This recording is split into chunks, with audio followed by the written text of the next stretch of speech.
The HCS Open Series, week number 1 of the road to Atlanta. We did start our event on Sunday. This is day number 2. The split 2 has begun and 90% of those pro points are gone. So these teams are now looking to maximize their pro points while the top 6 teams have already qualified to Atlanta. I'm your host, Aliak, and your co-host is Tools. Let's bring it on in. Hi, Tools. Hello. What's up? We're here. We're back again.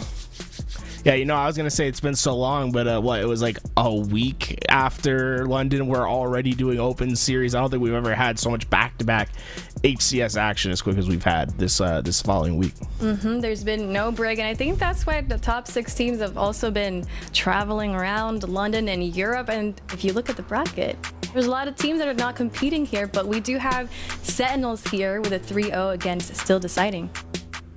Yeah, Sentinels, this should be like, I don't want to say an easy one, but this almost feels like a must-win for them, right? They're a top 6 team from London, but they're really should be in that consideration of top 4. I think there's a big 5 teams right now, and everyone else is kind of fighting for that 6th spot. Sentinels is right on the outside of that top 4 conversation. For them to come out this tournament and win, I think is top priority for them, and they need to make it not necessarily that close. And in case you guys were wondering where we're at, we're starting today on winners semifinals. Like Tools mentioned, Sentinels versus Bittersweet will be one of the games that will be beginning today. Top 6 of those teams that qualified in London, that got their top 6 placements in London, have secured their spots for Atlanta. That leaves us with these teams, Cloud9 and Pure, also competing today. But what I want to talk about is a quick update. There's some teams that will not be competing in this event: Passion United and Stop the Glaze, due to work conflicts.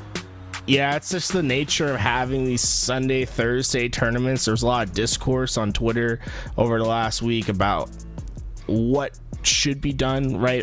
I'm personally a big proponent of going back to the Saturday, Sunday style tournaments where players that have normal jobs, like most amateur players, right? If you're playing the amateur bracket and your job's not to play Halo, you have to survive. And they have 9 to 5s. Unfortunately, 2 teams just not going to be able to make it here today because they had work. Yeah, it's definitely rough. So we'll see how that how HCS adjust this if they do. We'll see. Hopefully they listen to feedback from the players. We're looking here at the lower bracket. We have Reversal Perfy. As you can see, Stop the Glaze not competing. Passion United also not competing. That means that Reversal Perfy and Still Deciding move on ahead on that lower bracket. I would love to talk a little bit about what's been happening behind the scenes due to Spartan not being able to compete this year and receiving a ban from HCS. We can look at the pro points here and look at where they are. Like I mentioned, this is split number 2. 90% of those pro points are gone, and now Complexity has lost one of their players. Yeah, this is the update of pro points after the 90% reduction, so you can see where everyone's at. But you'll notice some teams not in that top 10 conversation in North America. Like you said, Complexity, right? They've had so much drama unfold in the past week. Obviously, Spartan having that disqualification and then later banned throughout the year. That's a bunch of pro points that Complexity is missing out on because he's not on that roster. So then the question is, what do they do during roster mania, right? Where do they go? Well, they make a bunch of creative teams out of there, but you'll also notice a lot of teams not competing today. It's because they're been secured, right? I mean, there's no reason for some of these teams to play quite yet. And I know a lot of players were taking their time over in Europe. I'd be taking my time over in Europe too. I go over, I make sure I'm getting my vacation time in. So the only team in the top 6 competing today is Sentinels. And in that case, I'd hope to see them play extremely well this tournament. The rest of the teams that are competing today are just looking to maximize those pro points, right? I mean, with these guys, with the top 6 not being there, that means they have a chance at higher pro points. And here we take a look at Complexity's at Coach Ash's tweeting, reading the. Can you read this one for me? It's reading so tiny on my screen. Comp Halo Reddit. So shout out to the competitive Halo Reddit. React to the roster that we are cooking is funny. Trust the process. And I will say, I don't know. I mean, they best be cooking something, because it's very controversial what's happening over at Complexity, right? Rain is coming back, joining up with Ryan Noob once again.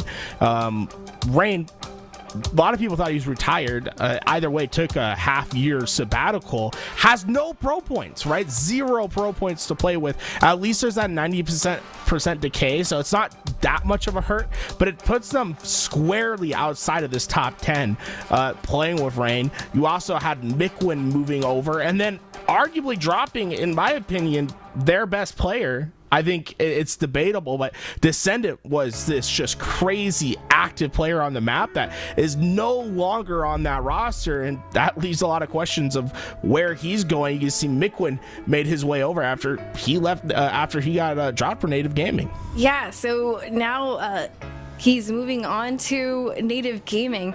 I'm gonna read this tweet here. It says, "It was an honor to represent Native Gaming. Meeting Native changed me for the better.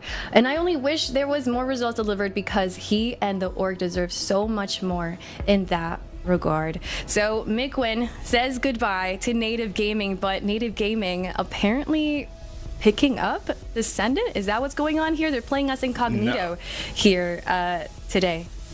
Right, that's what everyone thought, but then the news comes out just a few days ago that El Diablo's back, tapping buttons, going to be making his return over to Native Gaming, and then that all rose the question of like, okay, like I guess Descendant isn't there for, so they'll be playing with Descendant today underneath that Incognito roster, but tapping buttons is going to make his return to North America. He's going to fill in as presumably for Descendant in that roster, and that roster is going to look a lot more similar to what we saw in HCS Charlotte in year 2, where it was tapping buttons, Barcode, and Gilkey that got that top 4 finish. Instead of Mikwin, though, they're going to trade Mikwin out for APG, a player who has a world championship. So you'd assume that they're going back for, you know, one of those top 4, top 3 finishes later this year. So keep your eyes out on Incognito, because they're playing that's kind of half Native Gaming. Descendant, King Nick, Barcode, and Gilkey will be on Incognito. That's the squad that you guys will be looking for if you're looking for Native Gaming. Now, I would love to talk a little bit about Complexity and how they've brought in Rain. We talked a little bit about him, but them bringing Rain in, that means that it's another old duo, Ryan Noob and Rain, back together again. And this is one of the, I guess you would say, older teams competing now, with also having Huss as one of the younger players. I don't know. You know, the Halo scene's interesting, right? It's something where in other esports you see a lot of changes in teams, but usually those changes involve new players coming into the scene.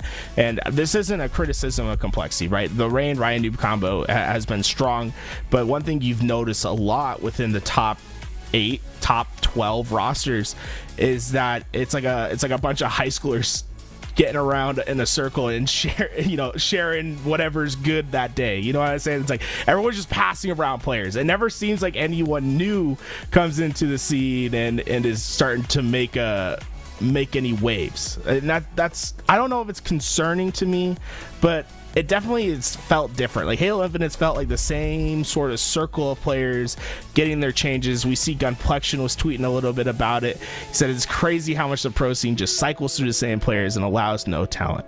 Smile and wave all fucking day. He's saying he's getting gate kept. I think Druck's comment underneath Aliek is a big indicator of what it's like to be an amateur in the scene. Yeah, Druck, I'm trying to read it here on my end. It's so tiny. I opened it up on my screen. I can read now.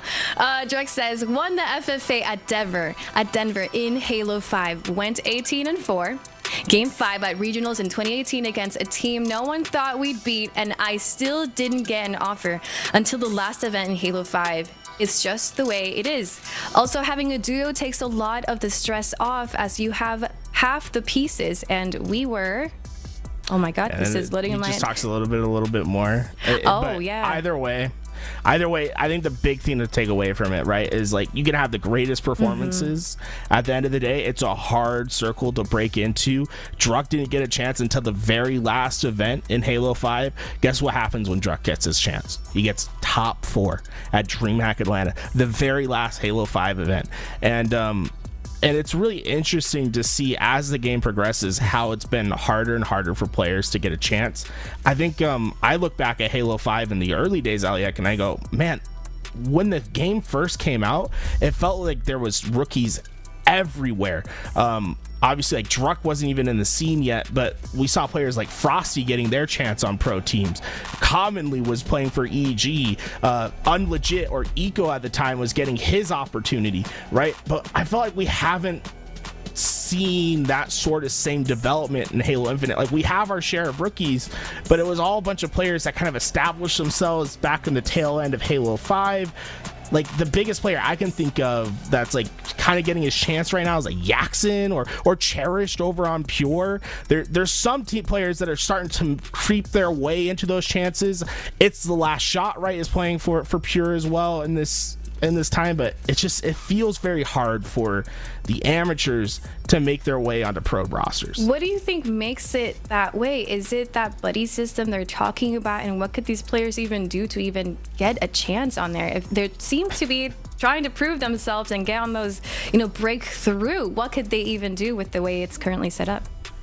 I think the big thing is you got to win, right? And that's what these open tournaments are for. You have to make these rosters, and you have to create upset after upset. And like Druck said, you can go to a tournament, win the FFA, show off and have a huge upset on LAN, play well in every online tournament, and still not get a chance until the very last moment.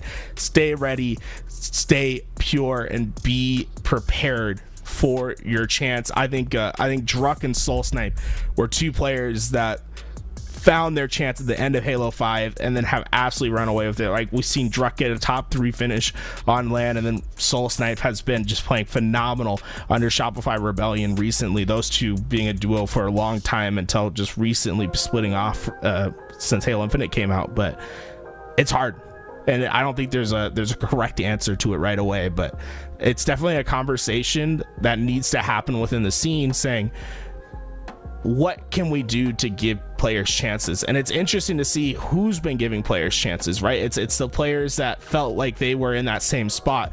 When we look at that Proton/Pure roster, they're the ones that went and picked up new players with It's the Last Shot and Cherished. And look at Talek talking about that Pure legacy, right? He said a Halo Reach and Halo 4 Pro T. That's what Trey said. Shout out to Trey reviving that Pure roster.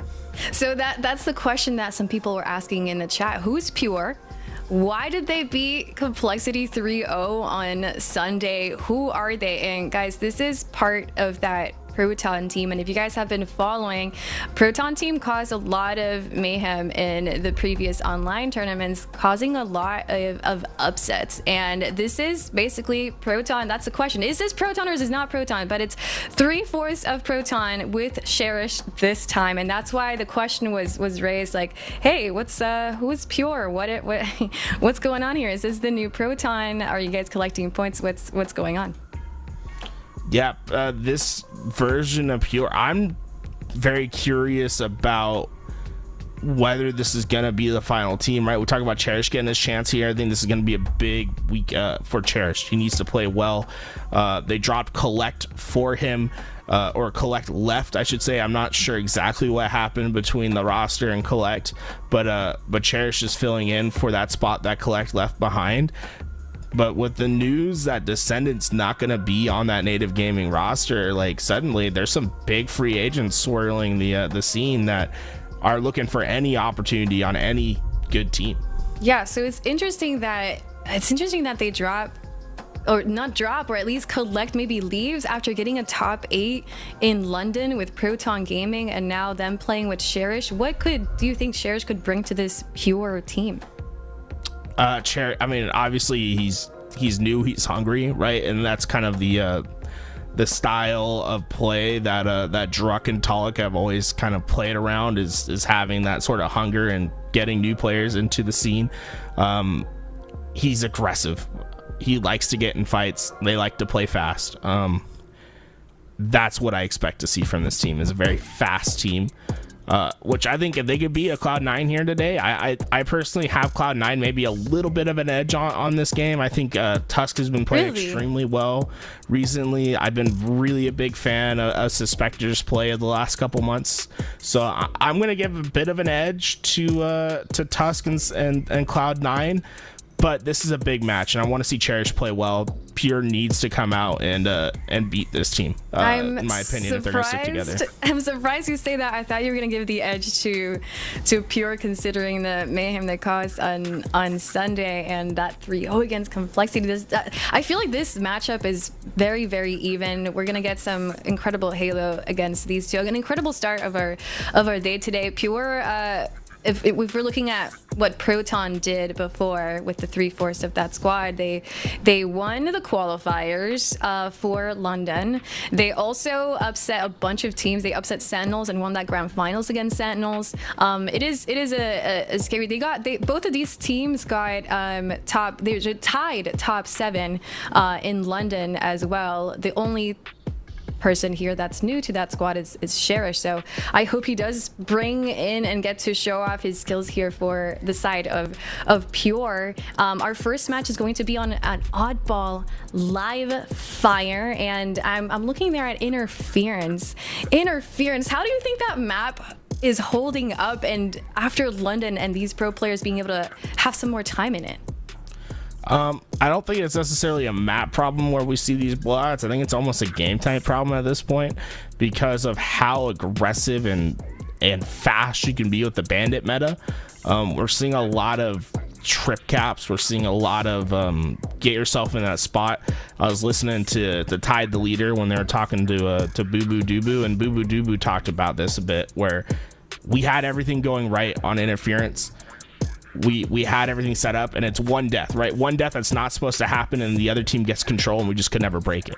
And he talked about how it's the bandit meta that sort of evolves that, with how fast you can be, with how, I don't want to say forgiving, but like it's a bit easier to get kills with the bandit at a high level. Like you just feel that more confident. You have a lot more individual ability to win gunfights, and I think that's been showcased in Strongholds. We don't normally see these like 250 to 249 finishes anymore that we were seeing in year 1.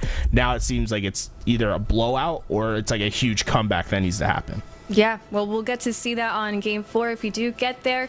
The first game of the day, Cloud9 versus Pure. Let's go ahead and say hello and welcome our casters, Eli and Makowski. Take it away.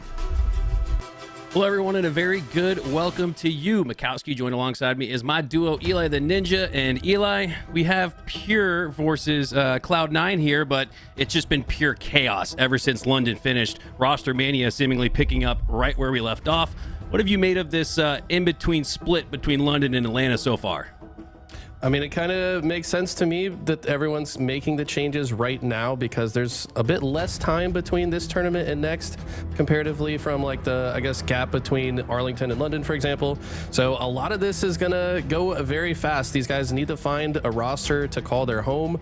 And these open series are kind of like their testing points, right? Like, does this roster work? You know, clearly they're playing for points, which are important, but I think even more than that, they're playing to see if the roster is going to work and if they're going to stick together. Totally agree. It's one thing to get there by the skin of your teeth with enough points, but it's another to, like we saw Pure, formerly that Proton Gaming roster, qualify with the first place finish over Sentinels. We'll have Sentinels in the other side of the winner semis, but for now, we're kicking things off. Live fire oddball between Pure and Cloud9, and it looks like off the start, it's Pure winning the opening break. Oddball in hand, sniper as well. Wow, Talik hits 2 body shots there, which is massive. That's going to open the door for his team to push up, you would think, but instead, Last Shot wasn't quite able to follow up on that damage as the last player alive. Looks like Camo may go into the suit of Cloud9. I think Sab, though, no, it is actually going to go to Pure. So Pure able to get the oddball rotation, but they're kind of set up in a corner here of A. And if Cloud9 can get one more kill, they might be able to break the setup and steal it as well.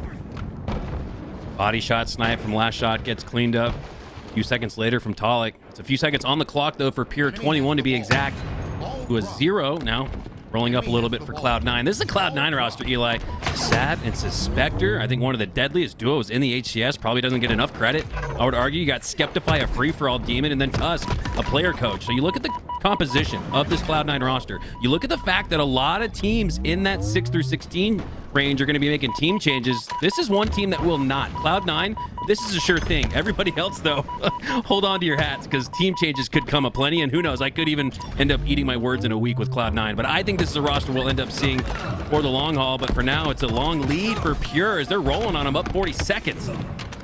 I have to agree with you. Cloud9 looking to be one of the more dangerous rosters on that outside the top 5 conversation. They seem like they can take a lot of these top teams to game 5s on a regular basis. I believe they took FaZe to a game 5 in London, if I'm not mistaken. So these guys definitely a team to look out for. I see them as the 6th best team in the world right now, to be completely honest with you. But there's a lot of teams that are fighting for that title. And I think I'll just say one thing. I think it's maybe unfair to call Skeptify an FFA demon. Like, sure, he's good at that, but I think he's one of the most improved players since this game came out, and he is an absolute monster in 4v4, especially if he can get a sniper in his hands. This guy is a madman.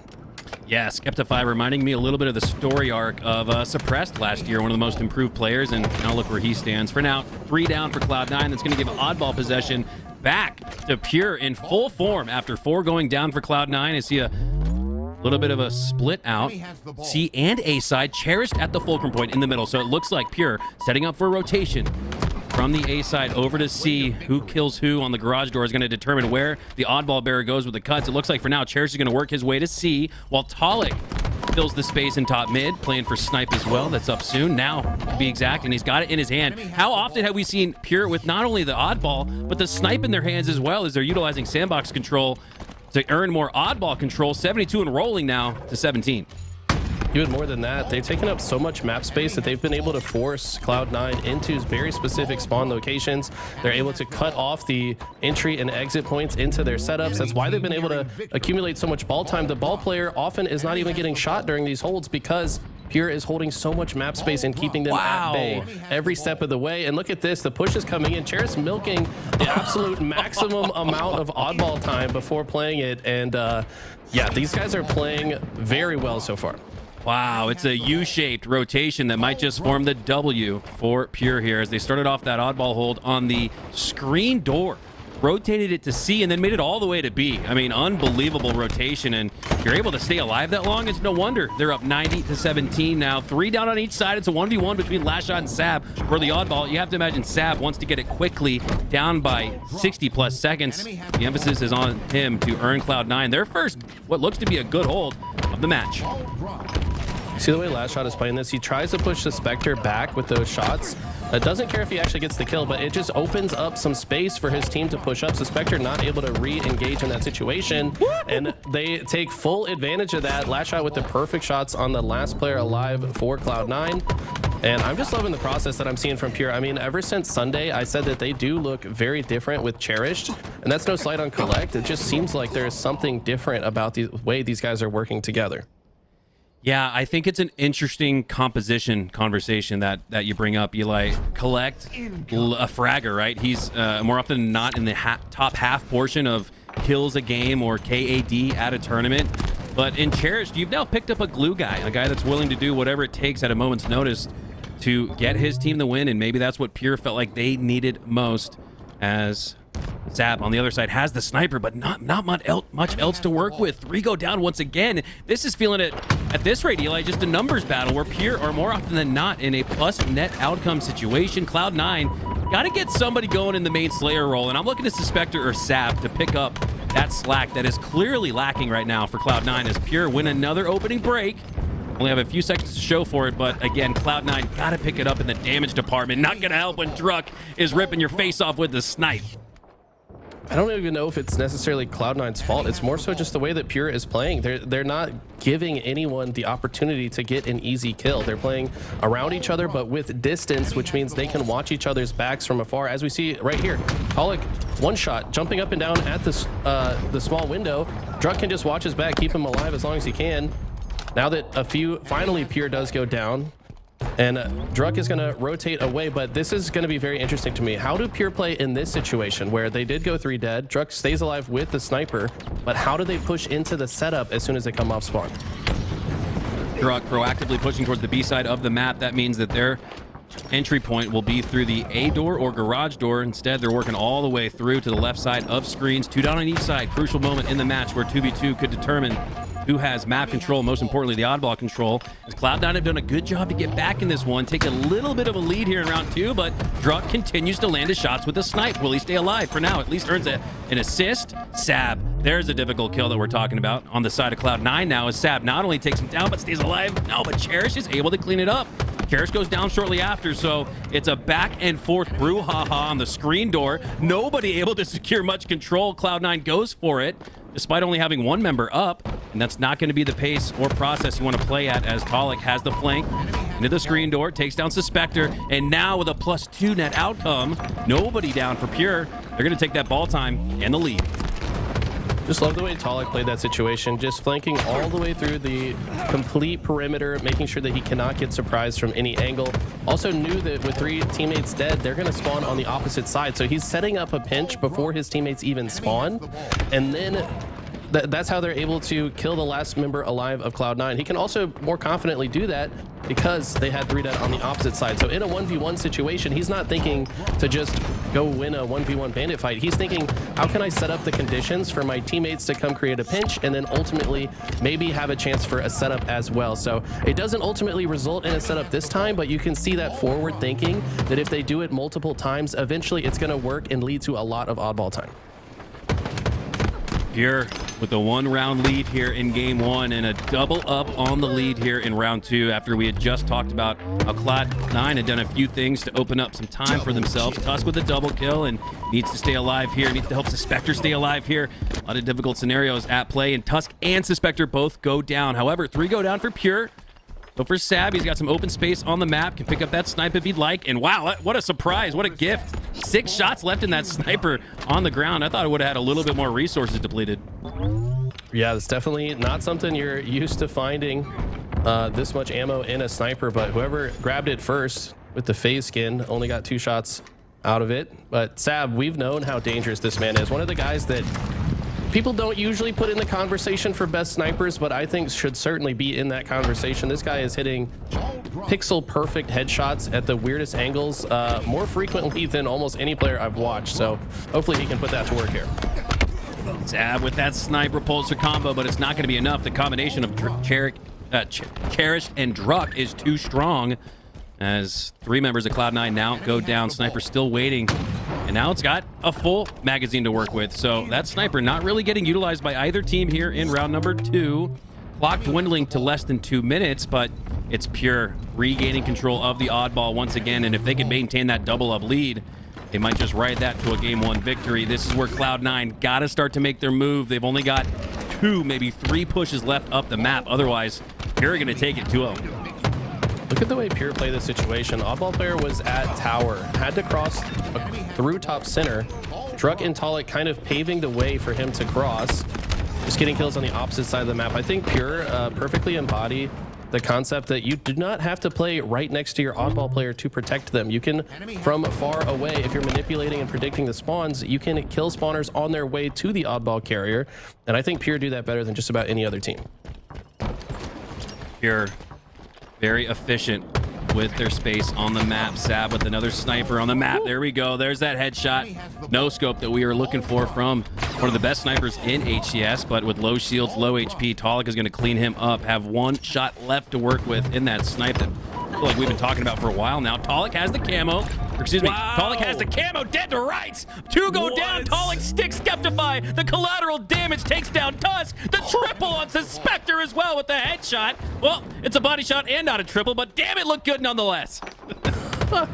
I don't know. Was that a... Did he throw the sticky? I don't know if that was... He gets another on Tusk here. I don't...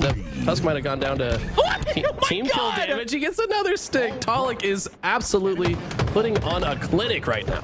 Oh my God, Talik. That's not one of those where you lean back in the chair and just laugh a little bit. Have some fun. Have yourself a game 1. Talik 21, 11, and 11 with 40 seconds. He is in the mix, and that recent spree where he took down the whole team with nothing but spiker stick grenades was unbelievable. But for now, Cloud9 are able to regain, take down 3 from Pure, and regain control of the C tower with less than a minute left. They need that good 20 to 30 second hold to bring him back in the mix.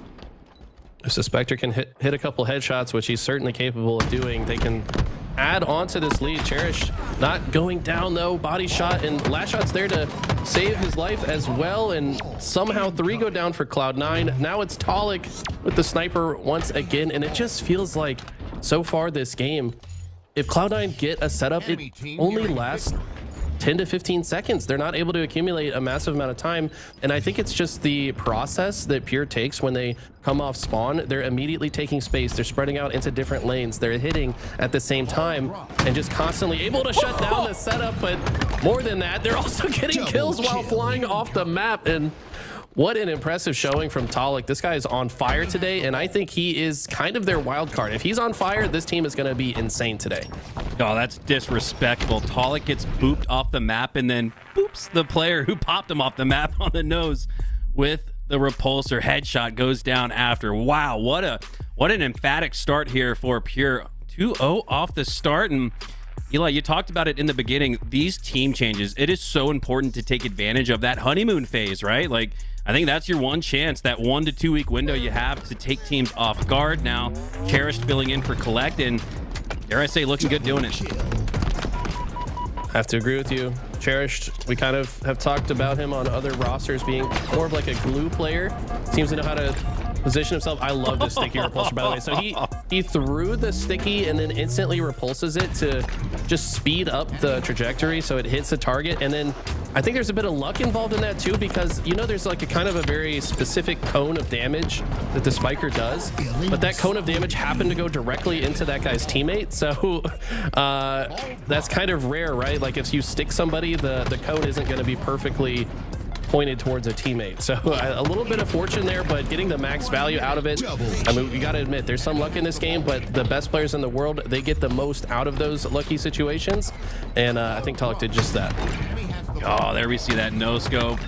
Calm, cool, and collected. I know I'm about to die in a second, but let me get a second one on the way down. Here's that no scope for good measure against Suspector. Love that ragdoll animation. Stopped dead in his tracks before Talik falls dead in the water. Now before securing a double kill and round number 2 for a 2-0 sweep. Look at that. They also doubled up on the total time there for Cloud9. Last shot. This is unbelievable. Last shot with 8,400 damage. And Eli, I'm getting memories of when last shot was plus 12,000 damage differential over the second place finisher in some of these open tournaments. The damaging bruiser role that last shot plays seems to be on full display here in game number 1. And you talked about if Talik is playing the way Talik's playing, and if last shot is dealing out the damage he's dealing, we're looking at a potential tournament winner here today.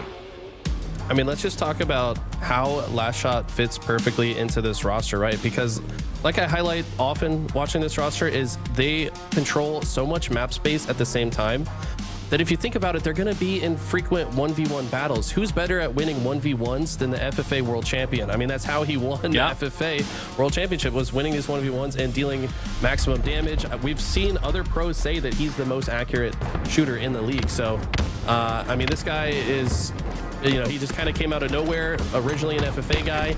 He was, by the way, taking coaching from pros for like a year and a half, I found out. So like this guy was just really grinding every single week, getting coaching, watching VODs, practicing his shot, working up that muscle memory.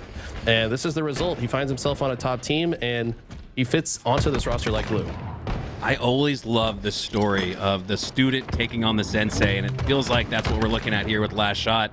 Also, a reminder, but when we sat down with Bound to interview him, we asked him who's next up, and he said the last shot. I think that ends the discussion, right? If Bound says you're next up, well, damn it, you're next up. As last shot back on board with the Rookie of the Year, potentially your free-for-all Grand Finals World Champion, definitely. Last year in October in Seattle, goes down, but not before all those actions per minute. Off the start, yeah, Pure down 4-7, but God, last shot involved in 6 slays already. I mean, that's a guy, again, with that free-for-all tendency. He's just always in the fight. Definitely finds ways to get his gun in the battle, output damage, makes the fights a little bit easier for his teammates, even if he's not the guy to ultimately finish the kill. That extra bit of damage that he's always able to produce just kind of opens the map for the teammates. And Cloud9, though, so far doing a good job. They've got a 3-kill lead, and I absolutely think they can hold on to this, but I'm curious to see how Pure play. This map is very different from Live Fire, right? You don't have clear 3-lane kind of opportunities to take space on all the lanes. It's more so played around the perimeter, so gameplay is going to function a bit differently. I don't think they can use the same type of strategy to have the same level of success on this map. I agree with you entirely, Eli. Livefire, also a map that is privy to cycling around the map. And recharge, if you're going to cycle on recharge, you're going to have to break 1, maybe 2 holds or setups to do that. And that takes teamwork, strategy, communication, and execution. As we hop on board here once again with the last shot, working his way towards the back of C. He can sense Sab is nearby, but it looked like Sab was able to earn his shields back, but that is not for long as last shot takes him down shortly after. Now has a Shroud screen to work with. Potentially Shroud himself in invisibility to pick up the invisibility, use the test to take the test. His last shot, we're seeing more and more veteran type plays from the rookie. Gets another slay there onto Sab, 2 in a row, and now last shot starting to get in Sab's head a little bit. And look at this. I think they're purposefully trying to create a split spawn situation. They let them spawn at C. They push into it afterwards. That first spawner now going to spawn across the map.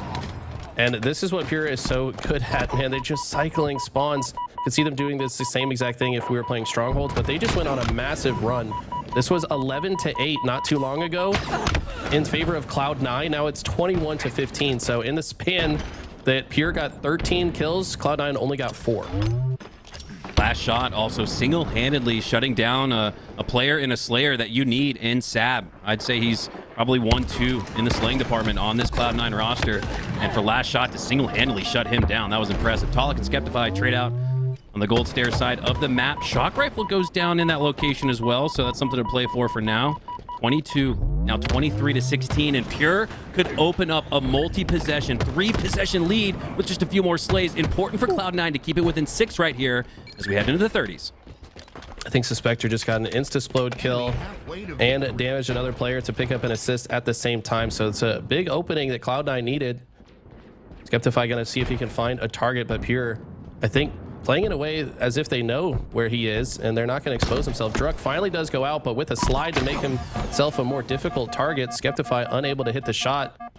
And Pery is kind of giving Cloud9 less and less space. The longer they stay alive, the more space they're taking. You can see that they've already flanked into the long haul side, understanding that members of Cloud9 are probably watching this side. And they do trade out evenly in kills in that situation, but that just means they get closer to that finish line. Oh, Tusk drops the camo. Skeptify has a chance to 1v2 for the win, but no, Druck ends up taking him down. Does get the trade out for the assist, but now I'm curious as to who walks away with that camo. What do you know? It's the wily rookie. Usually you talk about the wily veteran. It's the wily rookie here this time. Last shot. Taking the camo, earning 1 slay before going down shortly after. Last shot, top fragger in the lobby, along with Skeptify. 31-25 now as Cloud9 have done good to keep it within 6, 7. Uh-oh, now it's to 8. And now if it gets to 9, it's a 3-possession game. And this is where Cloud9 have to be careful. You can't let Pery run away with it. We're already starting to run out of slays in this particular game mode. You can look at Tusk already at 11, 12. That's the rule. That's the golden rule. I should say the dark rule you don't want to follow, as he does secure his 12th death. And that's just too many. Cloud9 have to slow it down, but by slowing it down, they don't afford themselves the chance to earn more slays. Pery are just running away with it. Yeah, not sure what's been going on with Tusk. He just won a very nice 1v1 against Last Shot, kind of hitting Last Shot with a strafe that I don't think Last Shot was expecting, and this guy usually does not miss. So while Tusk looks to be playing good from his first-person POV, he's just maybe finding himself isolated, and it's probably because Pery have been, like I said, manipulating those spawns, keeping Cloud9 spawning far away from each other, and also just surrounding them. Look at this. There's presence in A, presence at C plat, presence mid-bridge, and they're just giving Cloud9 less and less space. They're just pinning them in a corner and surrounding them time and time again, and that's been a massive difference maker here. I was not expecting to see a 2-0 to start our winter semifinals. This is a Cloud9 roster that, at least on LAN, gotta remind again, this is online, but at least on LAN, felt like a team that could take a game off of anybody, and maybe that's still the case here in this series, but it looks like Pery are in the driver's seat to going up 2-0 in this one with a massive lead. My God, this is getting out of control. 16 slays. This is one where Cloud9, they're not going to get staked, but it sure does feel like it. 2 more and Pery make it official, 2-0. Been saying since I watched these guys play on Sunday, there is something different about them. Like, yeah, they were already kind of finding their form with Collect, but it almost feels like they're hitting an even higher ceiling. The Cherish just maybe bring some layer of chemistry and teamwork that they didn't have prior, and Tolic's been stepping it up. Last shot seemingly finding form, and we all know that Druk has been capable since he started. So it's just, I don't know. This roster, I think they can keep this up. They can really start to make even some of the best teams in the world sweat. I'm a big fan of Cherish's stat line there. He goes even in the Slayer, but 8 assists to match his 9 slays. Again, it's those actions per minute that make him the glue guy, right? And it's the efficiency that makes him the glue guy as well, not going down or affording Cloud9 the chance to earn the shock rifle, the camo. We hardly saw the sandbox in their possession, and that's starting to become a little bit of a theme for me, Eli. Even in game 1, even when Cloud9 had things like the sniper or the camo, really weren't able to do much with it. I have to agree with you. They're just getting more value out of their items. They're keeping each other alive, I think, is the big difference maker, right? Like, yeah, right. Cloud9, they get the shock, but then the shock player ends up by himself, and the player that's protecting him on his wing positions dies, and then now the shock player can't comfortably go to work. But when Pure have control of the items, it seems like their teammates are maybe a little bit more in tune to keep them alive or set up plays for each other to get more value. A little bit of a bracket update there. We saw Incognito 3-0 ascending baseline. Incognito is, for now, we assume will be the native gaming roster, but APG, we saw his tweets. He was over there in Europe enjoying himself a little European vacation. Might as well after the HCS London tournament, but I think he's home.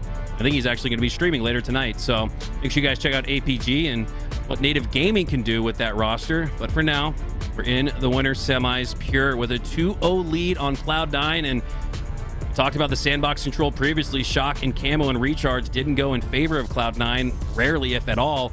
And this is not a game where you can duplicate that lack of success. You've got to get something going. I'd actually even like to see him off the opening break try to formulate a strategy to take advantage of the sandbox early, compound that into some OBJ time, and hey, this is a Cloud9 roster that could get right back in it. They are so talented, but man, Pure in that honeymoon phase with Cherish replacing Collect, no one's been able to figure him out just yet.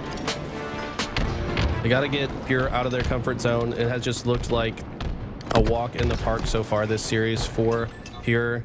It seems like they are breaking better, they're setting up better, they're just kind of controlling the sandbox better. Like you said, Cloud9 absolutely capable to turn this around, but this early game gonna tell a big part of the story. Sab locates Tolic's location, gets some damage in, and quickly rotates. Probably wants to get control of this LR side just to give his team an extra angle. So I like the play from Sab. He's actually gonna go through driveway. And Cloud9 are doing a great job here. This is the most coordinated that they've looked so far this series, where they're entering to mid-map from 3 or 4 different sight lines simultaneously. They're actually able to slay out, but Tolic still has camo sniper. He's the last guy they got to worry about. Great protection there from Pure. I'm not sure who's covering Tolic. It's Druk. Unbelievable, because Sab had the pinch. You saw last shot on the other side. Sab looking to move through on the snipe lift to take down Tolic with the snipe. But eventually, it all comes to fruition for Cloud9. And Eli, that opening break strat that we talked about, it went all to Pure. So this is especially impressive when you consider that Cloud9, down 2-0 in the series, still got a lot of fight left in them, are able to break through that opening break win for Pure and flip the lead on its head. They're about tripled up now on this Pure roster. So Cloud9 doing a great job off the regain, but 2 go down for now.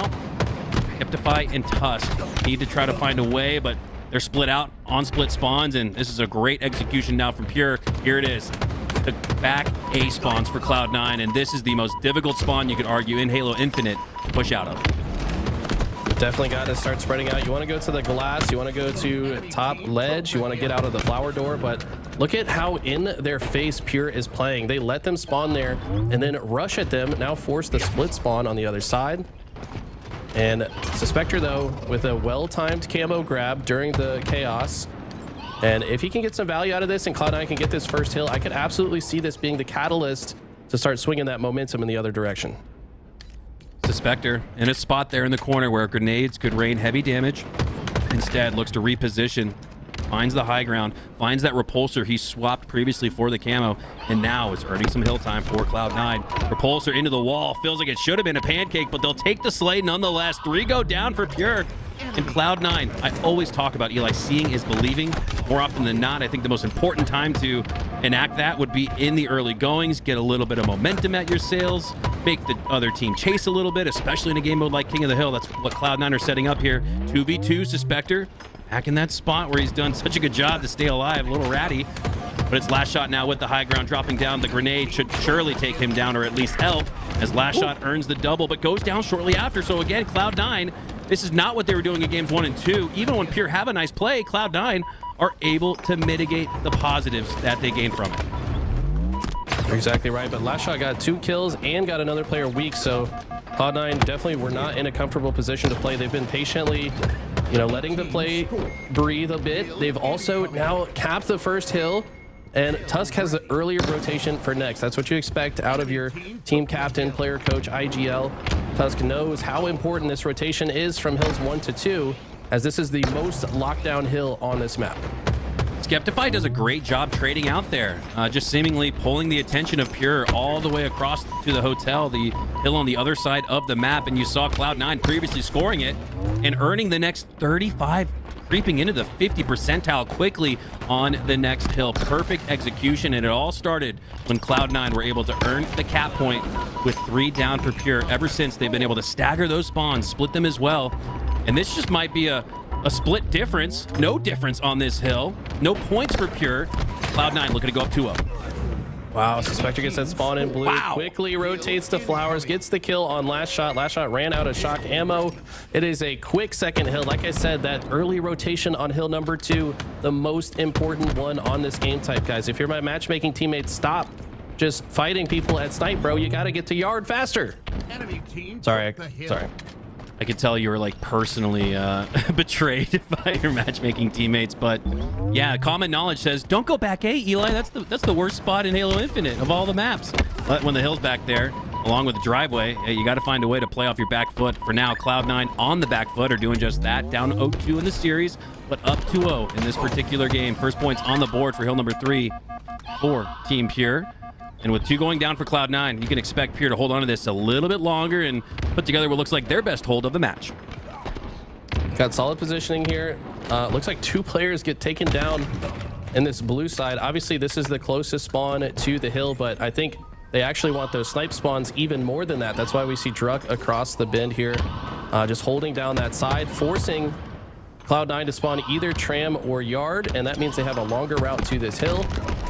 And Talik playing this little corner here. This is probably the easiest spot to safely accumulate time. You're not visible to the ledge position, which Cloud9's likely to take. Love the positioning here from Talik. Looking to play in all of his corners, but Sab eventually takes him down. A repulsor to be earned from earning hill time as well. Could be a crucial component of the sandbox to have in your possession. But for now, Sab, Suspector in the hill. Suspector will clear from it and look to take space on the snipe side, setting up for what looks like that next camo. It's up in 5. Cherished takes his sights to the top of a ledge, and Sab just kind of bullying him off of that position, not going to let him take the high ground. Very impressive, yeah. Now they're fighting for space on the snipe side, but have to take a detour to this camo. Shock is also up, so this is the 6-minute mark, even though the timer is different in King of the Hill.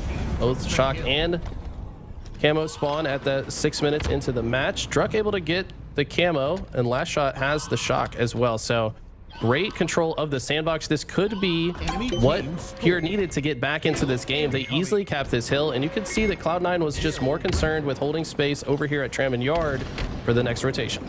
Yeah, great process being played here from Cloud9. They make sure that they set up early on the A side with that driveway hill. Now it's time to execute, earn the numbers advantage. I think that's key, right? When you earn the early possession, the rotation, you set up for the slays coming your way, you gotta earn that numbers advantage, which Cloud9 do. Up by 1 for now. Cherish looks to find the high ground, but Sab spots him out instead. Skeptify setting up and spawning over on the cafe side. You have to imagine the rest of Cloud9 might just, but not with Druck pushing in. This might cause some chaos now. Talik in a 1v1 with Sab. Druck cleans him up across the map. And now with 2 down for Cloud9, Pure will get in the hill. Pure look to have very good positioning here. Cloud9 are going to try to break into the setup from both left and right. They lose Suspector, but now this right side of the push open for now. You see Tusk rotating to fill the gap that Suspector left behind. He's going to be forced out of the situation. Nice thrust into safety, but then you also see Skeptify picks up that loop position, is probably going to now turn his attention towards Yard into the next play. Oh, buddy, that's a sight for sore eyes if you're Tusk. You don't have to worry about Druck. He just drops into the hill dead. as Sab looking to stay alive here underneath the A ledge, has Talik around the corner, and great timing with that. As soon as Sab's shield started to regain, he went in for the melee, knowing that even if Talik landed a melee, it would keep Sab alive, and Sab now continuing on with his life. 3 going down for Pure, and Cloud9, Eli, with 1 minute in regulation, could earn the game victory right here. Doesn't secure it, but definitely gives them a higher chance of it. Look at this. They're totally fine with burning a little bit of time off the clock here before finishing the hill. They've got 3 dead, though, so no reason to not cap it. They can use that time of the respawn timers for Pure to go ahead and start moving towards the next hill. With a minute left on the clock and a 2-hill lead, I would not be surprised at all for Cloud9 to make the call to just play time. This is a pretty, one of the slightly easier hills to gatekeep out of if you are playing for time. Because at this point, Pure have to get 2 hills without burning too much time off of regulation if they even want to tie it up. Yeah, you see a little bit of time in the hill for Cloud9 on this particular hill, Eli, but it's only been to rotate and push through, almost using the hill as a conduit to things like LR or top snipe like we previously saw from Tusk. Don't expect Cloud9 to be playing for points, just using that hill point as a way to move around the map instead. Last shot in the back of it. Ooh, he's got a shock rifle supporter there.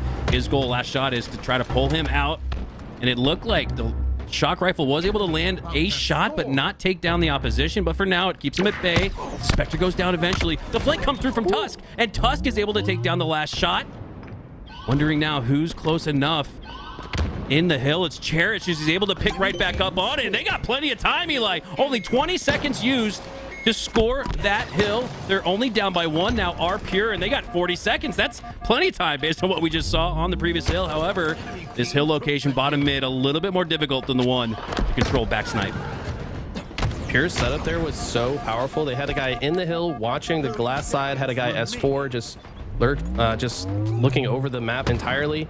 Also had Druk across the way in the cafe window. It just felt like Cloud9 didn't have anywhere to go. That's how they were able to lock that setup down so easily. But now this bottom mid hill going to be more difficult. Getting 2 kills is a huge thing right now, though, because they could get a lot more time. 3 dead, last player alive for Cloud9, trapped in snipe lift. And this is intentional by Pure. You see their positioning in yard. They're forcing the spawn on this side, now creating a split spawn. Skeptify spawns completely isolated from his team, but he actually does have a good sight line to potentially kill the hill player. But Pure might just lock this down in a hurry and tie it up. That's big, though. Sab's takedown of Talik was absolutely massive, and if Cloud9 can just clear the hill here, they might have the game in hand. But with 15 seconds left, you can sense the desperation every time off spawn. Pure are going to be holding that left stick forward into the bottom mid hill. Hopping on board here with last shot, needing a few crucial slays. Cloud9 stacked up on the truck side. 5 seconds left. 2 down for Pure. They don't have the numbers. This is looking like a Cloud9 victory, and it will be. Cloud9 stop the bleeding in this series, take their first victory, and make it 2-1. Wow. I mean, Pure fought tooth and nail to try to bring that one back, but that 2-hill lead was insurmountable. It's so important to get an early lead in King of the Hill, and Cloud9 able to dwindle that clock down into a finish. And I don't remember which player it was that I saw on the side of Cloud9 that got 29 kills, I think it was. I think it must have been Sab, if I'm not mistaken. Yep. Yeah, Sab with a massive game, 29 and 16, next highest in the entire lobby, 17. So he is 12 higher than the next closest. And his damage is the highest in the lobby as expected from those numbers, but not that much higher than his teammates. So really showing that his teammates were setting him up for success, and he's just putting himself in the right spot to finish those kills. Love to see Sab step up, Eli. He's the guy, along with Suspector, that we called for in that game 1, where it just felt like not seeing the damage output. We're not seeing the slays that we usually see from those two guys. And not to say that it's all about damage and it's all about the slays. You could definitely argue that Pure played the more objectively efficient game number 1, but it just feels like Cloud9, if you're going to play your advantages, play to your strengths, well, it's in the hands of Suspector and Sab, 2 of the most deadly damagers in the HCS. Sab showing you why with the 29, 4, and 16 performance. A little hill cap as well, getting involved in the OBJ as we set our sights to Interference, Strongholds, and other hill-based game mode for Game 4. Tools alluded to it earlier. the current pace and play for the meta right now, especially in strongholds game types, with the bandit having a faster time to kill, strongholds can get out of hand fast. So this is one, game 4 is going to be one to look out for, who gets that early control. But we're going to switch gears here down to the lower bracket. This is Complexity bringing Rain from the dead. I kind of think of that Undertaker meme when they pull Rain just lifting his head out the casket, just coming out of nowhere. And they look to close out this series. They're already up 2-0, and they also have the first hill. This must be a reset because that's the only way this would be the second hill. Yeah, so this must have been a reset situation, and Complexity might take it to a... And popping heads is Uzi for the over. That player's going to dip away. Sion and Uzi will take the 1-1 tie, though. And yeah, I think there's been a lot of conversation around this Complexity roster, Eli. I'm not so surprised by Rain coming back. I think he has the skill to hang. We've seen that before in HCS Season 1. I'm more surprised just from a points total. I mean, Complexity are now in a situation where they have to take first or second in the major qualifier, I would imagine, to qualify for pools in HCS Atlanta, because Rhinoop, Huss, these guys took no points from HCS London after Sparty's banishment from that tournament. So Complexity are back against the wall, not necessarily in this series or in this match, but as an organization and as it relates to total points. What are your thoughts on that? I mean, not only do they get no points from London, but they pick up Rain, who also has no points, right? Like, even if they... Right. So, there is a massive void left behind in Sparty's absence when it comes to the points, and that just means they absolutely have to prioritize these off-season events. They can't miss a single one. They've got to perform very well in every single one to start catching back up in points, because I mean, just having one player with no points is a massive difference, especially after two tournaments into the season. Complexity gonna have to go on a Proton Gaming type of run, it feels like, in the split, online split, if they want to find a pool play spot for Atlanta. For now, looking to find some space in the hill as Rhinoop does just that. Grenade bounces off the back wall, takes down Ty for the killing spree, and it looks like Sion will be setting up for next. Complexity will take their hill number 2. Oh, but they're trying to pull him out. Look at that. The cheeky, sneaky play from Rhinoop. This is exactly what he's doing. He's like, you guys want to set up on A for next? Now you got to play for C. It's still contestable. It's still up for grabs. Come on, come through. I don't think anybody's going to take the bait, though. You see a couple of slays there in the top right. There we go. Come on, Rhinoop. Quit edging us. There we go. Rhinoop takes the hill. I also love that he's using the E-United sniper skin just to, like, bring back that Ryan Rain energy. I mean, rest in peace, E-United. I don't think they're even a thing anymore, but hey, they can at least relive the past on that original roster, maybe get some inspiration from those memories. But we're going to hop back on board with Cloud9 and Pure. And it looks like Cloud9 have the early scoring position. They've also got the overshield. They've got 3 dead. And like we talked about, this game type can kind of get out of control if Pure do not play perfect off of their spawns here. W production in chat, making sure that we get a little bonus Halo action and don't miss any of our main matchup. Our winner semis for now is Cloud9, previously winning that game number 3, stopping the sweep from Pure, and they're carrying the momentum into game number 4 with a 30-second head start on to Pure, but Druck has his sights set on B. Skeptify really letting the game come to him. Very patient was that process, but Druck, he does enough to earn enough damage to allow his teammate to clean that up. Great plays from both players, you could say. Yeah, this B side, usually the harder side to cap, right? Because it's so exposed. If the other team has possession of engine and our top middle, it's an easy rotation to shoot the guy or nade the guy trying to cap that nest side. But I think Pure prioritize the harder positioning first so that they can then commit to the rest of the zones afterwards. You can leave B there. You can always turn around and shoot the player that tries to steal it afterwards. And Cloud9 are able to convert B, but in the meantime, Pure were able to get both A and C and continue to score. Split control here for Pure. Oh, last shot stops the push with the remote detonation, and then stops the push through middle with perfect shots. Does he have a triple on Suspector as well? What can't the last shot do? Cherish will just clean it up. Look at the synchronicity between Pure. Just a couple of days together as a team, but that was hive mind set gameplay there from Pure, as the teamwork, communication, execution are all on point. Honestly surprised that they're not able to take any cap points after that. Or excuse me, they are all three. There we go. That's what I was feeling was trickling down after the perfect teamwork from Last Shot and Cherished. Hunter, synchronicity, is it your goal to make up words on every broadcast? Like, what are you even talking? Synchronicity, brother. Synchronicity. It's a matter of pronunciation. It's potato at that point. Are you mixing like monstrosity with synchronicity? Like it's a monstrous. I don't even know. I can't even make heads or tails of that one. But regardless, you're exactly right. Pure are definitely a bit in flow state. Shout out to Tim Active. They seem to be just kind of working together. This is a word. On another level. This is a word, Eli. Synchronicity. A concept introduced by analytical psychologist Carl Jung to describe circumstances that appear meaningfully related yet lack a casual connection. I think that was, I don't know. I think I was on point. Is there an I or an O? Synchronicity different than synchronicity. Did you spell it right? Well,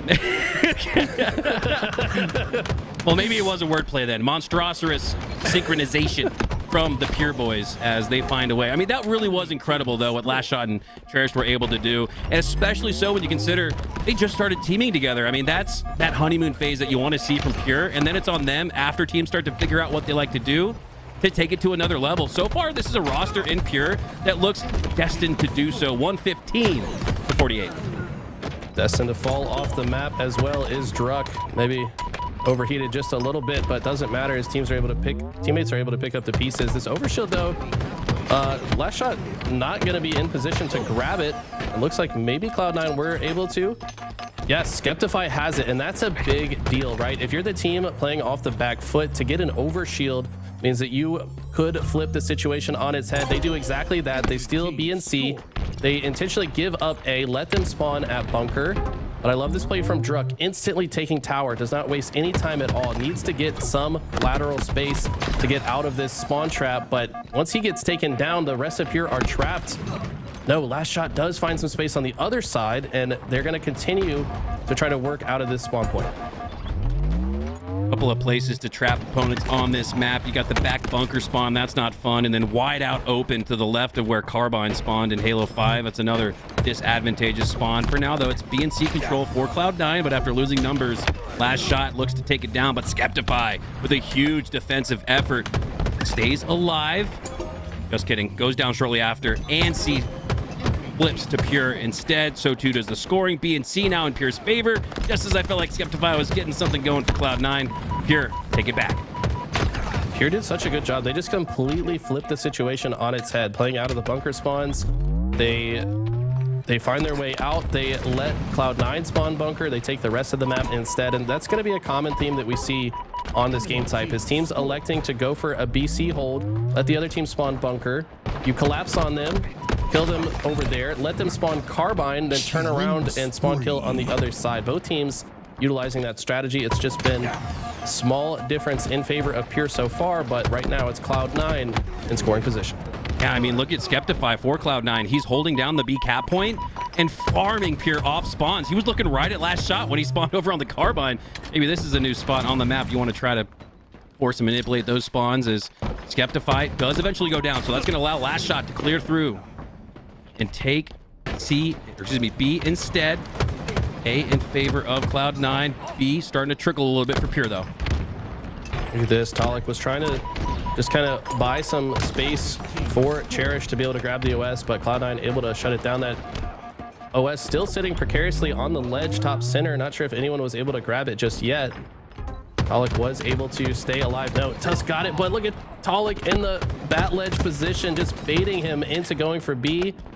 And that desperation gonna kind of bite Cloud9 right now. They lose numbers, and now they're staggered on spawn, spawning on the bunker side, but with a huge kill there, start to open up some space on the nest side. But Druck's here to shut it down as well. So Cloud9 still stuck in the blender. How will they find a way out? It was previously a 120 to 45 game with Pure in the lead, and Cloud9 are able to bring it back, dangerously close to being back, but just in that moment, Pure are able to regain control of the map and their form as they're starting to roll into the 200s, looking to have that sprint finish to the end. But Druck pushes on through. Skeptify, goes down. So too did Druck shortly after. A trade out occurs on the map. Talik with low HP, sensing a chase, Instead, it's Cherish who takes down Sab with the chase shots. I like how Talik sets up with that battle rifle for the long range distance, switches to the Bandit for the close range shots onto Suspector as he goes down after, and great defensive hold here from Pure. They're also going to force some of those back bunker spawns for Cloud9. This could be the finishing touch right here. For anyone that wants to know how to position themselves on the map, rewind this, watch the last minute or so of Talik's POV. He has been positioning himself perfectly between B and C to start so that he could protect both B and C. Afterwards goes top center. This is another very important part of this map to control. And look at how much damage, how much of the map that he has applied pressure to. He still has not died. He guaranteed that his team got the OS, guaranteed that they're able to stay in scoring position. And even though they lost B, it's not going to be for long because they have so much of the map. Sandbox control, part of that game that here are playing with the map control. 239 to 129 now as Cloud9, one last defensive hold, one last offensive effort to potentially flip A, but it looks like no. Instead, Last Shot gonna earn another double kill. Skeptify for the triple. Yes! What a way to shut down this series as Last Shot would have potentially earned an overkill. He does! To win the game! To win this series! One of the coolest overkills based on timing that you'll ever see. Wow, what an exclamation point to secure themselves in the winners finals. That was putting on a clinic. Yeah, absolutely. So the in-game sequence here, Last Shot gets the double kill, listening to his teammates, predicting Skeptify wants to rotate this way, figures the last player alive is likely over here on this side, gets the overkill killing spree just to close the door on the series. Wow, Pure are playing out of control right now. Fittingly, it's Last Shot with the Last Shot melee combination for the overkill. That was pretty sweet. Let's get the thoughts and reactions from the hosting desk as we kick it back to Aliek and Tools. Just kidding. I think we're still in a game, Eli. I think we're going to stick with us for now. Incognito, that native gaming roster, we assume, versus still deciding Collect, a former member of Native Gaming, who knows? He could end up back on the squad. At this point, everything's on the table. I have to agree with you. I mean, look at the slays in this game, by the way. We're in round 3. This has clearly been one that's gone the distance. We are deep into this game. This is a tightly contested round 3 as well. And Gilkey, last player alive with the oddball, is going to try to milk as much time as possible. King J knows that ball's about to go off the map, setting up for next. And this is a great early look for still deciding. If they can win this series, this could be massive. It could make them perhaps decide to stick together. We'll see. Right. Yeah, like you said, so many of these matches are so crucial, not only in the sense of the pro points you're looking to secure, but just the confidence that you're looking to secure in each other. As still deciding on the other side, top right of your screen, King J returning to HCS competition. We saw Rain previously. Love to see so many of these returning members of the Halo community getting back in the mix and top back on board with the man himself. How much has he gotten warmed up since taking a little bit of a break? Definitely curious to see. I mean, he's got 32 slays, 16 assists, definitely high in the damage department once we take a look at that. Gilkey trying to make something happen with this roster. I mean, they only need 10 seconds, but this death is crucial. Every single death gets more and more dangerous as this game approaches the end. Manny, last player alive in the setup here, and both teams are just kind of forced to push over and over. Looks like still deciding spawning on the dummy side while Incognito spawning at the green side, and they're just kind of meeting in the middle. Whoever wins the next fight should win the game. Huge snipe out of Barcode, but is that going to be enough? It looks like it should. Barcode looking to play bodyguard here. One last slay should give him the win, but no. At 98, still need a little bit left, and Barcode so smart to not just try to dive onto that ball and take it. He would have gotten slayed out if he had. Goes down anyways, and now still deciding, have a chance to come back. Descended, the last player alive on the camo side, pushing on through. 98 all. Descended pushes through, but goes down and still deciding. Are gonna steal it. Unbelievable finish. It looked all but over for Incognito. Wow. A 2-second differential. I mean, the game itself was still deciding who was going to win that game until the final moments. And it is still deciding coming out on top. That's a big game 1 victory because it's a long one too, right? Like, how much energy was expended on the other side to try to get that W. ultimately doesn't come through, and that's got to take some of the energy out of that squad. Good old-fashioned 20-minute match of oddball, playing twice as much as you probably usually would in any other OBJ or Slayer. Let's, for now, send it back to the host desk with Tools and Aliak. We're going to take a quick break as we get ready for our next series.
Welcome back, guys. A lot of Halo action today. I would love to talk with you, Tools, about that last match we saw. Not this one, not the one going on right now, but the Pure versus Cloud9 game that we saw. Pure is looking super strong today, and they had great execution and map control. I mean, Cloud9 is such a talented team, and now they're moving through lower bracket. Pure now secures that spot in the winners finals. How do you think the players are looking on Pure's side? Are these contenders for possibly winning today if they can upset Sentinels? The big thing I liked about Pure was that every player had their moment in the series. We saw Talik go absolutely crazy in game one. We saw Druck and Cherish taking turns on leading those slays, especially like on interference. We saw the overkill from It's the Last Shot. So it wasn't just one player that was playing extremely well. It was everyone that was playing a role in their victory, and it's team-oriented Halo that lets you go far in tournaments. Pure, I think, got a huge win against Cloud9. I think a team that, in my opinion, was a favorite with how they've been playing recently, but they played fantastic, and they showed that no, we should have been the favorites in that game. It doesn't matter if we lost Collect. It doesn't matter if we're not playing with Manny. We put the next man up, and we play well with them. Shout out to Cherish for playing so well in that series. And they're looking strong. You said they're all four of them are playing really well. I wanted to talk more about Cherish and how he's looking in this Pure squad. Yeah, Cherish is fitting in just like a glove. Honestly, it felt like a team that's been playing for much longer than they have been.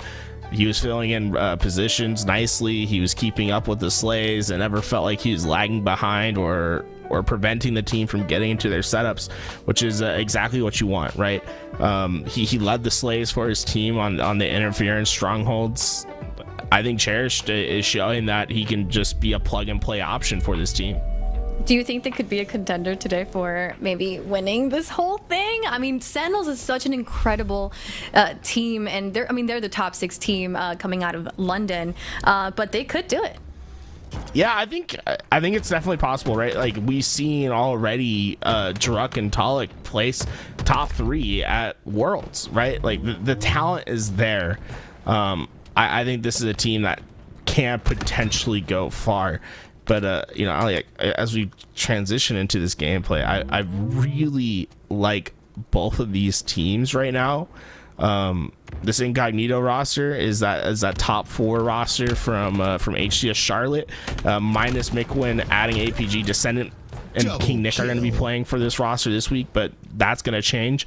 And then still deciding the return of King J. Love to see this guy playing, and they won a very close game 1 earlier in this series. I would love to hear our casters talk more about these two teams and go over this matchup right now. Incognito versus Still Deciding. Take it away. All right, here we go. Picking up where we left off. Game 2 now on Streets, and Still Deciding, despite that insane clutch finish on Livefire Oddball, they are not having the same level of play here in Game 2. 14-5 as Incognito have busted open a 10+ lead on Still Deciding. A few players going down on the arcade. As Barcode collects some spiker grenades. Sets his sights towards the B rail, now rotating over to the cafe side. And with more spawning for Incognito on that side, expect maybe some help for King Nick. But he goes down, not before earning a trade. And at 18-8, trades will benefit Incognito entirely.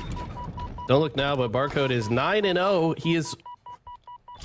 Don't look now, but Barcode is now 9-0. 1 kill away from a killing frenzy.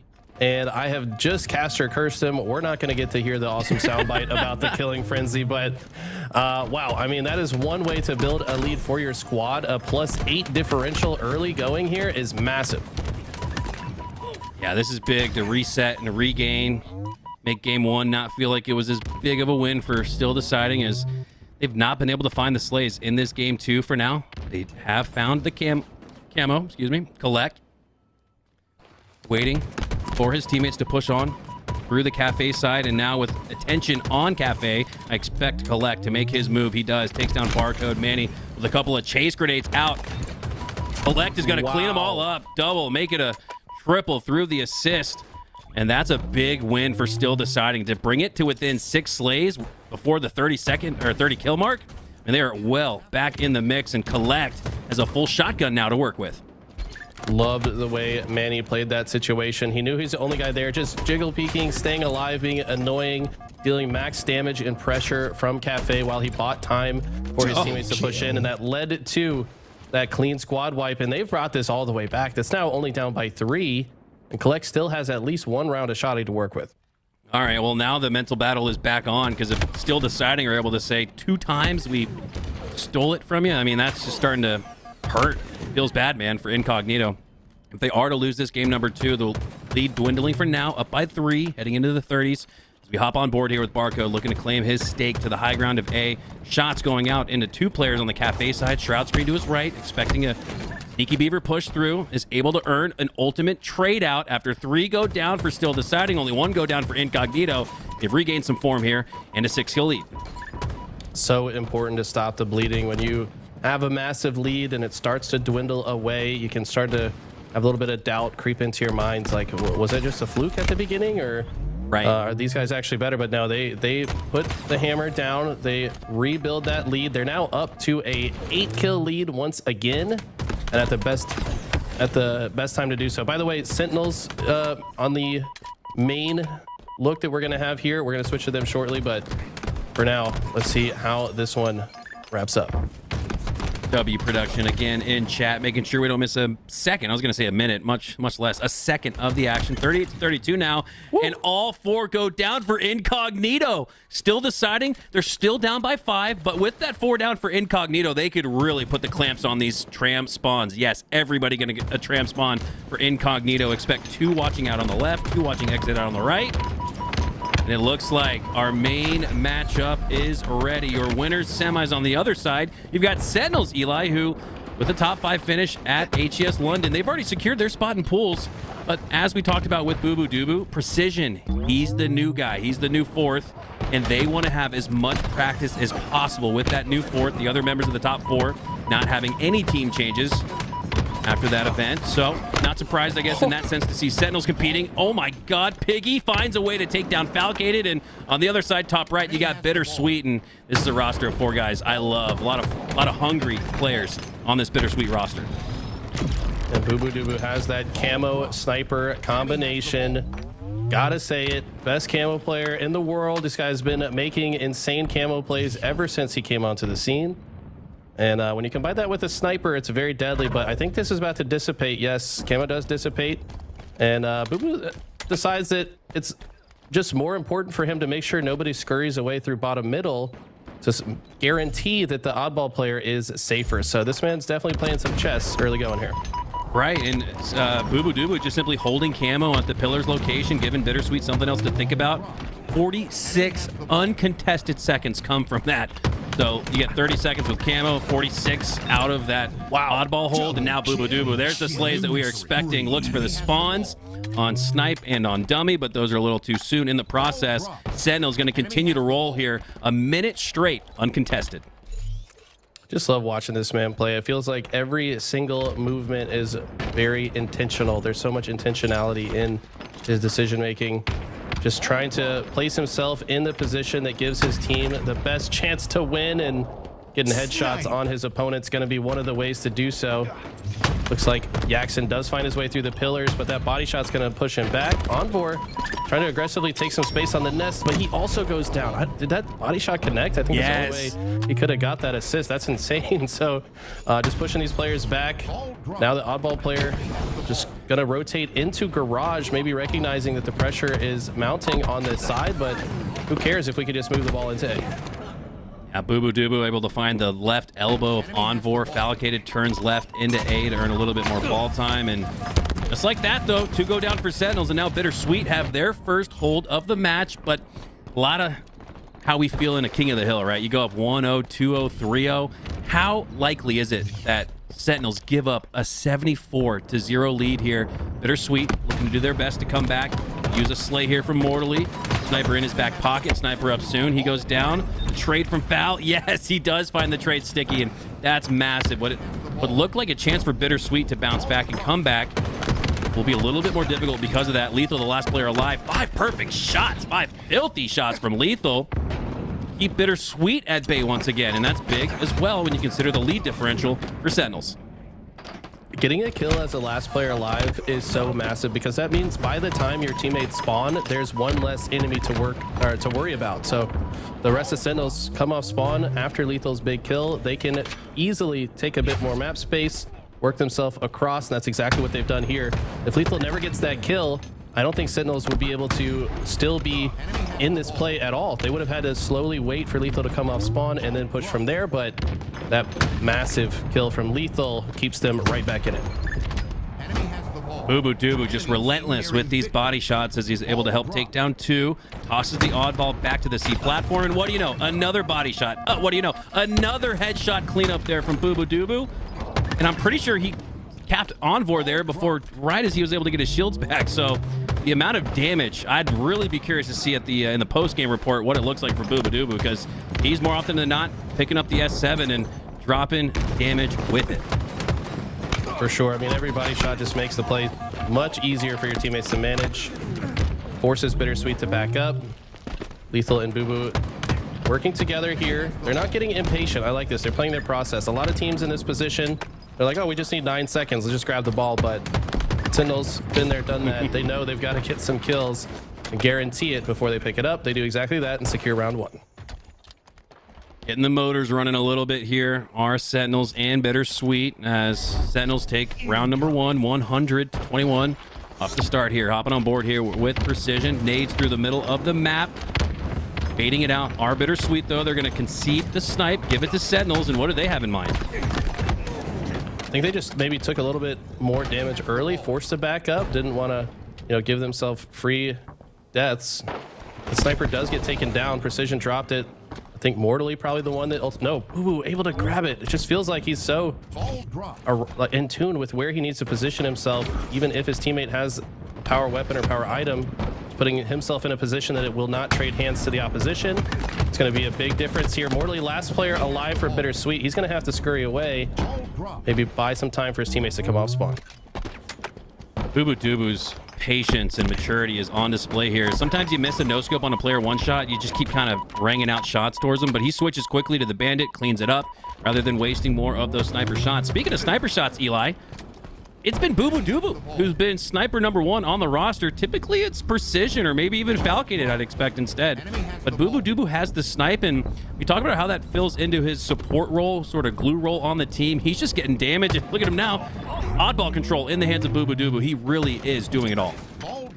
For sure. He just has a lot of trust in his teammates. He knows how to position himself around his teammates. His teammates know how to position themselves around him.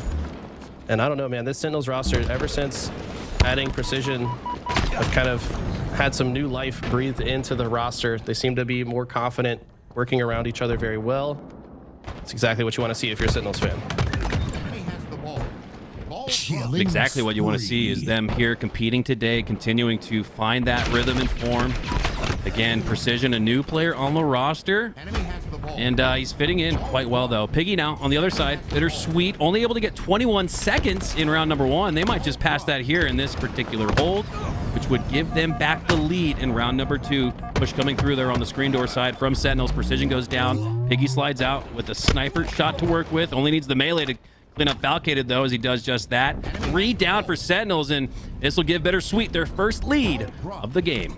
And I don't think they knew Lethal was hiding there. Lethal just buying time for his squad, gets a kill before dying once again. So when Sentinels come off spawn, they're able to push a little bit faster. That's been the story here, is when it feels like Bittersweet have control by getting 3 dead, that last player alive, which has often been Lethal, is getting 1 kill. That means that even though they went 3 dead, they can spawn up in kind of an even numbers situation instead of being at a deficit, and that helps their timing all around.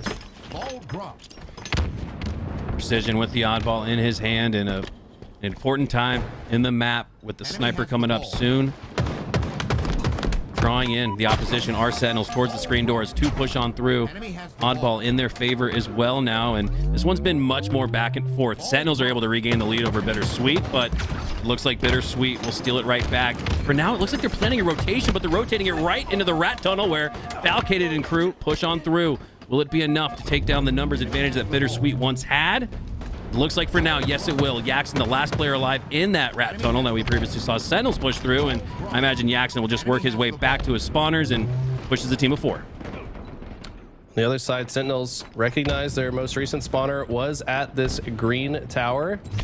And just a quick tip for you guys, if you're playing oddball, usually the best place to rotate it is where your last spawner spawned, because the game said that's the safest part of the map. So why not take the ball there as well? It's exactly what Sentinels do, and Boo Boo, understanding his teammates' positioning, is likely to force an A spawn. That's how he's able to get that spawn kill on this side. And now he's just going to shut down this rotation. But look at the speed from Yaxon going 100 miles an hour. And he's going to make himself a difficult target. Boo Boo is forced to rotate around. Wow. Look at the slaying disparity for Sentinels. I think it's around 20, 25 slays, several team wipe advantage that Sentinels have claimed, and it's trickled down into the scoreboard after what was a very highly contested round number 2, back and forth. It's been all Sentinels ever since, but just as I say that, Bittersweet have gained control. Looks like Sentinels not able to play the oddball at the back of green, and that's going to give Bittersweet at least 5 to 10 more seconds of time. And now Boo Boo Doobu's the only player alive for Sentinels. And does he want to push through 1v2? I don't think so for now. He's going to wait, see some spawners come through on that back button. And now the spawners coming through, Boo Boo Doobu sets his sights on the face of Piggy and takes it. Opens up the break with an even 3v3. Mortally goes down, so now numbers edge is in Sentinel's favor. But just like that, they get taken down quickly. Oddball being held at the back of B. Nobody content to just reset it there. Bittersweet, you could argue, gives it back up to Sentinels, and they should take 10 seconds off of that. Wow, Boo Boo just lining up, and a quick scope there on Piggy made a big difference. The rest of his teammates had been killed twice in a row, really. So Bittersweet putting up a great fight here, but exactly right. I think Lethal right there is just intentionally placing his portal in a different spot. I think that's the only reason he ported there, which is definitely one of the skill gaps. You can be a bit intentional where you want to go back if you have to use it after moving forward. He's just been using it to stay alive and dodge grenades, going back and forth, being a bit mixy, and I like the use of it. I mean, most players, I feel like, wait too long to use it, but I think people should just be using it a lot like that. I agree, especially with its half-second delayed activation. Just let it rip. Just start tapping buttons, man. Why not? 2 down, 4 Sentinels, only 1 down for Bittersweet. Oh, man, make it 3 after the cluster luck. Frag toss, bounce pass from Boo Boo Doobu. Great grenade angle there. And my God, Boo Boo Doobu with another sniper rifle. He's had 100% of the sandbox as it relates to that S7. Sentinels up because of it, 85 to 54. 85. Oh, that's too good. But you're exactly right. I mean, this guy securing the sandbox for his squad is a huge difference. I mean, this is a pretty close round. You got to imagine if Bittersweet were able to get even 1 sniper. I mean, these guys are all phenomenal snipers, but if they just never have a chance to hold it, they're not going to get any value. Finally, it does trade into Yaxon's hands, and if he can start popping off like we know he can, they could actually bring this back. I've been watching so much European Halo, I stole the accent. Yaxon still in the snipe, still in the face. of Sentinels as he has a great quick scope lined up. Oddball precariously set out there in center field just below the dummies. 91 to 54. So Sentinels need just one more hold. Yeah, Jackson cycling through the top mid location, has precision dead to rights. Nice 3 shots to take him down. Camo's up soon in 20 seconds, but before that, Sentinels are going to push through off that location. And look at the rotation from Jackson, from cuts to top mid, down to sandbags, down to the rat tunnel, back up to sandbags. Jackson has been putting himself in the perfect place, right time, right place, and that's a big reason why Bittersweet are coming back. This is absolutely doable. If Jackson can shut down this push, they can get a lot of oddball time. They can force Sentinels to sweat a bit, but look at the push. There's 2 players jump for the camo. Lethal able to activate it. I don't know what happened to him, though. He disappears. Did he also have a QT? No, okay. That's right. The observer also makes him invisible. Sorry, guys. Got a little confused for a second, but suddenly that camo grab is massive. They're able to shut down the entire roster of Bittersweet, and that's going to close out the round. When they started to kind of breathe some life into that second round, Sentinels just shut it down. Whew. And Bittersweet did enough to make us hold our breath a little bit there in that round number 2, but Sentinels take it 2-0, and I think Sentinels, you definitely make the case for the better team. They're the higher seeded team in this tournament, highest seeded team in this tournament. And don't sleep on Bittersweet. Going to be curious to see what they can do in game number 2. But for now, we're going to swap back into that Incognito versus Still Deciding elimination round 7 series, game number 3. Strongholds recharge, and it looks like Incognito up by a minute. When we left off, they were in that Street Slayer. Incognito had the lead, so it looks like they were able to close out that dub. And with a strong lead here, looking good in game 3, but I mean, an 80-second lead is really not one that you can start to feel like you've got it in the bag. If you're on the side of Incognito, you've got to continually hold off the pressure. The Still Deciding will undoubtedly be applying. As Collect gets huge kill, tries to rotate into A, but kind of maybe a bit rushed, or maybe didn't expect that there was another member of Incognito here, and that death is going to make it even longer before they can start getting into scoring position. Yeah, 60 seconds can feel like a 6-second lead in Strongholds, but once you go up by 100 plus, then you feel pretty good about that lead, especially so when you consider Incognito are soaring into the 200s with a stretch of control that looks to put them up big. Now hopping on board here with Manny, sliding in through to the A side of the map in a 1v1 with Gilkey, but with some help, takes him down, gets to work on A, and wow, quick melee, only needed 1 shot from the DMR, 1 fist to the face. And it looks like Still Deciding, yes, we'll be able to regain control of A and B. Now C spawns for Incognito, so yeah, despite the fact that Still Deciding down by 100 plus, they've got Incognito right where they want him. That 1 kill from Manny right there tells me that the Still Deciding roster have good communication right now. If your teammate says, I shot him twice, then you know that you just have to shoot him once and get the beatdown, right? So I'm kind of imagining that could have been the call out there.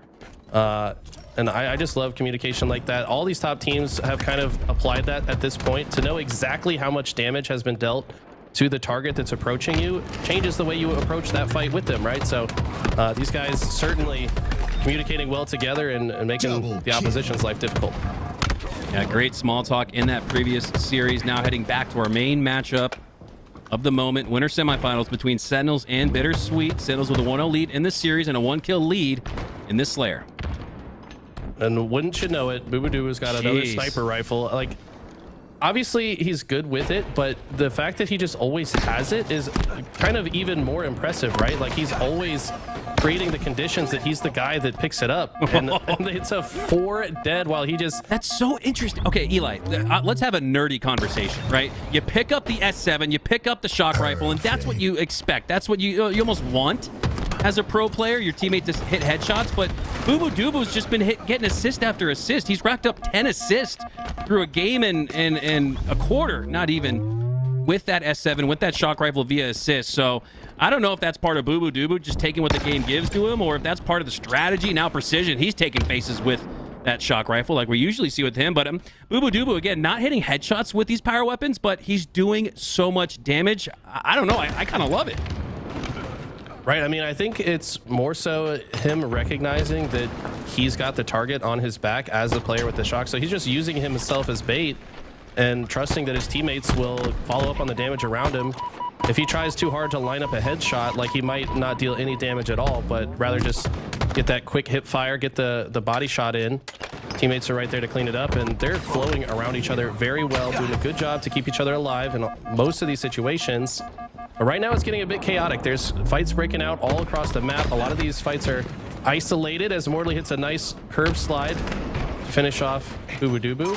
But amidst the chaos, Lethal able to grab the camo, and Precision keeps him alive with the triple kill. And he's going to immediately go into A to block the spawn. And this means they are forcing the spawns at C, and they're going to play very fast to put that extra pressure on them. Impressive bait and switch there from Precision and Lethal. Precision earns the triple kill, and Lethal earns the camo because of it. Now, looking to press these back C spawns for Bittersweet. This could bust the lead wide open to double digits. For now, it's an 8-kill game. Lethal just waiting to make his move, and he's waited a little too long. That camo's gone. Piggy heard it. Pushes around the corner to take down Lethal. Chase grenade goes out. Lethal got to watch his back probably, and there he goes. Piggy takes him down. Precision goes down as well, but Boo-Boo-Doo was able to clean up on some of this damage. Makes it a little bit more difficult for Morley to spot him with that shroud screen. And this is so intriguing how he plays this. Doesn't spot one in the hill with him, or in the shroud screen with him, and great patience there from Morley. Doesn't rush into the shroud screen. How often do we see someone get ninja'd because of that? Instead, plays patient and has Bittersweet still in it because of that. Yeah, Bittersweet honestly did a phenomenal job to push in here and kind of keep each other alive. Looks like Sentinels were able to secure another shock rifle though. So while Bittersweet apply all that pressure and they do get the slays at the seaside, the side effect of that is Sentinels spawn next to the new sniper. So they're just going to take that, and now they're the ones collapsing back into C. And after this play, they've only grown their lead. So Bittersweet have to find a way to maybe fight a bit more from the A and gold sides of the map, because that way they can have a better chance to get these shock rifles, because right now it's been a big difference maker. Sentinels have doubled up on what was once a 5-kill lead, now up into the 11, 12 count. My God, Sentinels soar into the 30s, and the kills just keep racking up. It's like there's 6 players on Bittersweet, and Sentinels are taking down one every 5 seconds, it feels like. Unbelievable work from them, as we'll switch gears here to a highly contested endgame. 6.5 on the clock. 44, 43, Complexity with that 1-kill lead. Huss looking to push up, spot some opponents, defeat intel to his teammates. On the other side is Reversal Perfy, Common, Super CC, Breaking Shot, and Haynes. And for now, both teams just waiting for that opening break slay. A little bit of a delay in the action, but once one goes down, you'll see the collapse come through. There's Breaking Shot, gets the Stalker Rifle slay onto Rain, but Rain did enough damage on Breaking Shot where Breaking Shot couldn't try and finish up onto Huss. Now Huss cleans up on Super CC. 46-44, Complexity in the lead, but only by 1 now. Camo's coming up as well, and it feels like Complexity in better positioning. They're the center of the map. Super CC, though, coming off spawn, immediately jumps top A to get the angle on Huss. Shuts him down. 2-kill lead is massive right now for Complexity. Reversal Perfy need to clean it up. Yes, they get a kill and should be able to secure this camo. Look at this Breaking Shot playing in front of his teammate. Even though they cannot afford to die, he's just using his body to block the shots for his camo player. Ryan with 20 kills, by the way, insane, but Common has to make a play here. Do they know that Complexity have rotated?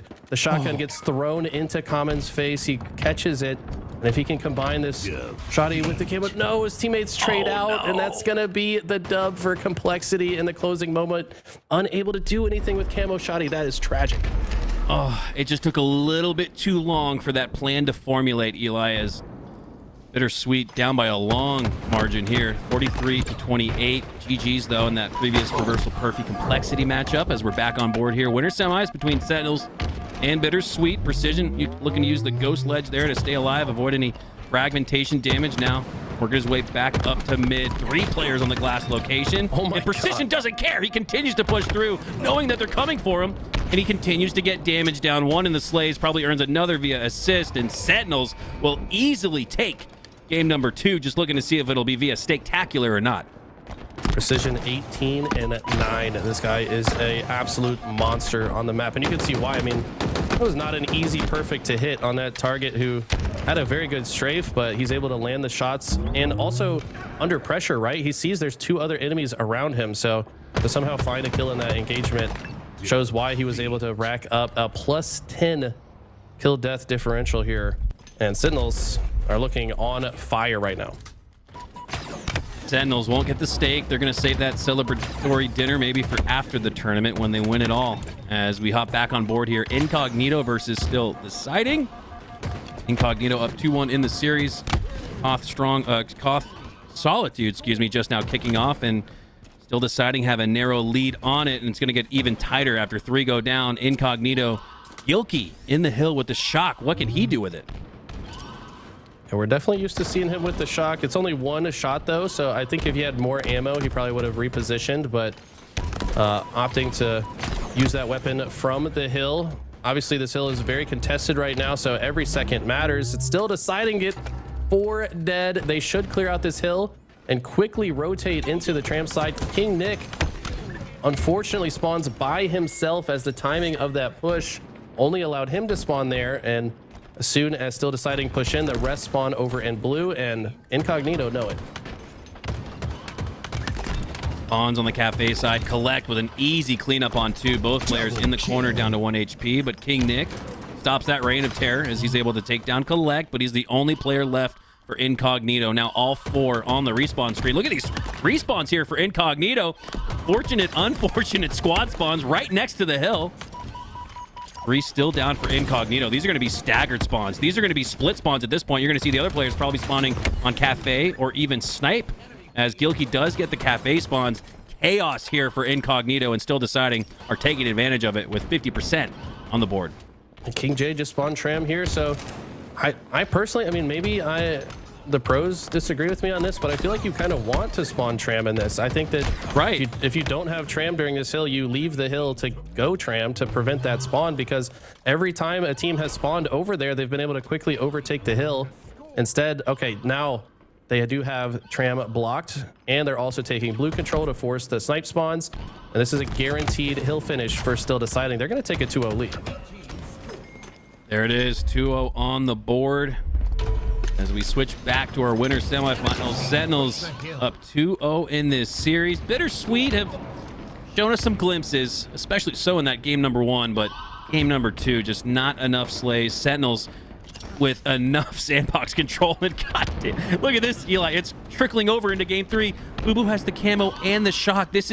It's insurmountable for Bittersweet to beat a higher seeded team like Sentinels if they're going to have 100% of the sandbox.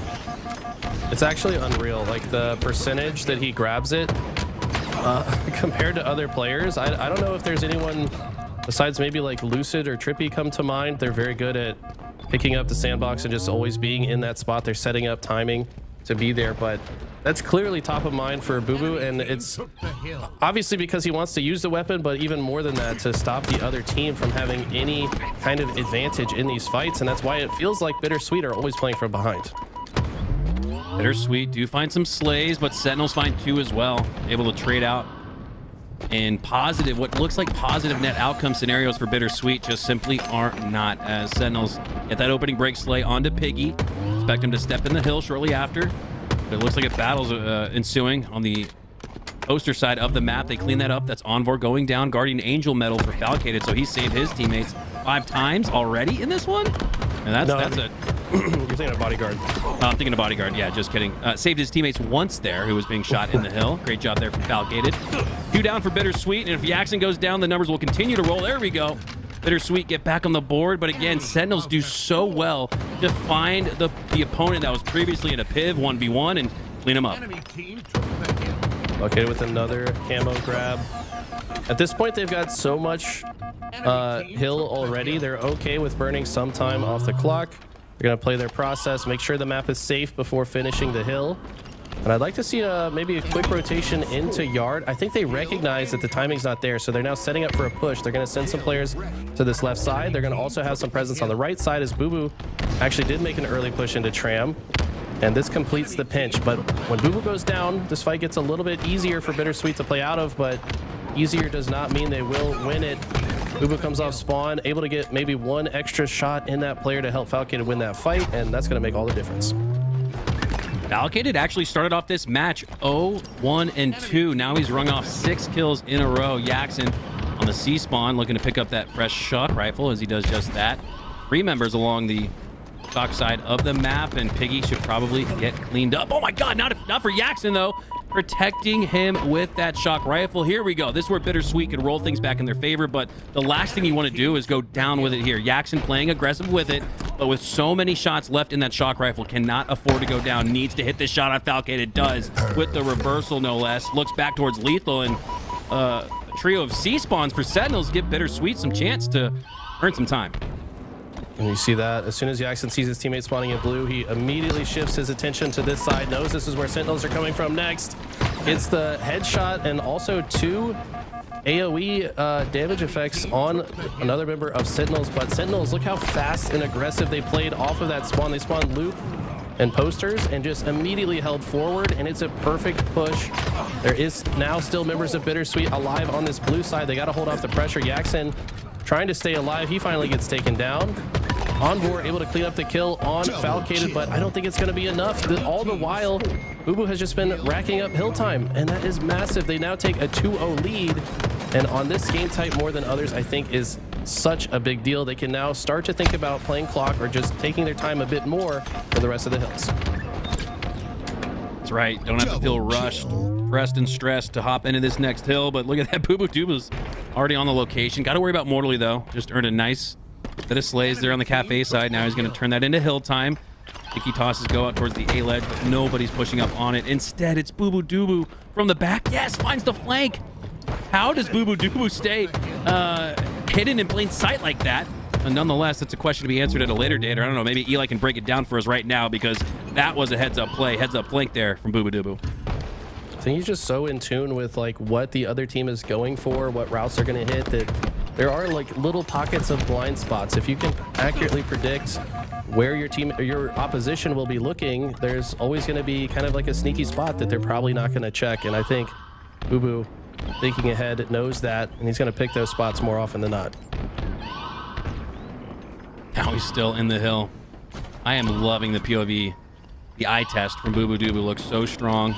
So 2-2 Sentinels, 2-0 in the series and this particular match with less than 2 minutes to go now. Bittersweet probably in a must-win hill scenario, and as I say that, Boo Boo Dubu shuts down the action for the double kill. A little use of the thrust to make himself more difficult to stay alive, and this could spell trouble, I believe. If Sentinels do go up 3-0, I don't know how Bittersweet can come back. Really like this, the way Boo Boo plays that. Like, he is the hill guy, but recognize the pressure's coming in from blue, gets out of the hill, gives up a little bit of time for the benefit of guaranteeing that they still have map control. Gets that double kill and then gets back into the hill.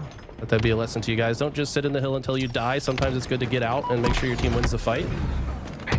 And yeah, if they win this hill, this series, in my eyes, is over. A minute and a half against a team like Sentinels is just too big of a deficit. They've got to make some magic happen on the side of Bittersweet, but guess what? Boo Boo's got another shock rifle. He's not going to make it easy. Defeat. That will do it in that King of the Hill. That'll also do it in this Strongholds matchup as Complexity take it. It's not over yet over here. Oh, not over yet. Okay, so 3 on the board for Sentinels, a minute 20 on the clock for Bittersweet. They got to start moving and grooving if they want to come back in this one. This is one of those hills that, I mean, Sentinels can just take positions like the one Boo Boo's in right here, just get max damage down from the truck side, and it's going to rotate through. Piggy and Jackson still alive over here, but half to hold off the pressure. Boo Boo just going to hold forward here.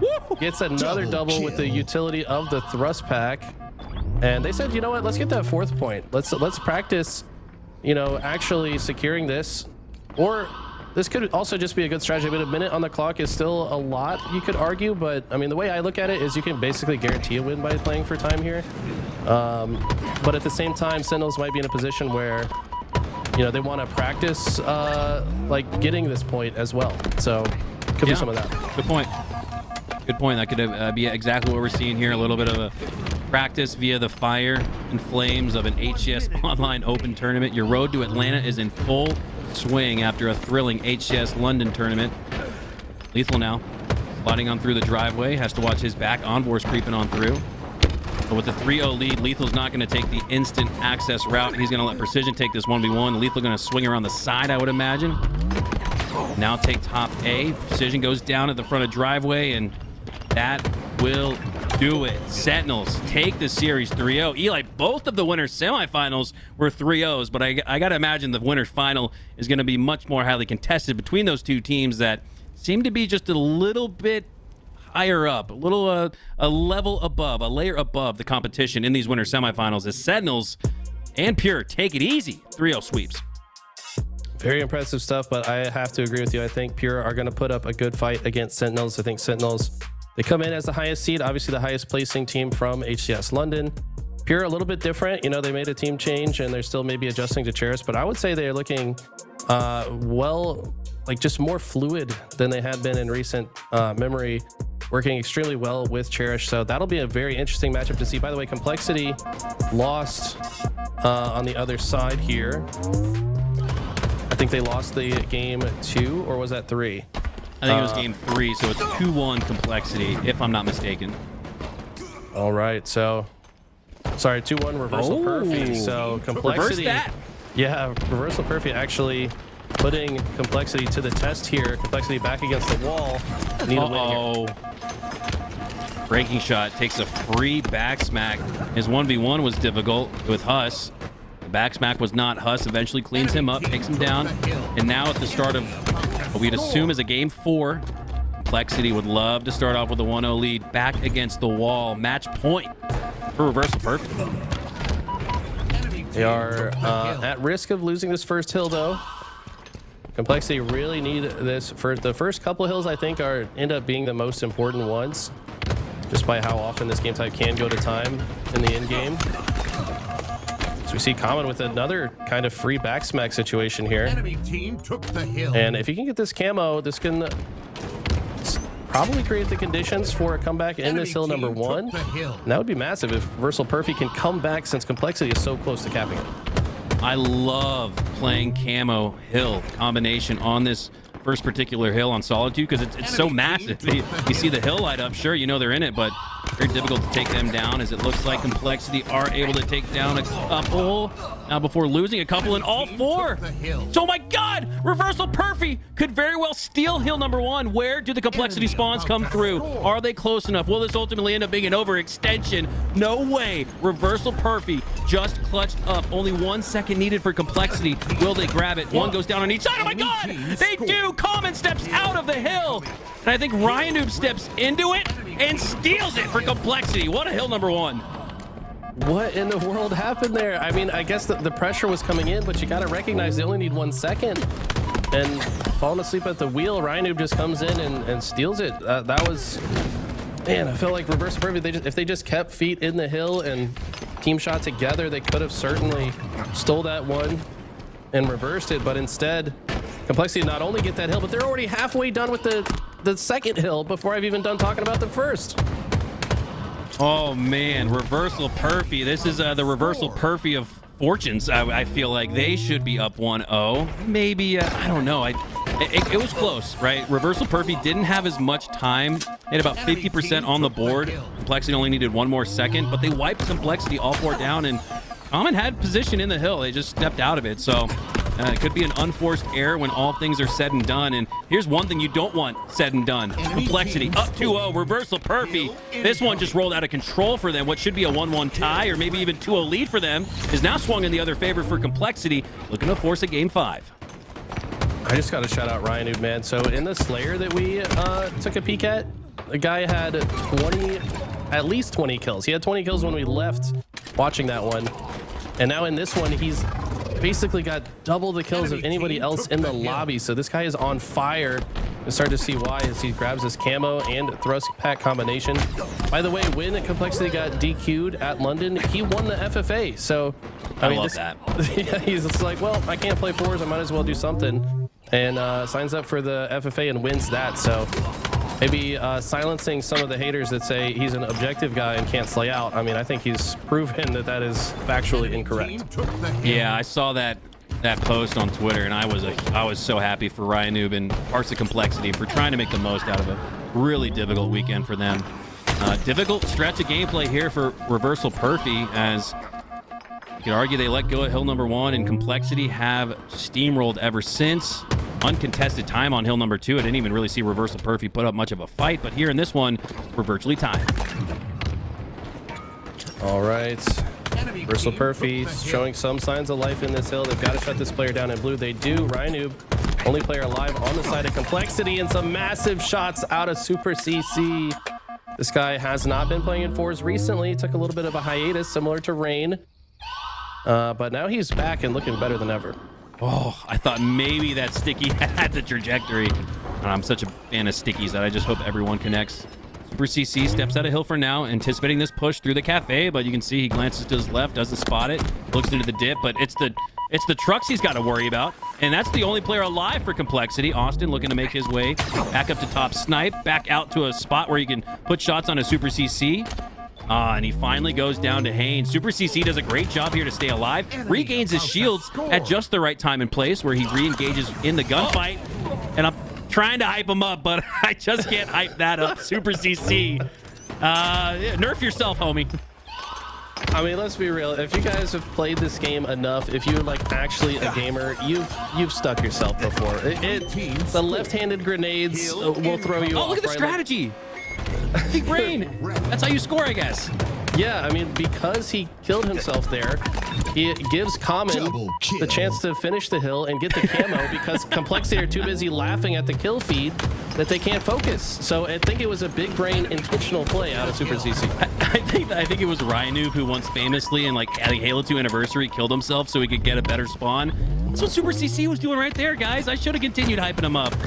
Anyways, Rhinoob goes down. Common's down. 3v3 for now. Super CC back on board with him, looking to thwart this push through the cafe side, wants to take the high ground instead.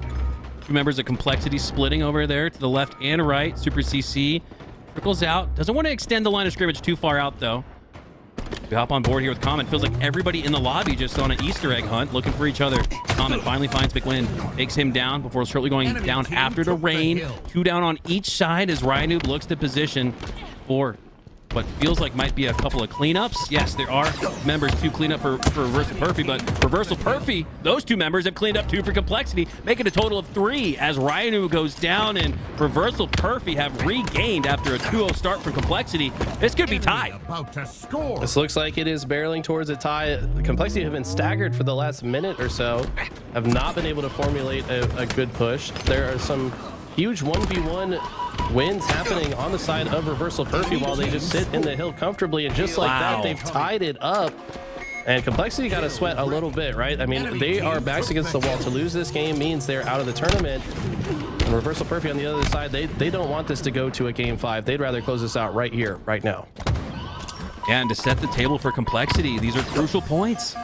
Just getting one round further to elimination round 8 are crucial points that Complexity need to accrue as much as they can, and need to really accrue teamwork and chemistry more than anything, because again, I feel like they're in a spot where they need to win the major qualifier. Super CC about to win a 1v1 for the triple, a little elongated in that gunfight.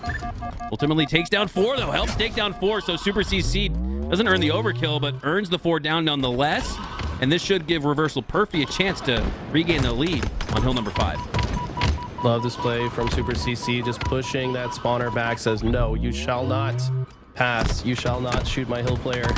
And the damage through the tiniest crack of visibility, able to get that kill, make it 2. Somehow making the lemonade out of lemons does Super CC, and that's adding up to a massive amount of hill time, and it's 4 dead again. Complexity have not all 4 been alive at the same time for so long. It just doesn't feel like they've really slowed down and given themselves a chance to reset, but it's partially because Reversal Perfy are playing so aggressive, they're not even allowing it to be possible. 3 dead again for Complexity. They only spawned a few seconds ago. It was just a moment ago. Complexity were up 2-0 in this game, and it felt like we were starting to theorize what a game 5 might look like, but Reversal Perfy, they're looking to end this series 3-1. And my God, Eli, I try not to stare at the scoreboard too often or cast off of it, but you're right. Every time you look at the top left, members are going down for Complexity. And it's not like they're dying together in 2s or even as a full team of 4. It's always split out, staggered, or separated. Because of that, they haven't even been able to get a single second on a hill where they need 45 of. There we go. Complexity get into the hill, but Common still popping off. Rhinoob with the nerd nade cross map, half cross map, takes down Common and shuts him down. Another great grenade takes down Haynes. Setting up for the back smack, but that player does not push through into the hill, so Ryanoob elects to shoot him down. Instead, Ryanoob looking to milk as much time as he can here. Complexity can't waste a second, and now here we go. Complexity doing what we just saw Reversal Perfy do to them, but Complexity, again, 25 seconds left, 50% on this hill. They could get wiped one more time, but boy, do they need all of these 15, 20 seconds or so in succession. Ryanoob earns a spree, but goes down shortly after. All the while, that clock ticking down. 16 seconds left. This is such a interesting spot. Complexity forced to kind of dogpile the hill. Reversal Perfy need to quickly take positions to get them out. Ryan finds a perch to shoot them back, but the 10 seconds are left. He's last player alive. Huss just respawned. Not sure where, but if Reversal Perfy can keep them out of the hill for the next 5 seconds, it's over.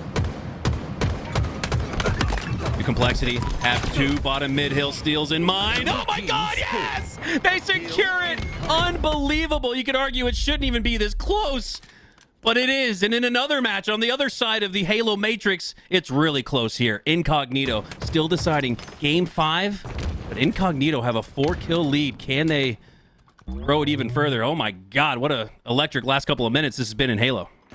Yeah, I mean, this is so tough. There's 2 extremely exciting things happening at the same time. Bear with us, guys. We're trying to make sure we can catch all of it. That other one certainly going to overtime as we watch this end game play out as Incognito gets several kills in a row. Oh my god, Barcode with the clutch shots. That could just seal the series for Incognito. And it does with the curb slide triple kill. And we're going to hop back into that sudden death. Oh my god, Hunter, this has been insane. Series ending overkills, series ending triple kills. This day has delivered as we hop back in on board with this Complexity versus Reversal Perfy matchup. Complexity earning the first 2, Reversal Perfy earning the next 3, and then Complexity stole that bottom mid hill like they previously did to start the game. Now tied all at 3, minute 25 on the clock. Next point wins. Oh my god, so we're able to get 2 insane end games at the same time. That's W production if you ask me. But it looks like Reversal Perfy with a couple slays and a camo are looking really good to secure this. I mean, Complexity, realistically, they have to make something happen right now. I mean, there's only about 10 seconds left for Reversal Perfy. This is Complexity's last push, potentially of the entire tournament if this doesn't work. Super CC in a spot to win it. And that should do it. 2 go down for Complexity. I don't see enough pressure or presence, and they do not. Complexity go down and lose out on those crucial pro points. Reversal Perfy continue to be one of those semi-pro teams. They pop into pool play from the open bracket. Maybe they start off a tournament in pool play, but that's just a scrappy squad I don't want to go up against. Reversal Perfy move on. Complexity gets sent home. Welcome back to 4v4 play. Super CC, have yourself a game. Common, by the way, I gotta shout out Common. He stepped it up in that game. He was the main slayer for his squad, had the most slays, and I feel like he's kind of their X factor. If Common is playing his best, that team can do unbelievable things. So I mean, big props to Common taking out Complexity. But wow, we're gonna catch our breath here. We're gonna throw it back to the desk, see what they had to say about all that action. Congrats to Reversal Perfy for winning that last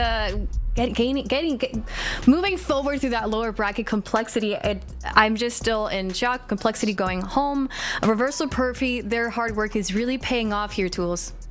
Yeah, Reversal Perfy, I think shocking some people, right, with how well they played against Complexity there. I thought it was going to be a game 5 for sure when we saw Common in that first hill like jump out at the last second, but it was a great job by them to stay resilient and to be clutch in the big moments. Complexity pushed them into that overtime, but they stayed resilient. They got their control, and they're able to beat a very good Complexity roster 3-1. And that is a huge ups for Reversal Perfy. It feels like this this roster just keeps getting a little bit better week in, week out. A little bit better every single time. Now Complexity, Ashes was saying that they were cooking up the squad. Is this the squad that you think Complexity is going to be setting up on after this, you know, whenever they decide to announce who they're picking up? I mean, what are your thoughts here? I think that Complexity will probably stick with what they got here. I think they have some really good players. Obviously, it's their first week playing together. Rain's been out of the system for a while. Mikwen's adjusting to a new team, right? There's a lot to for them to improve on. My big thing with this roster is you don't have a lot of time. We got Atlanta in just over a month's time. You need to be ready for Atlanta now, right? You have a few more online tournaments, and then you have your qualifiers, and you have to make up that pro point differential now to make pools. Like, you don't want to go play an open bracket, so that window is rapidly closing. They're gonna have to probably see quick improvements by next week, or else they might be thinking, okay, like maybe there are more changes to be made. And honestly, it's a little surprising to me right now. Obviously, contracts are a thing. They have to figure out those contracts, but we haven't heard any official announcement from Complexity yet. So that, to me, like, maybe they're not like fully committed in with the roster yet, but obviously some work to be done. I'd like to see them get better. Some work to be done there for Complexity. That was my next question about the pro points, how this affects them. I think you answered that exactly how we needed to hear it. It's definitely a crucial moment for Complexity, a scary time for them to not have enough pro points and have to go play, not qualify for pools and have to go through open bracket. Now, our next matchup, we're going to be moving forward to winners finals, Sentinels versus Pure, and this is a very interesting match. Pure is looking very, very good. And on the Sentinels side, I mean, what can we say about Sentinels? They've been looking super strong ever since they picked up Precisions, and we're about to see that right now on our CTF Aquarius. Let's go ahead and let the casters tell us more about this one. All right, Eli, here we go. Sentinels versus Pure. It's a rematch of the major qualifiers for HCS London, where Pure were able to upset Sentinels and earn themselves a spot where they needed the win to make it to London. Got top 8 at London, and now look to be on the rise even, maybe a little bit more with Cherished. Collect previously on that roster, but now Cherished. Not to say that he's a better player than Collect, but there's just something about composition and the way players jive and vibe with each other, and it looks like these guys are vibing. I'd even call that they're in the honeymoon phase, it looks like, and that's a dangerous phase to go up against if you're the opponent. The other team, they're feeling it. The other team, you don't know their tendencies. So Sentinels has a lot on their plate here, going up against a familiar foe, but with some new looks to them. You're exactly right. I mean, this is a rematch, just one player different here, but I tell you what, both these rosters looking better than ever right now. I could say that, yeah, Pure look to be in somewhat of a honeymoon phase, but Sentinel's still kind of in that as well, right? I mean, they're still getting their first reps in with Precision. He's only been on the team for maybe, what, a month now, maybe a little bit longer, but these teams, I think this series is going to go the distance, man. These teams are both playing phenomenal. Right now, we see Lethal with the Heat Wave and a teammate next to him, and the Thrust as well. They're going to shut him down, but after taking heavy damage, maybe going to slow their next push, but no, they find Druk across the map, and with top mid control, Sentinels look to strike early if possible. Aquarius CTF will be our first battleground in this winter final. You previously mentioned Sentinels with that mid-map control. Falcated's now turned it into potential control of the blue base as he looks to make his way through, clambers up to the top. This flag will not continue to run because of the 2 going down for Sentinels. Falcated just trying to give Pure something else to think about, something else to secure on the map, which is that reset. But for now, Pure will wipe Sentinels, and Pure now have a chance to counter. Look at this. Cherish goes all the way into the back of the base first, wants to make sure there's no spawners in the back. The timing was a little bit ambiguous, but as soon as he clears that side, feels comfortable to grab the flag. Problem is the spawners of Sentinels spawn close by here in the utility side, so maybe a member of Pure went into the P side, and not sure if that was intentional. You can certainly, manage the spawns on either side, but Sentinels have done a phenomenal job to play off of their back foot, and the perfect time to do so with this OS coming up. Saw Sentinels with a lot of power-ups in the winter semis, and start off the winter final with one there in the OS. But my God, it's almost like that was bait. It's almost like Pure had planned for Lethal to grab the overshield, so 3 members of Pure could melt that down. Unbelievable. And now Sentinels have the fridge spawns. Last shot, and Pure have control of Sentinels generator, looking to generate some offense here. And his last shot takes down Precision top mid, cross map shots and a Falcated, but he's got to worry about Boo Boo Doo in his face instead. 5 perfect shots from last shot. This is his home where he won the grand finals of the Halo World Championship free-for-alls. Not surprised to see him popping off here, but that run does get stopped short for now. Sentinel's gonna have to play some good defense here. Honestly, both teams playing great defense. We've had a flag get pulled on either side. I think this is the 3rd or 4th flag pull of the game so far, but until now the flag hadn't got very far, but this flag has gotten all the way across into the utility of Pure. But look at this, Boo Boo Doo in the base of Pure. He's gonna hit the curb slide, launch the flag to mid-map, and got ourselves a little bit of a flag standoff. But if Pure can return their own flag, they can potentially score this. No, the return comes through on both sides, and we completely reset the situation. What do you know? After a couple minutes, let's just reset. But Sentinels are going to have the edge off of the reset. After 3 go down for Pure, Cherish, the last player alive, staggered. 4th spawner goes down, and you can see Sentinels like a tiger hiding in the high grass, just waiting for the perfect time to strike. That grenade sends Falcated and his teammate back a little bit. Good damage there. Out of Pure, keeps this Sentinels run from occurring. What feels like when it should have, about 5-10 seconds ago, but now after 3 go down again for Pure, you expect the run to come out now. There it is, Falcated with it, and he's not going to look back. He's going to continue forward. Nobody off spawn there to potentially stop it. Druck is, and he gets the spot. He spots the flag. Unbelievable. Druck, the only player alive. I thought for sure that Falcated was going to get through.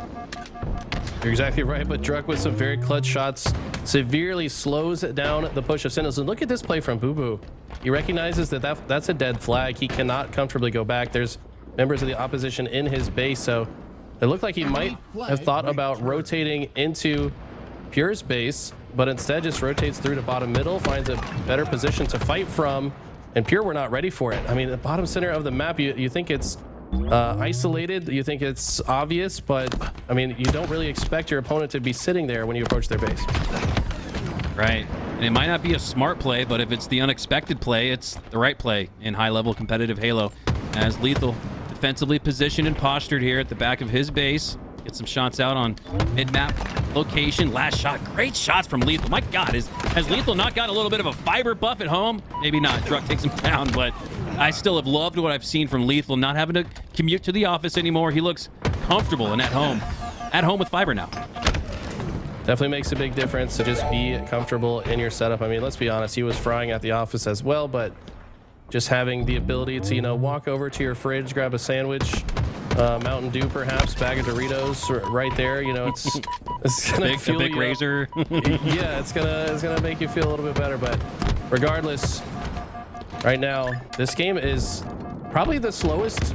I don't even want to call it a slow game, but as far as scoring goes, to be halfway through an Aqua CTF without a single score on the board just shows how close these competitors are. I mean, there's another example of it, Druck. All right, here we go. Never mind, I'm dead. That's what it's been like for this game. Players pull the flag out, feel like they got some time and space to operate. That's not the case, as that flag will get reset once again. And at the halfway mark, Eli, we've had no scoring.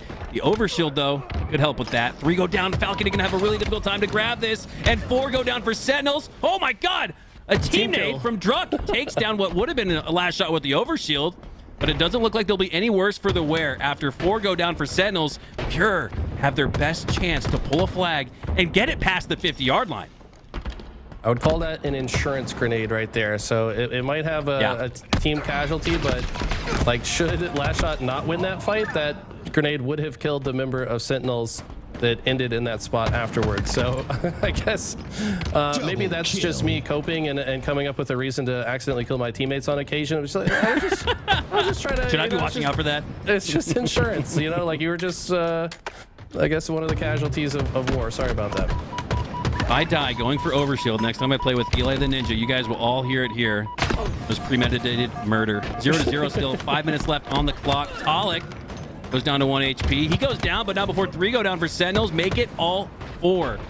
And usually, Eli, you start to get a little excited, right? The tone changes in our voice, like, oh, here we go. But it doesn't feel like 4 is even enough to get what feels like a good run. Last shot does have it at that 50-yard line. Falcated, almost seemingly a little frustrated. It gives that wall a nice little melee, and this looks like it should go through for Pure. I don't think anyone's in position. They're set up on the P side, R3. Wait, they stopped Oh my God. no shot.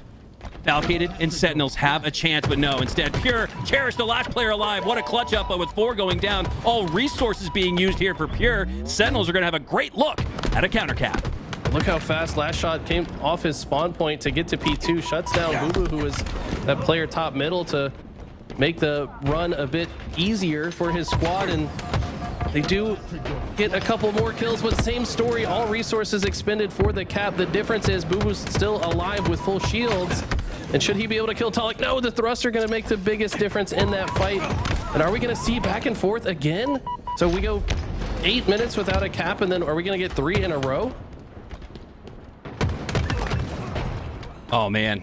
We just had some breaking news come out across the scene. I would normally not stop down for this at this moment in time, but this is huge. McWin stepping away from competitive Halo just on his Twitter feed. We'll read it off after this game, but I want to let you guys know for now the late breaking news coming across the Halo stratosphere as one of the greatest players of all time. One of my favorite players in the community looks like has retired. 3.5 minutes left in this one. 1-1 tie.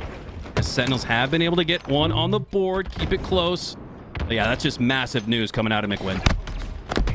It just made me sad, man. I love McWin. I love watching him play. I think he's one of the most underrated players, but I don't know. Hopefully it's one of those baits and then he decides to come back later. I feel like every time someone retires, they come back at some point, right? But I don't know. Maybe he means it this time. We'll have to see. We'll read that after this game for you guys. But 3 minutes left in this one.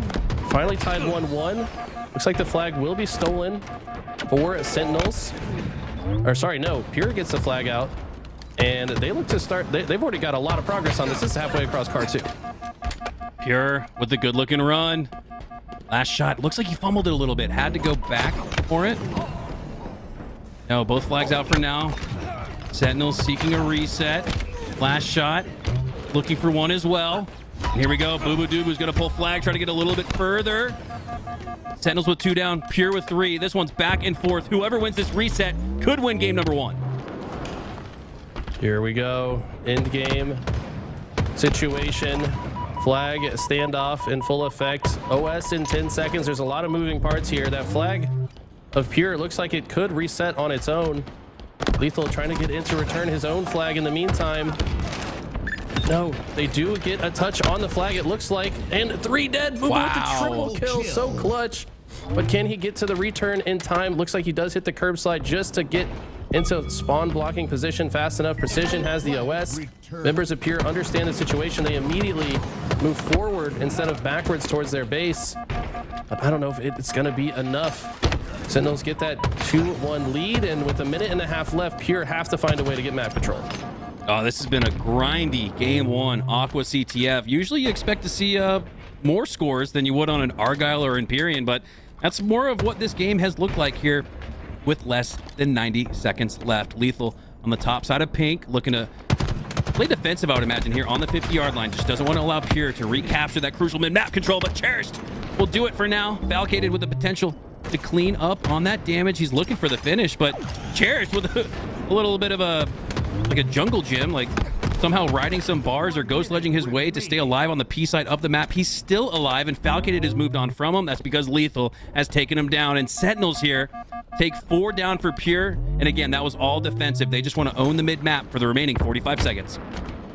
Exactly right. They just got to shut these players down who try to aggress through. A flag pull is necessary to force an overtime here. So the writing is clear for Pure what they have to do. But look at this. Falcated just posting up in their utility side, says you cannot pass this location. You've got to find another way to my base, and you're going to have to run into my teammates when you take those other routes. Takes another 1v1. Cherish has to back down. Talik does get the finish. You get a kill on Lethal as well. So 2 dead for Sentinels. The door is open for Pure to push through. Pure desperately pushing through. Druck needs that win on Boo Boo Doo Boo, but Boo Boo Doo Boo wins it instead. Cherished has the pull, but this all feels like bait. Oh, big win there from Talik. Could keep the pie chart alive, but no, Falcated is going to shut that down, and Sentinels will, in fact, take game number 1. Wow. Insane Aqua CTF. It's not often we see a game 1 with such a low scoring margin on this game type. It just goes to show how good of defense, like how well these teams understand their when it's time to play defense, when it's time to play offense. And Sentinels barely getting that victory. That could have gone either way. Sentinels just winning in that crucial situation. That 2-minute overshield, I think, was the complete difference maker there, right? Boo Boo getting the triple kill so Precision can get the OS. That was the game deciding play. All right, Sentinels take game number 1 over Pure, but want to go back to the breaking news. One of the greatest Halo players of all time retiring after McWin. Says, not really going to go in depth, but I'm stepping away from competing. It's been at the forefront of my mind for way too long, and I've just been kicking the can down the road and embarrassing myself at this point. Much love, y'all. Peace. There it is on your screen. Eli, this is one of the not only greatest Halo players of all time, but one of the most influential as well.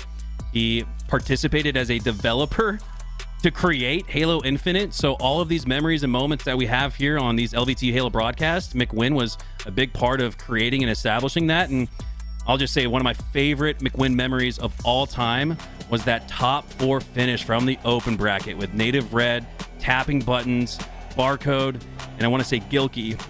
I'll never forget that. They took down Sentinels. They were down by 8, 46-38, and they beat Sentinels in a game 5 to secure top 6, and then went on to beat G1 for top 4 from the open bracket, tying that 5K roster that did it at Charlotte 14 years ago. So I'm sure we'll have plenty more thoughts and analysis on that. But for now, that's the official word from the man himself, McWin, retiring after one of the most illustrious careers you'll ever see.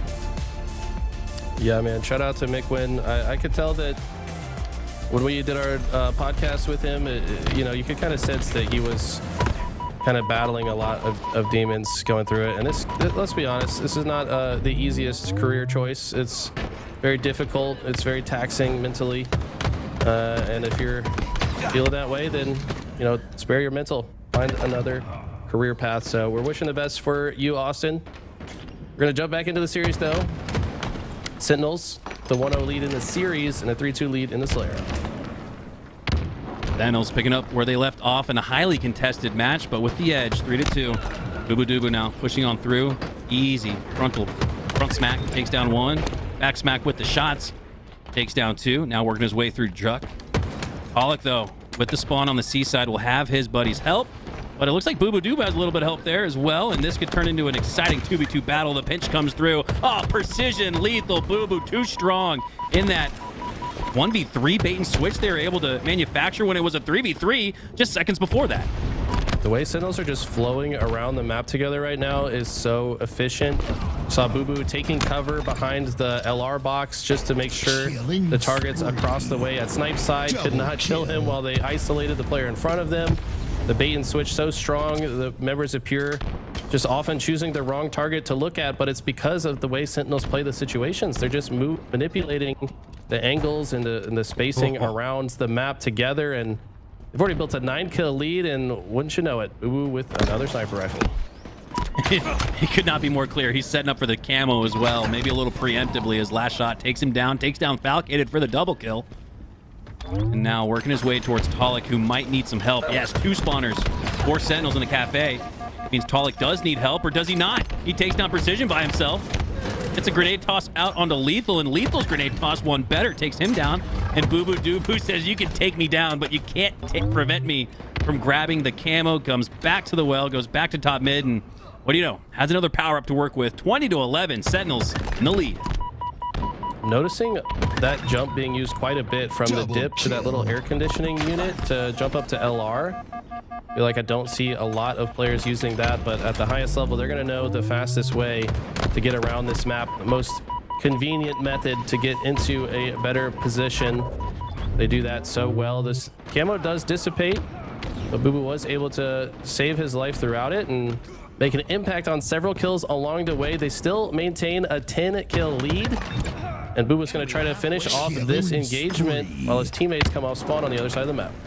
And a 10-kill spread for Boo Boo 11-1 and Caster's Curse 2. But right before that, the math was mathing up for Boo Boo. It still is, despite that second death of the match. Boo Boo looking like sometimes the main Slayer. And that's something I've noticed here for Sentinels today. Precision's had his pop-off moments. Boo Boo's had his pop-off moments. Falcated And then there's Lethal just being the modern day Halo GOAT. I mean, this is a Sentinels roster, Eli, that looks so scary. If they have room for improvement, which they do, and they find it, this is a team that, like Tool said in the early goings of the show today, could absolutely steal that top 4, top 3 consideration that it feels like Shopify Rebellion have all but reclaimed, but Sentinels, they're in the mix as well.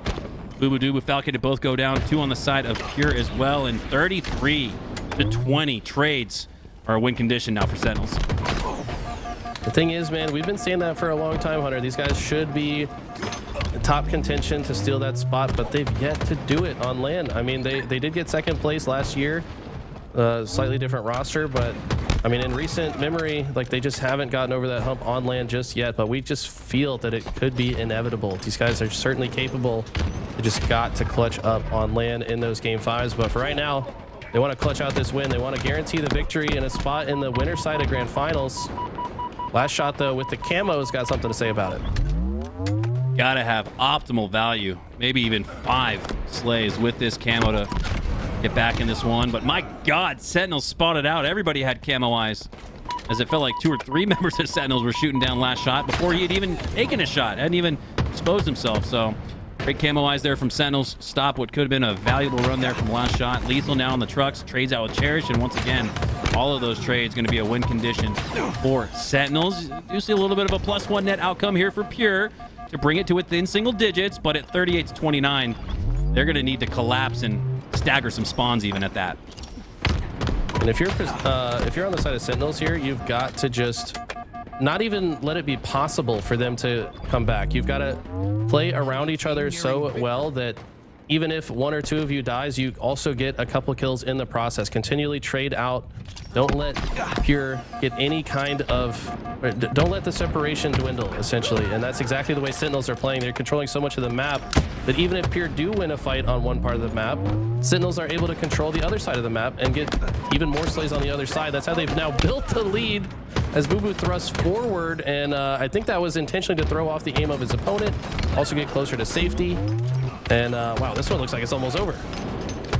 Booba's been great with the thrust on Solitude. I've seen him not only get slays with it because of it, but stay alive because of it as well. 47-33 now, as Sentinels have all but secured a Game 2 victory. And what's it gonna take, Eli, for Sentinels to break through on LAN? Because they can certainly do it online, as you see Boo Doo shutting the door with a double, maybe triple. No, not enough. 50-33 is the final score, though. But you know what I gather, Eli, is the key for Sentinels? You know what the skill gap is in high-level Halo? What's up? Taking your bathroom break. And I'm not even trolling, dude. After talking with guys in the big 3 that utilize it to ice out momentum from the other team, or underseeded teams that go up against the big 3 and just are foaming at the mouth for that win. Oh my God, we're about to do it. We're so close to actually beating these gods of Halo, these 12 players that seemingly never die. And so they don't take that break. They don't take the time to just talk over strategy. Hey, what are we doing right? What do we want to fix that we're doing wrong? That is going to be, to answer your question, I think that's going to be the the meta shift, which is, you know, completely out of the game. But a lot of what happens out of the game translates into in-game, and that's all part of this chess strategy. And that's what I'm looking for from the Rebellions, right? We talked to Suppressed earlier in the week. That'll come out here soon. But talking with Suppressed and talking with Boo Doo, 2 guys that are literally knocking on the door, they both said themselves their biggest mistake was not taking a break at HCS London, whether it was with a big lead and talking it over, or being down big and not letting that momentum die. So very interesting thought. I don't know how you feel about that, but I think that is going to be the skill gap for 4, 5, 6. Hunter, I love how you asked me a question and then you answered it, and then you said that it was my question. You said to answer my question, and you just, I mean, like, I agree with everything you said, but like, come on, bro. You're gonna ask me a question, like, why are you gonna answer it? Sorry, I got on a tangent and I started thinking about all the thoughts that we got from Boo and Suppressed, and I sort of just like splurged them out. That's my beat. That's my beat. you get excited, bro. That's why I love you, man. You got way more energy than I'll ever have. That is for sure. That's what makes this work. But man, you're right. There's meta within the meta at the highest level on LAN. There's a reason that these guys that have tons of experience know how to close out the series. But I think Sentinels are right there on the cusp, man, and it sounds like they're starting to figure it out. They're learning how to lose, which means that they're going to be able to learn how to win as well. You've got to do one before the other, so they're just one step away. But right now, they're going to try to shut the door on Pery, give them a loss to learn from. But I tell you what, Pery is not done yet. These guys could certainly catch fire, and we saw how effective they were on this map earlier today.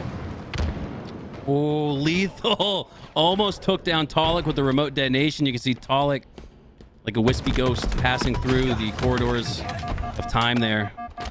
As Cherish will go down, Talik will go down as well, so eventually goes down with that camo. And that's tough, man, because Pery, we haven't seen them with much of the power-ups. They finally get a camo and can't do anything with it. Still 0-0 off the start. Definitely important to get early control of the oddball, but first, before you can do that, you've got to get control of the shock rifle, the camo. There's so much to play for, and that oddball is so exposed.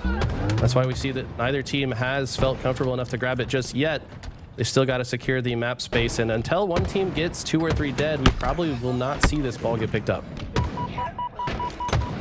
Very surprised on the winner side of the bracket that so far it's been one team over the other. Ball drop. Not taking or losing a single map are the teams that are on top and in the lead. So for Sentinels, this is a layer and level that we didn't see just a couple weeks ago against this Pery team that, again, in the major qualifier beat Sentinels twice in a tournament, 2 times, 2 best of 5s. That's very difficult to do, but Sentinels might just make it 3 games short order up here if they're not able to get something going here off the opening break. It was a moot point, 0-0, but Sentinels are starting to run away with it a little bit, 16-1 for Pery. Lethal might be one of the oldest guys in the lobby, but using the young man's jiggle peek strat, as he's maybe learned and seen how effective it's been maybe when used by his opponents and also his teammates. I mean, I don't remember seeing Lethal, you know, go for the jiggle peek that much before Precision joined the team. So, I mean, maybe being inspired by the movement that Precision brings here. And Falcated, last player alive on his team, but he's got the camo, so he could potentially come out on top as he does with a double kill. And that's going to be massive. Talik's not going to be able to comfortably hold this ball for much longer.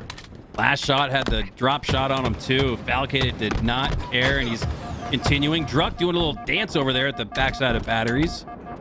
Gotta imagine he goes down to a nade shortly after. Does. Boo Boo Doo takes him down. But Pery are able to milk a little bit of time, and I love this with Falcated knocking on the door. Here, play the oddball out, make sure that they get reset. After taking a 33-16 lead where you've doubled up on Sentinels, it's going to make it very, very difficult for them to regain control of the oddball. But now everyone's dead except for Lethal on the gold side. So Pery said, all right, we'll drop down. We'll take that right back up to the lockdown location of A. As Pery, this is their best stretch. This is the best they've looked in the winter final so far. Looking quite good, but so is Lethal. Huge headshot right there. That's going to be a huge opening now for Sentinels to push through. They get another dead. Last shot trying to do as much as he can before dying. He's done quite a bit of damage. A little bit of time for Cherish to show up. Cherish instead going to focus on the ball. He gets taken down. Lethal just trying to stay alive as best he can. Maybe hit a no scope on his way out, but he goes down, and this ball is now scooped back up by Pery. And Booba's just trying to get some kills around the map, but nice G-slide as the shroud dissipates for last shot to get that, but Precision with a triple kill. Falcated kills the last player, and all of a sudden Sentinels can potentially tie this one up. It took 1 second between 4 going down for Pery and Falcated picking up that oddball. That's going to mean extended time here, at least 10 to 15 seconds to cut this lead to within 10 to 15 seconds. But Sentinels go down shortly after. They're going to have to reset. Pery do such a good job there off the back foot. We just saw Precision earn a triple. Cherish with the no aim assist. Grapple grab. Takes the oddball quickly back to C. And the time that we thought Sentinels were going to accrue are going to Pery instead. That was so smart in that moment, because if Druck had just juggled it all the way across the map himself, the spawners of Sentinels would have been able to peek out that Mangler door and kill him before he got very far. So they set up the conditions to just barely beat the timing of the spawners and get the ball back here, and it's paying off as they get 2 dead and continue to hold the oddball. Brave decision there from Pery to take on the 2 members of Sentinels without playing the oddball. Now that risk reward has given them a double up lead, and it's continuing to roll. Now 81-33, 2 minutes left. If Sentinels do break through, I do expect Pure to eventually play that oddball. Cherish, don't peek. He does. He peeks and plays the oddball, and Boo Boo Doobu's not able to make him pay for it. Boo Boo Doobu now set up, though. He does earn that assist. Timing might actually work out in favor of Sentinels here, as Cherish is the only member down, but Precision goes down shortly after. Oh my God, one fell swoop. 3 members of Pure are down, and Boo Boo Doobu could grapple grab the oddball, but the grapple's not at its spawn location. Instead, Boo Boo sends one back to the respawn screen. Talik with the chase grenade. Shock rifle headshot on Lethal for the double, as Pure in control. Wow, both players trading impressive headshots. I think Talik's was even more difficult. He was one shot, so high pressure moment. Looks like they're aware of Boo Boo's location. Perfectly placed grenade with the bounce. Camo's about to be up as well, so every kill pretty consequential here. Pure not only are close to closing out the rounds, but also in case they do lose the oddball, should be able to get the camo to close it out instead, but they don't even need it. Last shot just gonna hold it.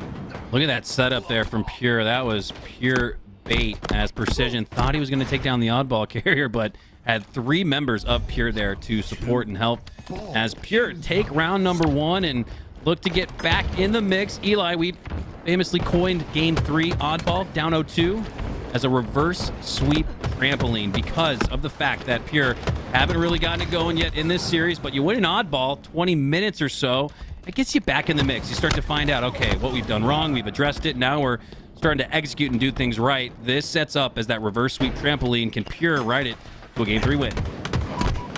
If you're Sentinels, you really don't want to give these guys a chance to start building that momentum. I see the players on this Pure squad as momentum players, especially players like Talik, like Druck. These guys, when they start moving and grooving, they can ride that momentum to reverse sweep potentially. So yep. If you're on the side of Sentinels, you cannot let your foot off the gas. You've got to maintain that energy, that level of aggression that got you this 2-1 lead, and you got to hold Pure back. Oh, this is huge. Talik avoids all of that fragmentation damage, but can't avoid the ceiling as that stops him short. Talik now looking to clean up on Precision. It has a free kill there, but Druck actually cleans it up instead. More on the glass. That's Lethal, 1v1, and Lethal takes him down. It looked like Talik had 75-80% shields. Lethal was able to take advantage of it. Sentinels take advantage of the opening break. Now have an 11-second lead. Cherish doing his best to deal max damage, has to back down. No sense in rechalling in that spot. Doesn't know if he's being watched from across the map either. And as his teammates go down around him, has to play his life effectively. Great peek shots there. Keep Lethal at bay. Last shot's going to clean that kill up, earning Cherish the assist. They get 2 others dead. Boo Boo, last player alive for Sentinels. Cherish sees the window of opportunity to grab the ball and get it to safety. And that capitalization of the moment is going to lead to a lot of ball time here, most likely. C spawns for the rest of Sentinels, and the 2 that were up on the map have now worked themselves to bottom mid, now to the C stairs. Boo Boo Doobu and Falcated almost form like a hybrid duo with each other, pushing up. Lethal has the shock rifle to take, but I think he wants to prevent this rotation coming through from Cherish first. Yes, that's exactly what he's doing. Lethal pushes on through the glass, takes down Cherish, leaves that shock rifle for last shot. So now he's got to worry about last shot, potentially peeling his wig back with that. Could also be Talik with it. I don't see it on his back, though. I think it's last shot with it. It is.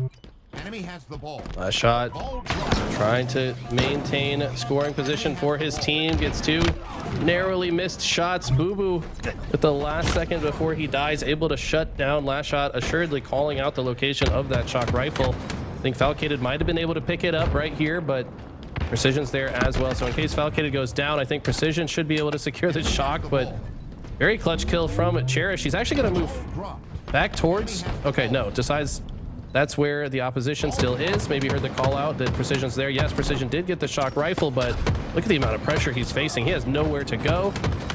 But can the rest of Sentinels clean up the situation? Wow. They flank in from the other side after attention was shifted to Precision.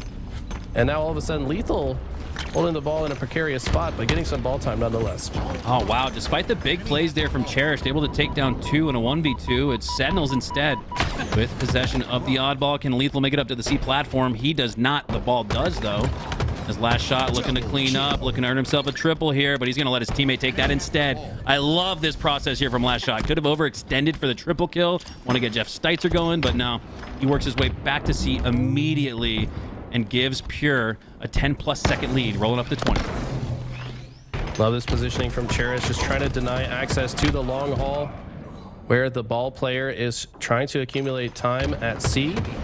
Long haul, usually the best way to get into the C side of the map. So Pure doing their best to shut it off, but now that long haul has been broken through, they opt to play the ball. Last shot going to see if he can get a slay here while his teammates come off spawn, and they're solid position to play out, but the problem is Sentinels can probably take gold here and have a better chance to get the next oddball grab. 28-59 Pure. The 1-0 lead in game number 3, looking to wrap it up. Make it a 2-0 in this oddball. But for now, it's Boo Boo Doo with it. Precision setup on the A overpass, looking to prevent any type of cross through long haul or glass. And with his positioning, doesn't spot anybody to his right, so you can see him sensing, okay, well, if no one's coming to my right, might be on the left. Druck now at the camo box, presents himself, so too does Cherish. Peek and pop shots for Precision, like he's playing Gears of War. Keeps him alive, earns him an assist, and this is what Boo Boo Doo was talking about. Why he loves some Precision gameplay. So difficult to kill. He said he's the best strafe shooter in the HCS. Getting to see a little bit of that there. Wow. He just actually did something right before he died that I don't see many people do, where he jumped on the box and then jumped and bonked his head against the ceiling to like make his Spartan bounce downwards in the middle of the fight, which like he's just so good at making his Spartan very hard to shoot, no matter if it's peeking around the wall, jumping at the right time, bouncing off the ceiling. Like he's just finding a way to be a difficult kill in just about every situation.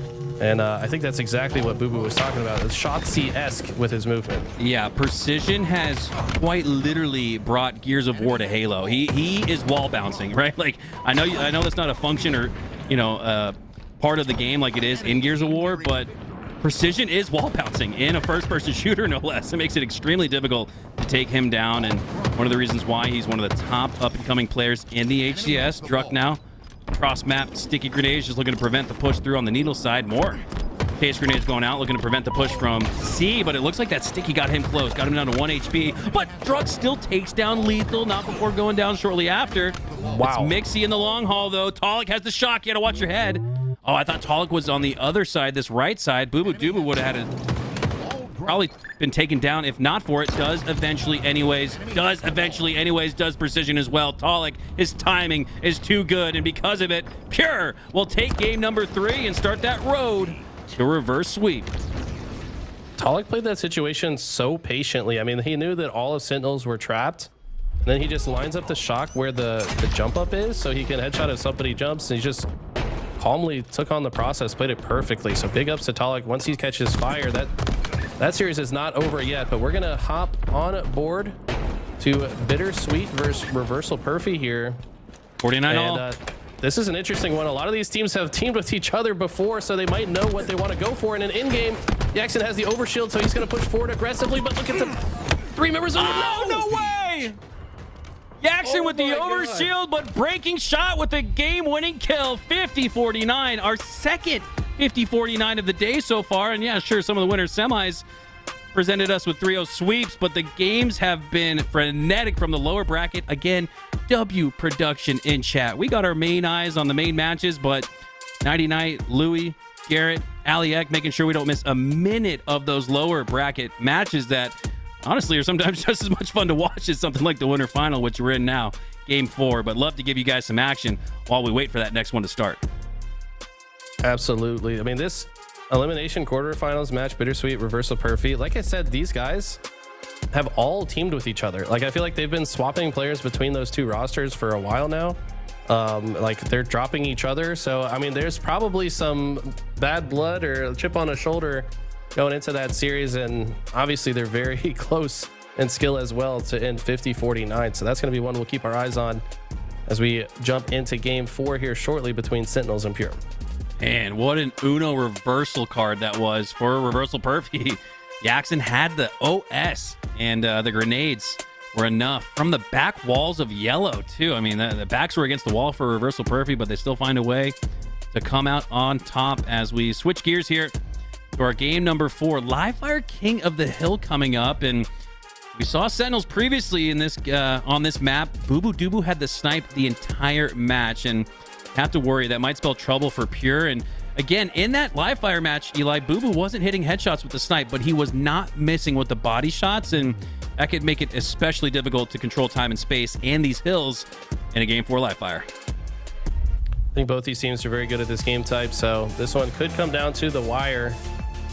I think expect most of the hills to be contested all the way to the end, so it's really going to be just a difference maker. Who can hold their setups for longer, or who can break the other team's setup faster?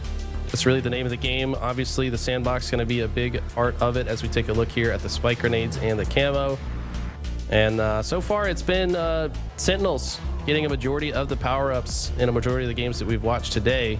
But if Pure can flip that script and be the team that starts to grab these, that could be the difference in the series.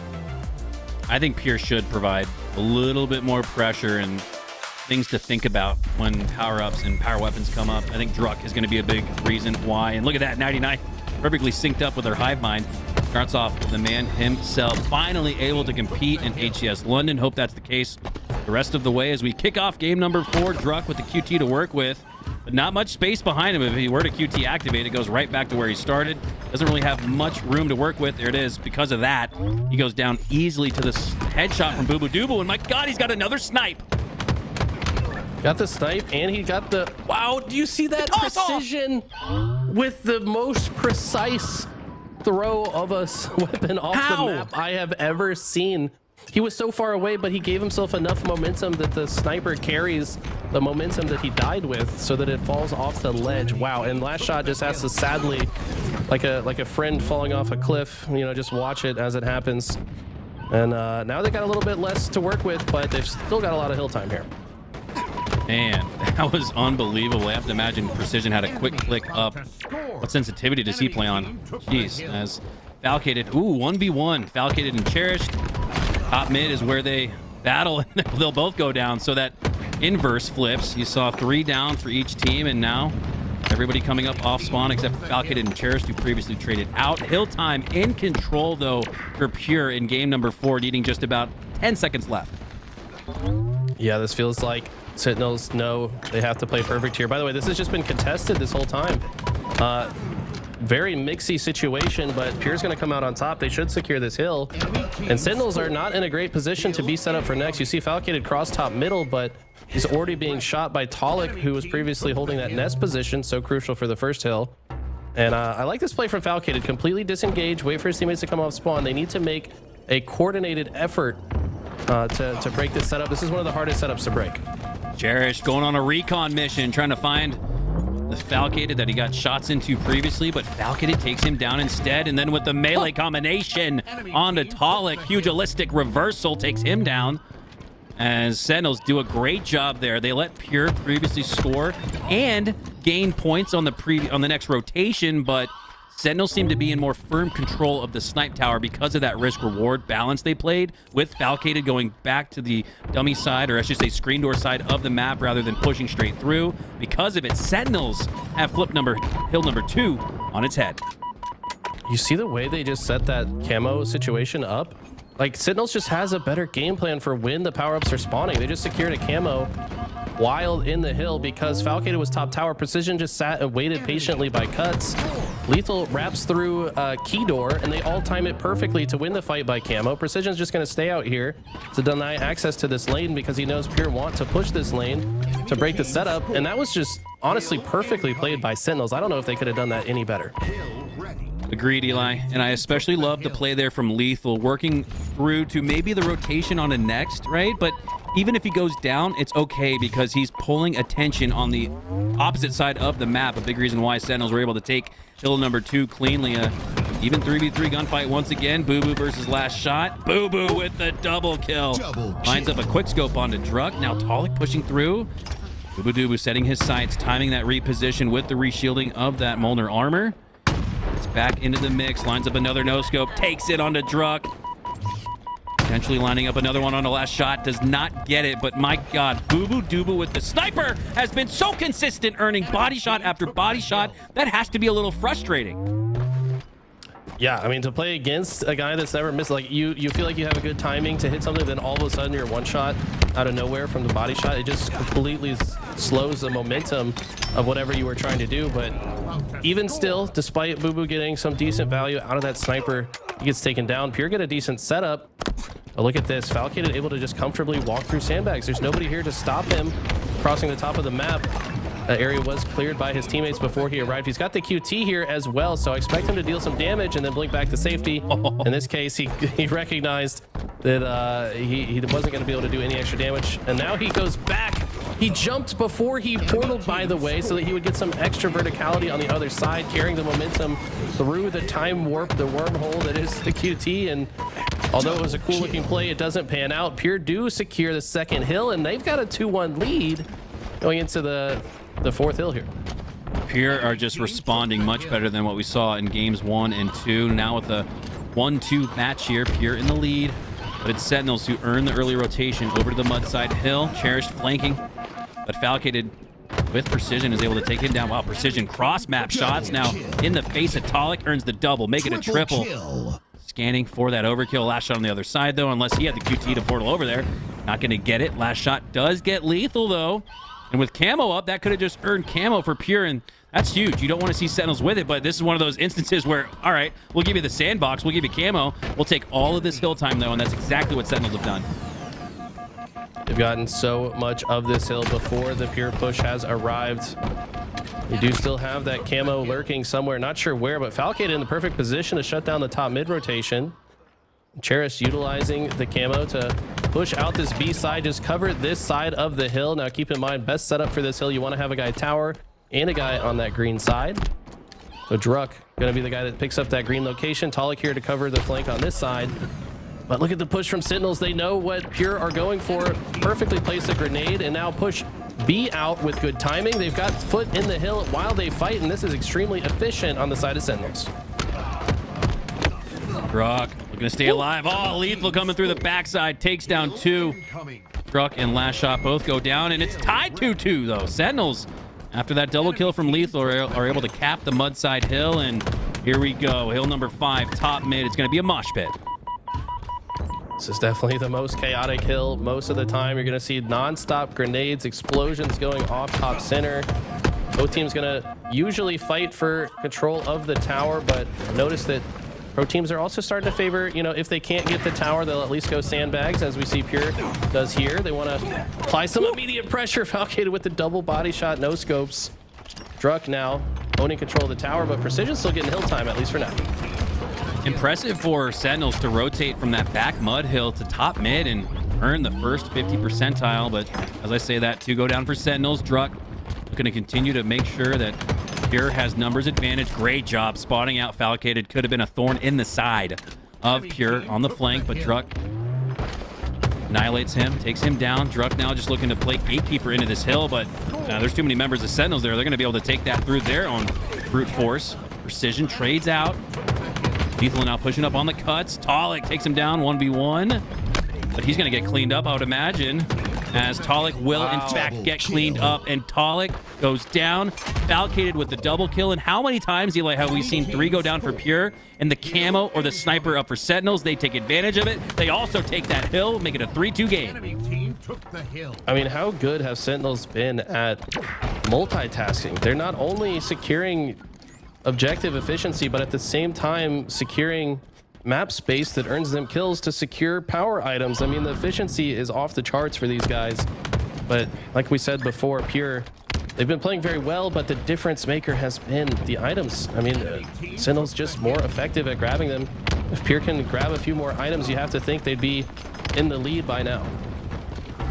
They're also able to earn points after previously scoring points. That's huge for Sentinels. You got to feel like that's the one thing you can hang your hat on if you lose the previous hill, is that you'll at least get access to the next one first, but Sentinels have not allowed it. In fact, when Sentinels did score their first and Pure got into the hill next, they were able to take the early time, did Pure, but Sentinels just seemingly in more control regardless of the situation. We see that now reflected in the scoreboard as Falcade looking to put the finishing touches on this series, but Cherished stops that for now.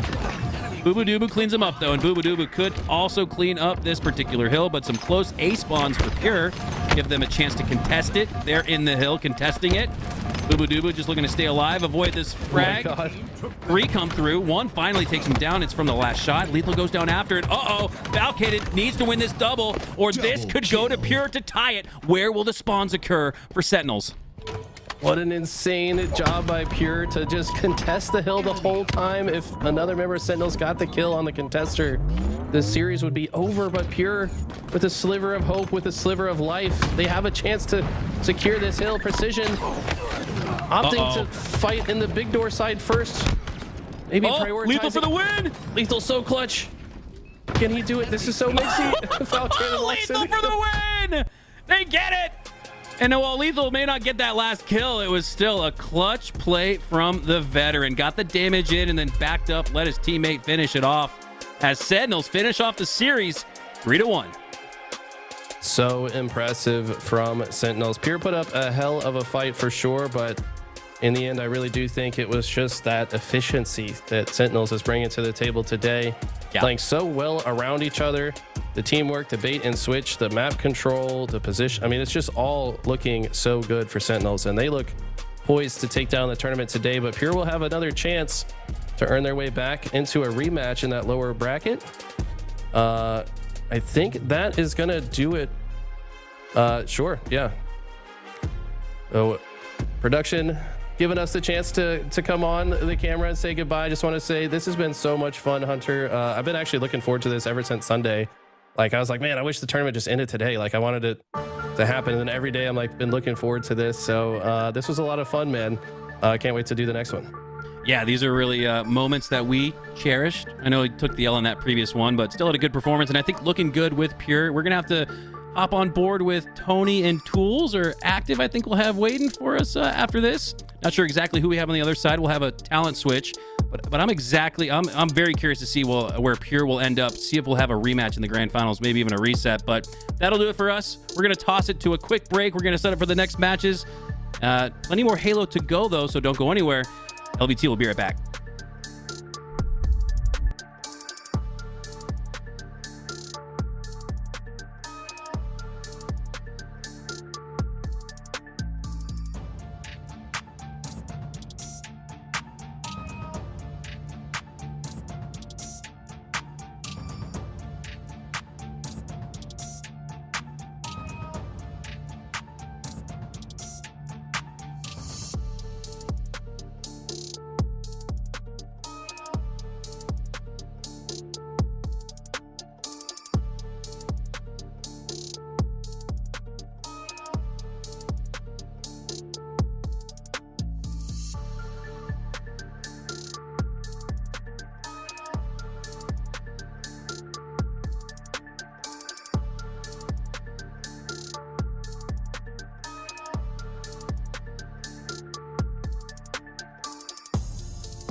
Elimination bracket quarterfinals is on its way right now, and actually it could be done right here, right now if Cloud9 get their act together. It is Incognito, fresh off of a Game 3 win and 99 points in counting, desperately trying to send us into a Game 5 for their tournament lives. What a day it's been. Many 50-49 matches. You'll have to see those Slayers that close, and we'll see if this one can end up in a equal fight here. As you can see, Incognito grabbing that 2-hill control, getting a couple of points, but have to try and break through, and that's going to be Incognito continuing to control that C side as Cloud9 tries to push through.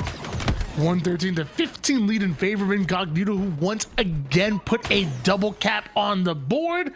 And luckily they were able to take down King Nick, get that sniper out of his hands as quickly as possible as Gilkey and Incognito continue to patrol the tower side. Sad with the skill jump. Gilkey ready, but wasn't ready for that 1v2. Ends up running into multiple members of Cloud9.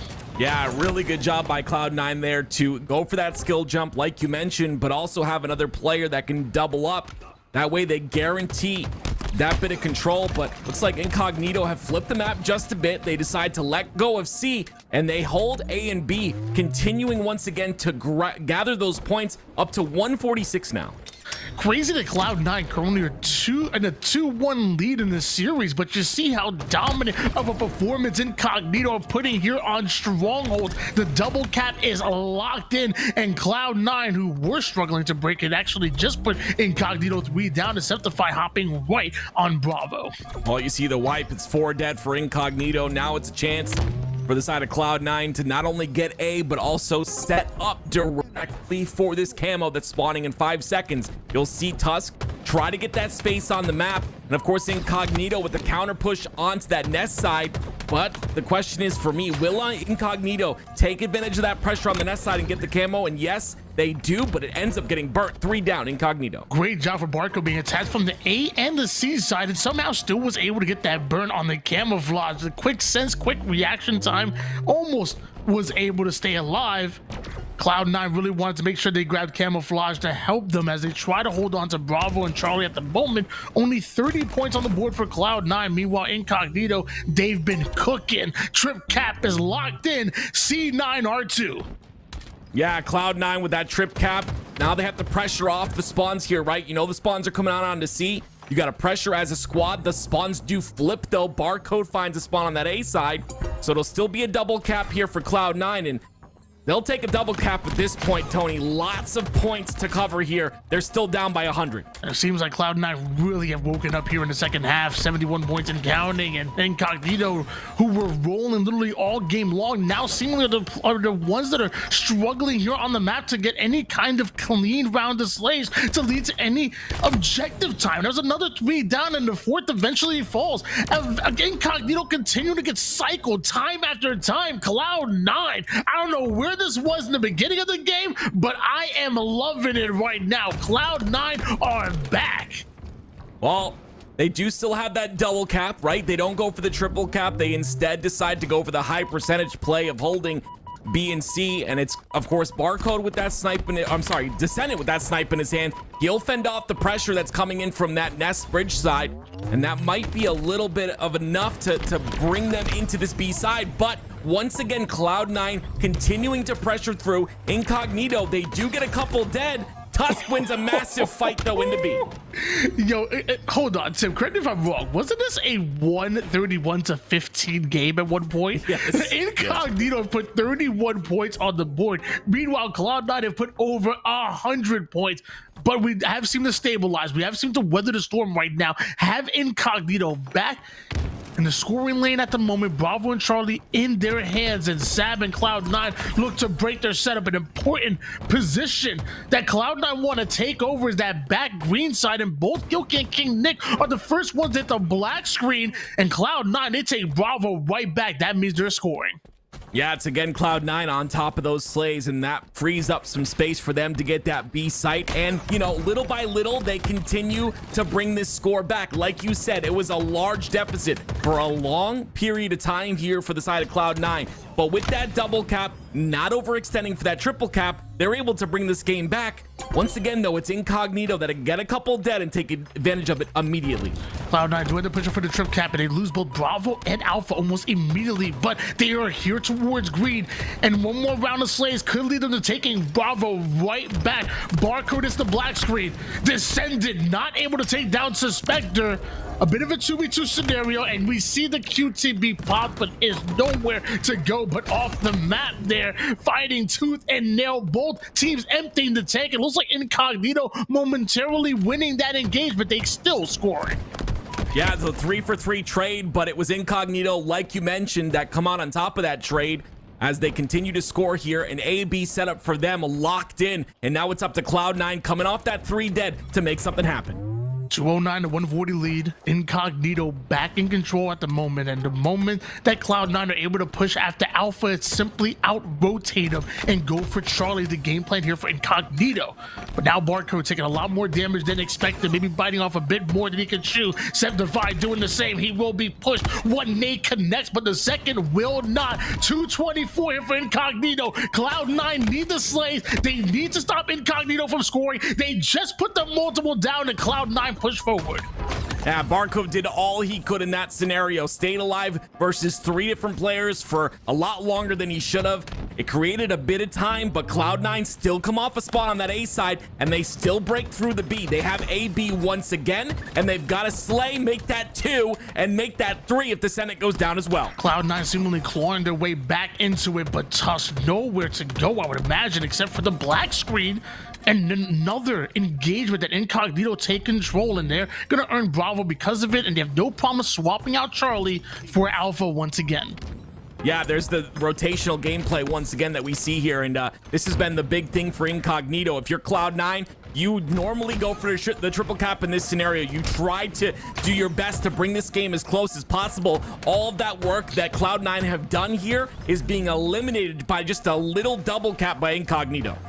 Suspector's in here despite being one shot, gets his shields back, the return, and now back into the fight. Long range shots looking good. Sav gonna be awarded the cleanup for that one as QT does come up, and a trip cap here for Cloud9. If they can do some damage here on the scoreboard, it may not be Incognito sending us to a game 5. Yeah, it's got to be the damage in that kill feed, Tony. That's the big deal right here. But you see, once again, it's Cloud9 who end up trading a couple of kills, and trading is not what you like to see because Incognito have moved directly towards B. That kill will be huge by Tusk. He gets a double. That's massive for Cloud9. He'll get C. 19 kills to his name.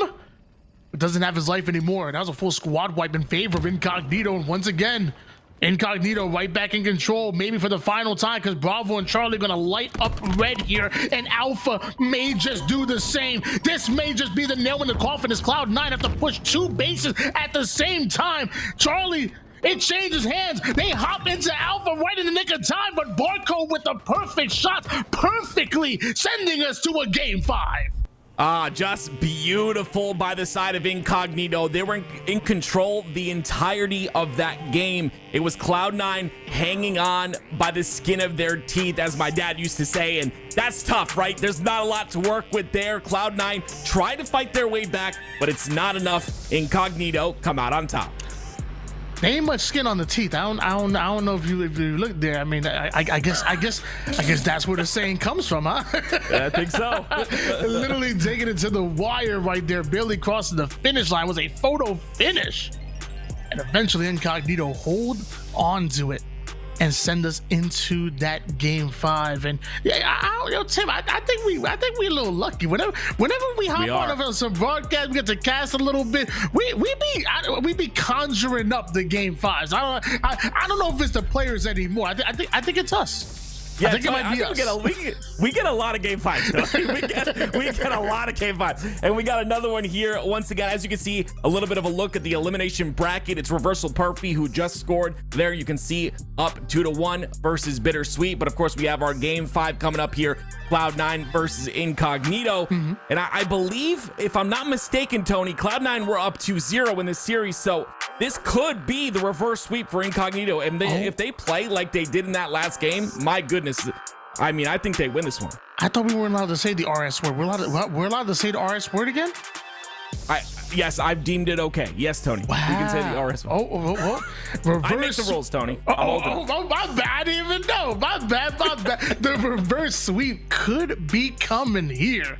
And man, would it be insane. It would be a huge win for Incognito. Fun fact, Tim, I actually did a bracket prediction stream before this tournament, or before day 2 of the tournament. And so far, my bracket prediction has been 100% right so far. So I swear 100% right. But Cloud9 have to win this matchup.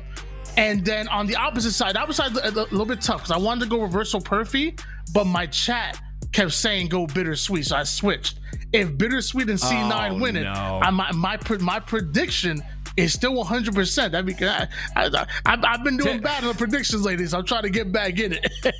Typical streamer slash content creator blaming his chat. I see where you're going with that, Tony. Okay. Hey, it's your world. I'm just living in it, baby. And we go into a game 5, and I already say when you looking for a fight, you gotta take it to the streets of New Mombasa. I can't wait. Cloud9 and Incognito. Again, first two games going handsomely in favor of Cloud9. 3-0 on Argyle. Pretty dominant right there. Aquarius Slayer, 7-kill advantage, but still looking good for Cloud9. And then the fight back for Incognito. I know how much you love talking about the mental aspect of the player that's going through that. Down 0-2 in the series. What is it like to have to dig deep in order to come out with back-to-back wins just to force a game 5? I mean, you got to understand, going through it, making that 2 games in a row happen, you've got a lot of momentum on your side here for that game 5. Really excited to see if Incognito can use that momentum in that game 5. I don't think we see a Slayer like we saw in game 2. I think it's going to be much different. Okay.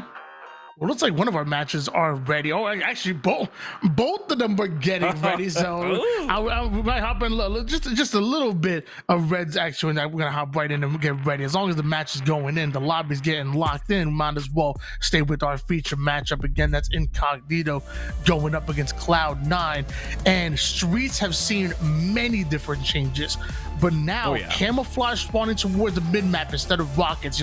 Also on a delay like many maps such as Live Fire is that camouflage towards the mid map. Still got a bulldog for the players that can't aim precision weapons like myself. I'd be counting on the bulldog, but lots of sandbox you have to control, even some equipment that can give you a huge advantage towards playing for said power-ups and power weapons.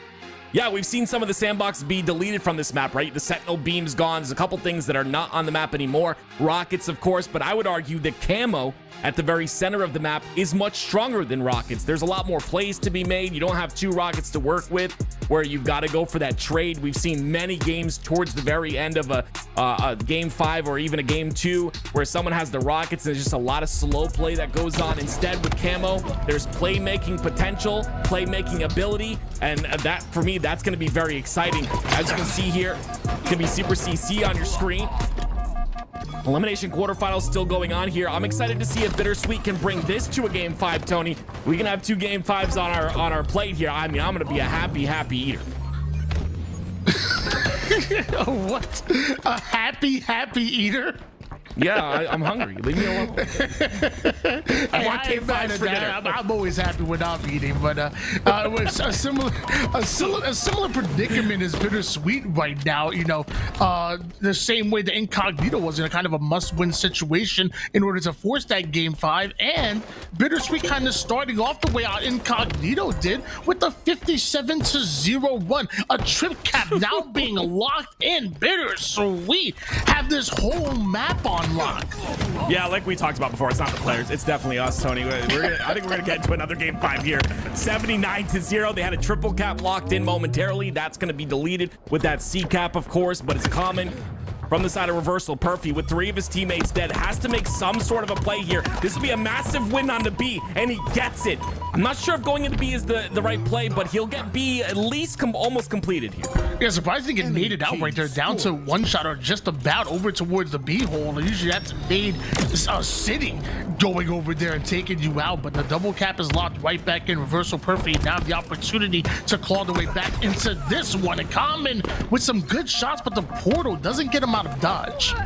Yeah, reversal Perfy is going to go 4 down once again, and that'll give an opportunity for Bittersweet to get this double cap and even maybe posture for the triple cap. Piggy with that camo, that's going to really put some pressure on the side of reversal Perfy. And of course, we have that game 5 Cloud9 on your picture-in-picture here. We'll be entering that as well. We're in the just red zone action, which is what we love to be in, Tony. Yeah, ladies and gentlemen, we know you don't want to see breaks. You ain't want none of that, okay? You want action on top of action on top of action. Us at LVT Halo, you already know we deliver time and time again. But into the game 5 we go. Incognito going up against Cloud9, who will be advancing forward into that semifinals and into the top 4 of this tournament. It might be the team that grabs a hold of camo.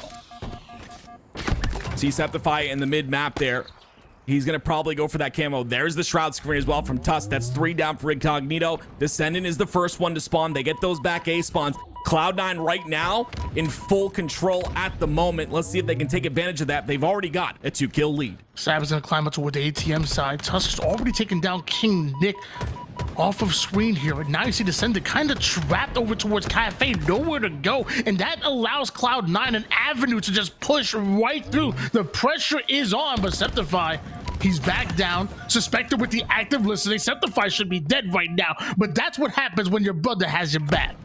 Yeah, Suspector and Septify working that 2-1 punch really well. Both staying alive in that scenario. A now 7-kill lead for the side of Cloud9. Tusk, he's that player inside of tires, that immediate wall that Cloud9 has. And you see Gilkey. I like the way Gilkey's playing this. Very slow, waiting for an opportunity. Descendant as well. The bait and switch is clean out of the side of Incognito. They still end up 2 down, but this is really good to try and bring this game back. That being said, it's still double the lead here for Cloud9. And that's one of the reasons why Native signed Gilkey. It was about his awareness, understanding of the map in different situations. So gotta love that play by him to slow things down. But it's still Cloud9 that doubled the enemy's team's scoreline right now, and they're the ones who afford the opportunity to slow the game down until camouflage comes up. Incognito, they're the ones who have to make something happen. They're the ones that have to force the break, and that's exactly what they do toward the purple side. They've cleared it out, but they've also allowed Septify to get away with the camouflage. Yeah, you talk about making something happen. Cloud9 does that once again with that Shroud screen. They guarantee themselves the camo, and Tusk guaranteeing himself that kill onto Gilkey will open things up again. Incognito have had multiple chances to bring this game back into their favor, to bring the momentum on their side, and it looks like they might take advantage of that momentum swing right now. But look, once again, 3 down for Incognito. Cloud9 are at just there to stop them at every turn. Although Incognito were the first ones to strike blood over toward the purple side to get that first kill, it was Cloud9 and Septify to keep their eyes on the prize, grab himself that camo, and put it to work. 17-9 advantage. Cloud9 slowed the game down once again. They really are controlling the pace right now. Yeah, the pace has 100% slowed here, and it's up to Incognito to take this pace and make sure to capitalize on not allowing trades to happen. You've got to get those clean slays in this scenario. You can't let Cloud9 trade at every turn, because if you do, they'll maintain the lead that they've grown so far. This is why Cloud9 love them some slayers. They can get aggressive when they need to, but then they can slow the game down, let the game come to them. Mastering the pace of the game leads to a double kill out of Septify, and of course Suspector comes in with that bulldog. That bulldog is barking.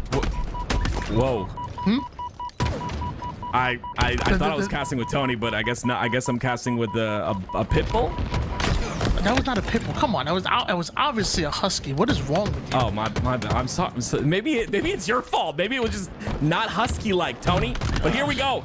A nasty lead for Cloud9. All that barking has gotten this lead to grow tremendously for them. Incognito not able to find any of those clean kills that we talked about. Even right after I talked about getting those kills for Incognito, those clean kills without any trades, it was Cloud9 that are doing just that, and all that's doing is bringing their lead closer to that finish line of 50 kills. Incognito go 3 down, and once again Cloud9 should have an easy path to grab a hold of camouflage, but Descendant making a play, staying alive and dropping the Shroud to conceal his presence. Still has to deal with multiple members of Cloud9 coming off the spawn. A huge trade comes from Descendant, but will it be enough? You're still down by quite a bit. Yeah, I mean, at this point, it's just Cloud9 that have to play in twos. You can see finally it's 3 down for Cloud9.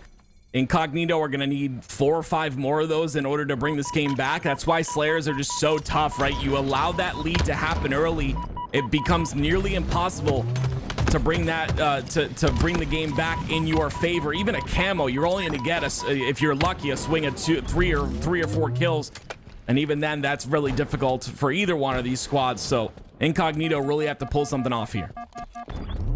And they're doing it against Cloud9. I mean, Cloud9, right now, they're playing disciplined Halo. You know, when Incognito attack, that's when they start to put the pressure on. But the moment they come off a spawn, like, hey, look, we're going to let you spawn. We're going to know exactly where it is. We're going to limit your options. They really are just controlling this entire map on streets. And honestly, I think I need to go back and maybe do some VOD review. I need to step my Street Slayer game action up, and Cloud9 putting on an absolute clinic as they put their 37th kill on the board. Yeah, I gotta give it up to Cloud9, right? You're in a potential reverse sweep and you come out swinging like this in the Game 5 Slayer. Lots of props to them to kind of reset in this series. Not a lot of series to get to their head. And you can see it's just continuing to go in their favor here. 11 kills away from Cloud9 cleaning up this series. Barcode, well, has to back down, has to stay alive. I think it's a high IQ play by him at this point. Incognito cannot afford to give away any silly deaths, and with camouflage coming up, I don't think they can afford to give away the camouflage either. Gilkey knows what's on the line. 3 down go Cloud9, and Gilkey grabs himself a camouflage and has 2 members of Cloud9 trapped towards the PD side, but King Nick hits the black screen, and maybe that was his reinforcement. So what a nade. That was a great nade by Gilkey. That was a big win as well because he gets the entirety of back A in his control. 3 down for Cloud9 once again, but look what you've done, right? Because you allow that big lead to happen in the beginning, you're still within 10, and it's only 6 kills for Cloud9 to win this. So all that work you just did, perfect Halo being played from the side of Incognito, is just not enough. You got to do so much more to bring this game back. Is it possible? Yes. And it's going to be off the hands of this man on your screen. It's Gil. Yeah, is it possible? Yes, but is it probable? No, absolutely not. I mean, you're talking about a bend but don't break strategy. Like you said, literally perfect Halo is what you need to play. You literally have to play so much catch up. Meanwhile, Cloud9 only need 5 more kills now after a trade, and although you win that engagement, you need multiple rounds of that in order to come back in this game, and Cloud9 just daring Incognito to make one mistake. Yeah, it was only 3 kills for 1 from the side of Cloud9, and that one just brings them so much closer to that 50 kill mark. You literally need those clean sweeps to happen here. And Incognito have definitely brought this back. What would bring me belief is if they were able to get to 42 before Cloud9 can get to 46 at this point. We'll see if that happens here as the pace slows. 45 to 38 lead. Cloud9 still having control, and once again the pace is going to slow down again. Cloud9 the ones.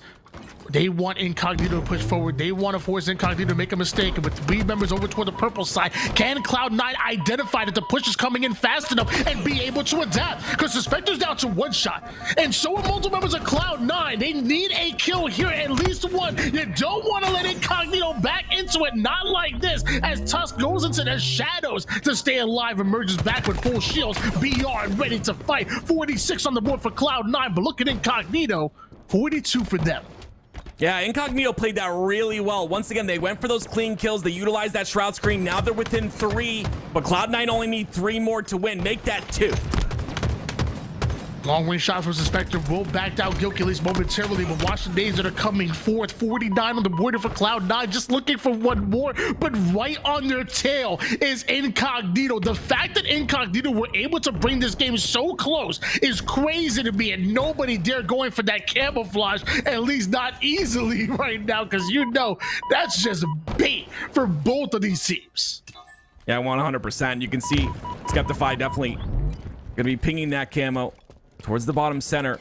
It's only 1 kill needed for Cloud9, of course. Incognito definitely have a chance here, but you got to be biting. You got to be, you know, hating yourself at this point when you've brought this game this close, but it was just because of that really difficult start that you had as a squad. The Stalker Rifle can do some damage, but they just got to find an angle through the map here, and the bottom of C is not going to be the angle you're looking for, especially with Barcode on the top of A. we saw Incognito be successful with the 3-1 push. They sent 3 members toward the purple side. It worked out really well, although Cloud9 was able to take down one of them. Still, they won the engagement and kind of went on a roll since then. I wonder with the 3-kill advantage, should Cloud9 do the same? Should it be a 3-man push for them, which it looks like it might just be Conceptify is playing an off angle by himself. He has presence over toward the subway side, but right now you see 3 members push up for Cloud9 through the B side. Tusk shows a bit of presence, but do Incognito know that it may just be more than one? Yeah, I'm really surprised that Tusk was put down to no shields there and no nades were thrown towards him. Maybe no nades on the side of Incognito to use, but that's got to be devastating if you're for the side of Incognito. And my goodness, wait, 47-49, 48-49, another shotgun, 49-49, Tony. Camouflage shotgun in the hands of Gilkey. It's tied at 49 apiece. One more kill needed. There's no shot that Cloud9 are going to choke this, because it would be a massive choke. One of the biggest ones that we've seen in Halo Infinite. There was such a lead. So much control Cloud9 had. I mean, throughout most of this game, it was a double-digit score line. And now 49-49, one kill will end this series. 1 minute left. That's not going to matter whatsoever here. You can see Sab towards the danger side. Lots of shots are going down towards Septify at the back of A. You can see the rotation all the way through the mid side of the map. They're going towards front C, and they're going to attack B here. This is it. Multiple members are weak. Sab goes in for the challenge, and it looks like Suspector will get the clean up there. And I will say, I feel like we knew Cloud9 was going to win for most of that game, but if you would have told me that was a 50-49, I would have said you are crazy. What an almost comeback. I don't understand. Like, my biggest thing, right, is I understand the full rotation. I just don't understand the front C rotation and then the positioning on the bottom of B stairs there. You put yourself in such a bad spot. You give them, I mean, we talk about it all the time, but we know high ground is king. You give them that high ground by being at the bottom of B stairs, and then you force your teammate. I don't know. I know it's all hindsight at this point. I'm sitting here, they're sitting over there. I get it, but to me, it would have been such an incredible comeback for Incognito if they were to win that, and that's just devastating. Well, you know, it felt like one of those J.R. Smith kind of moments. Like, did you know how much time was on the clock? Did you know what the scoreboard was? Like, we just let that man in for free like that? Like, I thought it was 48-49. I don't know. But the crazy thing is, yes, that was an incredibly close game, but we're blessed with another game 5 on our screen, Tony. It's gotta be us, Tony. There's no way. It's gotta be us. 15-8 lead in favor of Reversal Perfy, and like Tim said, another game 5 to decide who's going to be joining Cloud9 in the elimination bracket semifinals. This is for top 4 at the moment, and no trades happening for Haynes there. Reversal Perfy, although having a 3-kill advantage, Bittersweet, they put him 3 down. Now they have the opportunity to influence these spawns. Well, it's a 4-kill game here for the side of Reversal Perfy in the lead with 17. Make that a 5-kill game. Bittersweet hoping to not allow this to get out of hand here. Like you saw, very difficult to come back from games where you're down as much as Incognito was in that last series. Reversal Perfy, though, starting to get a little bit of a lead as I talked about that. 20-13, this lead is mounting. So that is one crazy play that Common just made. Like, repulsing and chasing that man down. It's Chris Common making the uncommon plays there, the plays that matter. And dude, can we talk about how well Chris Common has been playing this entire tournament? Like, whenever there's somebody having a pop-off game for this Reversal Perfy roster, when they need it most, man, Chris Common has been dominating. I'm loving to see that. However, Morley with the cleanup on him, and Bittersweet doing a great job of staying alive, and that's until Super CC busting through the front door. 3 down go Bittersweet. 26-19 lead for Reversal Perfy. Yeah, trades once again for the side of Reversal Perfy, and they're okay with that. Jackson gets a nice little nade off of his death right there, which keeps this within 6, but still a lot of work to do here for the side of Bittersweet. You'll see it's Mortally guaranteeing that C side, but he's got a player to deal with. He gets taken out as well. Haynes with a double in the feed. Pery doing a great job of denying access here toward the cafe side. Some excellent shots by him, but just being overwhelmed. Reversal Perfy sending bodies through the purple, demanding a side control and a 31-22 lead. See that triple push on that back A side from Reversal Perfy towards that purple side. You see them playing a bit slow here, which I like, right? Waiting to get their shields back, then looking to potentially stop this push from Bittersweet that's forming on the B side of the map. They're really heavy on this purple side, but I'm not sure if they're going to make that rotation here. Regardless, it's Reversal Perfy in full control. I feel like all 8 of these players know each other so well, you know, like Envoy and Super CC, they were the duo back in the day, you know. Obviously, Jackson and Envoy have teamed with Common and Haynes. Just, there's a lot of, I guess, a cross-pollination, for lack of a better term, between both these teams. They've been together, they've thrived together. They also probably know each other's tendencies. So that's going to be huge as far as the mental game goes, especially with Reversal Perfy that have a double-digit lead at the moment. If Envoy's the one calling the shots here for this Bittersweet roster, Reversal Perfy, they might know their next move. Well, Envoy definitely putting some damage down as he's got 8 assists in this game. But like you said, this lead getting larger here for the side of Reversal Perfy. Bittersweet kind of giving lives away here. You see that breaking shot positioning really well. He ends up going down, which is good, but again, it's all they need. Trade after trade. Bittersweet need to get some of those clean slays that I keep talking about. It's just so important in a Slayer, especially when you're down by this much. Bittersweet has to do a little bit of what we saw out of Incognito. Get those 3-1 trades. Get those, you know, even 4-1 trades if you can. Bittersweet want the clean slays. Meanwhile, Reversal Perfy getting down and dirty and coming out with camouflage. Does Chris Common. Right to the heavens he goes as he drops down with some great long-range shots. Down to 1 shot, but still there for the bait and switch. Full squad wipe. Reversal Perfy in firm control.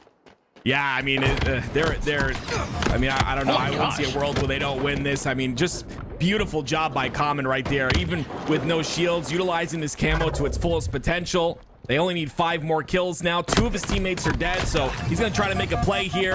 And again, another clean kill out of him. It does get traded, but he's not worried about that whatsoever. I feel like I like the pressure coming in from Super CC over toward the subway side, but this dude was like a mile ahead of the rest of his team. He just be moving faster. I don't know, but the damage clearly has been done. It's 48-33. That means 2 more kills needed for Reversal Perfy to make it into the top 4, make it into that elimination bracket semifinals. And a reversal trade is going to be what ends it. A 14-8 performance out of the leading man. That's Chris Common. Just beautiful job right there by Reversal Perfy, right? I mean, absolutely love that they were able to hold that lead for the entirety of the game. I mean, it's crazy. It went to a game 5 once again. Bittersweet not able to close it out, but Reversal Perfy now going to be playing Cloud 9 in that loser or that elimination bracket semi-final. I'm excited to see who's going to come out on top of this one, because both these teams showed some resilience, but also showed some domination in both their respective matches. Wow. And it's Reversal Perfy advancing. That's a word right there, right? I like it. Let's use it. Let's make it. Good God.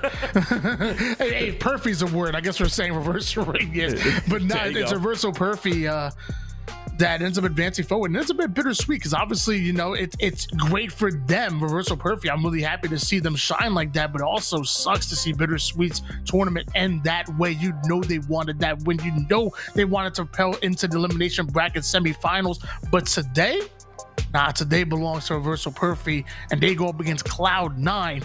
Winner of this makes it into the top 3. Winner of this makes it to the elimination bracket finals. Winner of this matchup that's coming up next is 1 series away from the grand finals. Let's send it over to the desk so they get us ready for this elimination bracket semis. Elimination semis coming right up, but I want to call something out. Tony was rooting for Reversal Perfy first and then changed his mind and went for Bittersweet, and look what happened. Reversal Perfy won. So who wins here? He was just like playing both sides. I don't know. I feel like never committed. He wasn't committed enough to Reversal Perfy, so that means that Reversal Perfy doesn't deserve him, you know? Yeah. I feel like he's stuck with Bittersweet and he lost. He lost the game. He lost the prediction.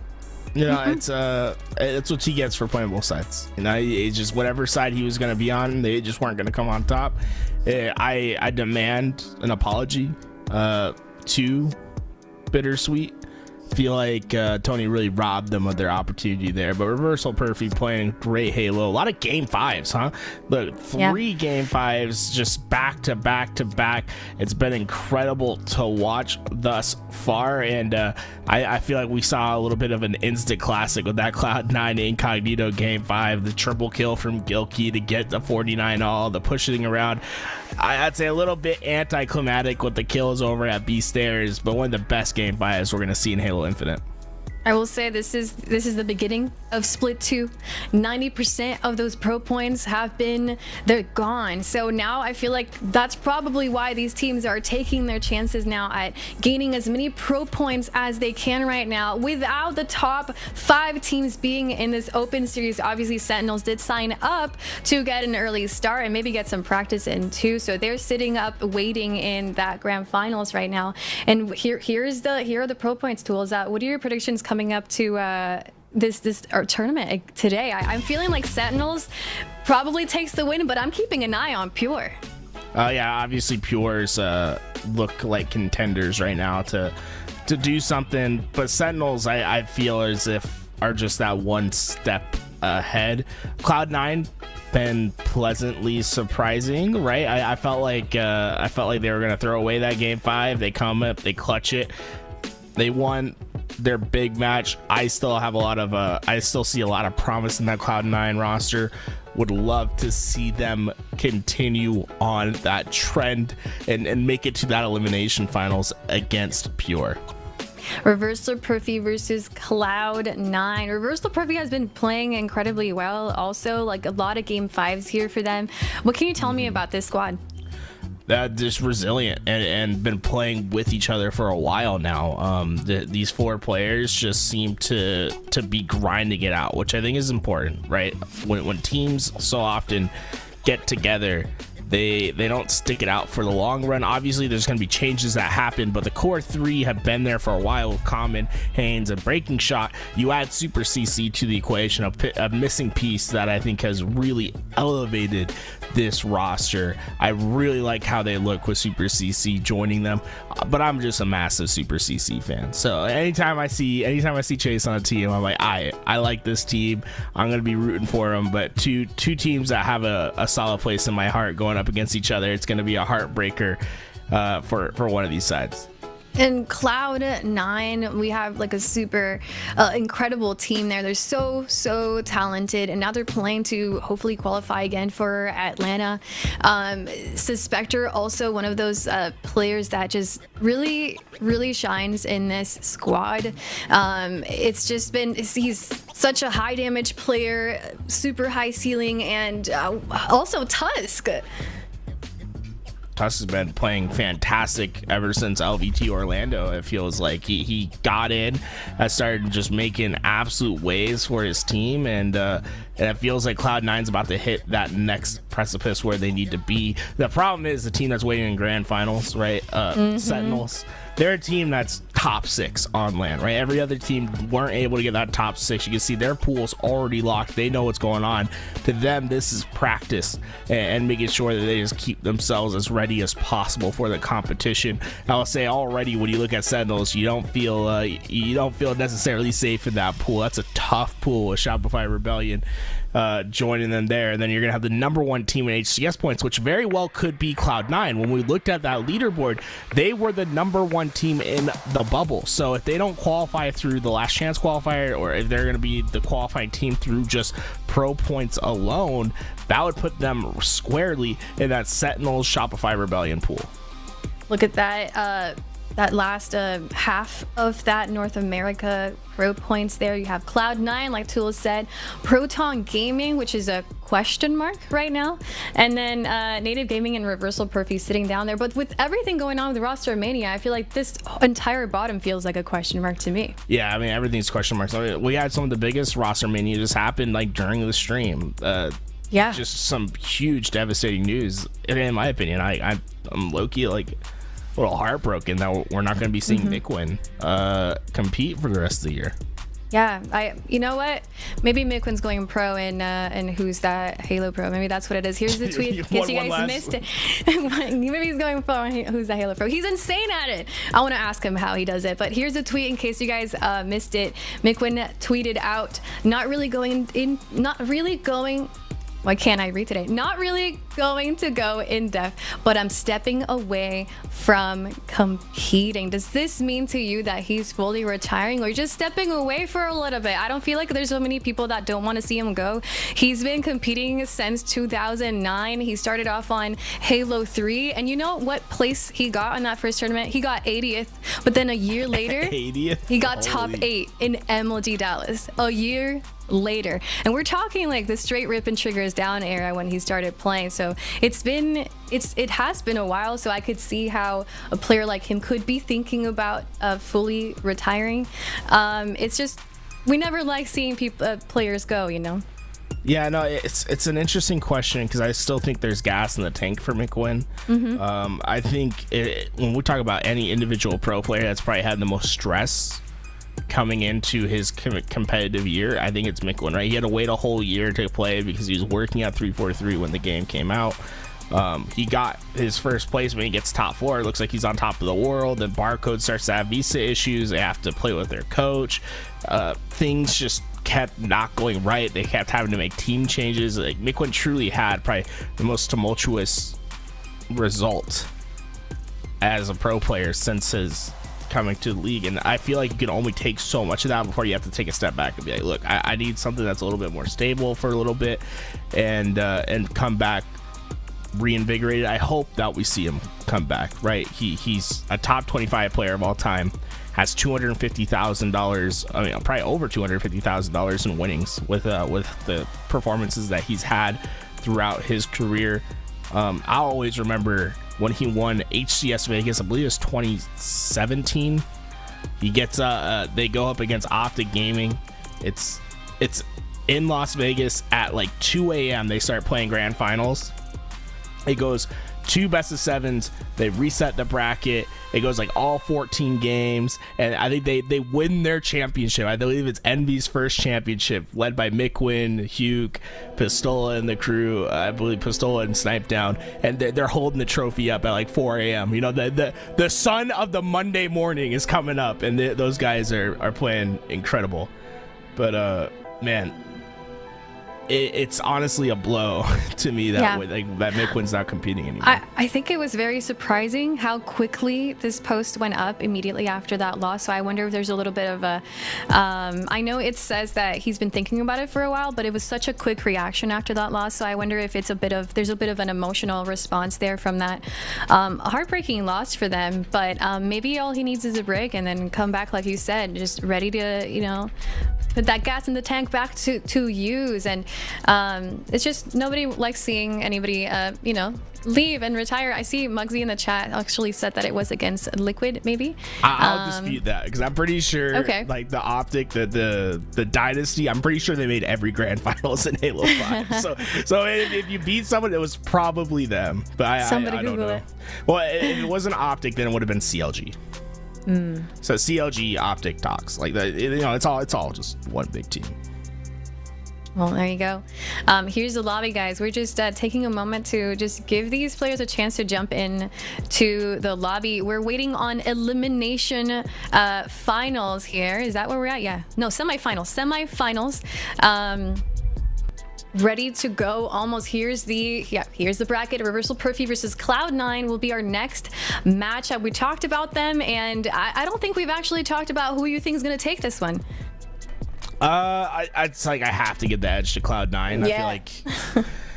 I feel like I've been saying it. Like, this is a team that's like ready to take that next step. Though, you know, the X Factor, Super CC evades, baby. Come out, play strong, like show why you're like coming back to the scene. I will say I like that the HCS is split into 2 seasons basically within, like, or they have the splits, right? Because that 90% point decay allows for players that were taking a sabbatical or just weren't as serious about the game to come back and find themselves on top level rosters, because pro points aren't as impactful as they were at the beginning of the year. So that I'm just glad the Super CC's back, and I'm glad that we have a system that allows him to be back on a good team.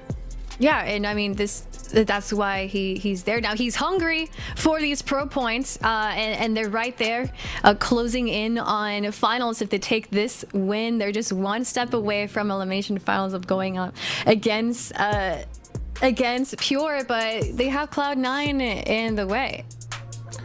Yeah, Cloud9 gonna be a very tough team to beat. It's gonna be a close series, in my opinion. I think I have another game 5 in me. You know what I'm saying? Like, yeah, I've been seeing all these game 5s throughout the bracket. I feel like we got to just keep hitting those game 5s.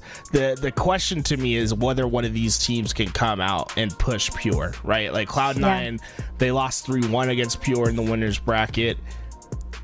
I think Pure giving up that game was a very close game that they gave up. The other games weren't necessarily close. I think right now Pure and Sentinels look to be just that step above everyone else in the bracket. So you gotta really find your momentum in this next series. I agree. I feel like remembering back on that winners finals, Sentinels was playing incredible, and I feel like Pure could have. I felt like they couldn't almost like wake up. So maybe just being in elimination finals right now is the push they need, to light a fire up on their butt, and make them wake up, and maybe even push go to game 5 against Sentinels on that grand finals, if they get there. That's what we're waiting to see. So what are the bets here, guys? Do you think that for this next match, C9 versus Reverse or Perfy, we're gonna see a game 5? Since we're doing bets here, why not? Tony was doing some bets, and you said game 5 for the last one. You sticking with that game 5? Yeah, I'll stick with the game 5. Yeah. I'm committed. This chat want game 5? You don't think I'll stay committed? I'll stay committed. I think. Oh, you hear that, Tony? He's gonna stay committed to that game 5? Yeah, when I say something, I mean it. Unlike some people. I'm gonna say, yeah, you know what? I'm feeling like game 5. I think these two teams are hungry for as many pro points as possible. And this is only the beginning of Split 2. This is the first week. We're on day number 2 of this first week. Road to Atlanta. It is incredible how quickly time is going by. Atlanta is only a month. Is it a month and a half away? Only a month and a half away. We're going to be seeing some LAN action, and these guys are getting ready for it and getting as many pro points as they can. And it's incredibly important for them. What team here needs the pro points the most? That's the question. Oh, definitely Reversal Perfy. Remember, Super CC has pro points, so he needs as many as possible. Cloud9, they're already in that number 1 spot. To them, it's about maintaining that edge throughout, but that's a luxury for Super CC and the crew. They need these pro points. All right, here we go. Elimination semifinals, Cloud9 versus Reversal Perfy. Let's hear from Tony and Active as they take us through this next match. We gotta find out who's making it to a grand finals. We gotta find out who's gonna come out of the semifinals and make it to the elimination finals, because then you'll be one series away. We need to find out who's winning this next best of 5. Cloud9 and Reversal Perfy about to go at it, and you know it's about to get live. You know it's about to be lit on fire. King of the Hill live fire. That's our game number 1. Really excited for this match, and again, gotta give a shout out to Cloud9 not allowing that reverse sweep to happen as close as it was. So I give them the edge coming into this match. And of course, on the other end of things, you've got Breaking Shot on your screen, ends up falling with the snipe in his hands. This will be power weapon control for the side of Cloud9, and potentially that camo as well. It's Reversal Perfy. It's 3 down. And looks like Cloud9 have their eyes set on that camouflage, but Zap down to 1 shot, wasn't able to go after it. And Haynes is going to be the one that steals it away. We know that Sniper did it to ground earlier, and it looks like Haynes knows it as well. Haynes, that's what we needed. That's what the side of Reversal Perfy needed out of Haynes with that camo snipe. More work he can do, the better here, but he's got to get into that hill. It's a lot of time here for Cloud9. He steps in, but it's contested. And down to 1 shot. Really wants to stay alive with this camouflage, hopping around like a jumping bean. There we go. Gets himself the kill on Deceptify, curb slides his way back into the action. A one-shot player on pillar side still goes down in Sab, and with that, that's Reversal Perfect getting a lot of hill progression, and Haynes is still flying. Haynes is just playing phenomenal. Has a lot of snipe ammo left to use. They read the drop from him though, so he's gonna get taken out pretty quickly, but did he do enough damage is my question for Reversal Perfect to potentially get this first hill. Nades are going down from across the map. Suspector and Cloud9, they want to prioritize having this tower side because they know Reversal Perfect are so close to grabbing this hill, but what a squad wipe. Right at the last second. You gotta be kidding me. And the crazy thing is, as well, is the fact that Cloud9 are going to have the spawns on that tower side. You can see already set up is Cloud9, and now Reversal Perfect. Not only did they lose that first hill, they've got to break the setup of Cloud9 on hill number 2. And the mental Reversal Perfect really is going to be tested here. Like, after getting robbed like that, losing control, and even losing the setup toward the second hill, Cloud9, that was, I'm still recovering from that right now. Yeah, Cloud9 really played their process well, and you would expect the hill to go in the favor of Reversal Perfect, that first hill, I should say.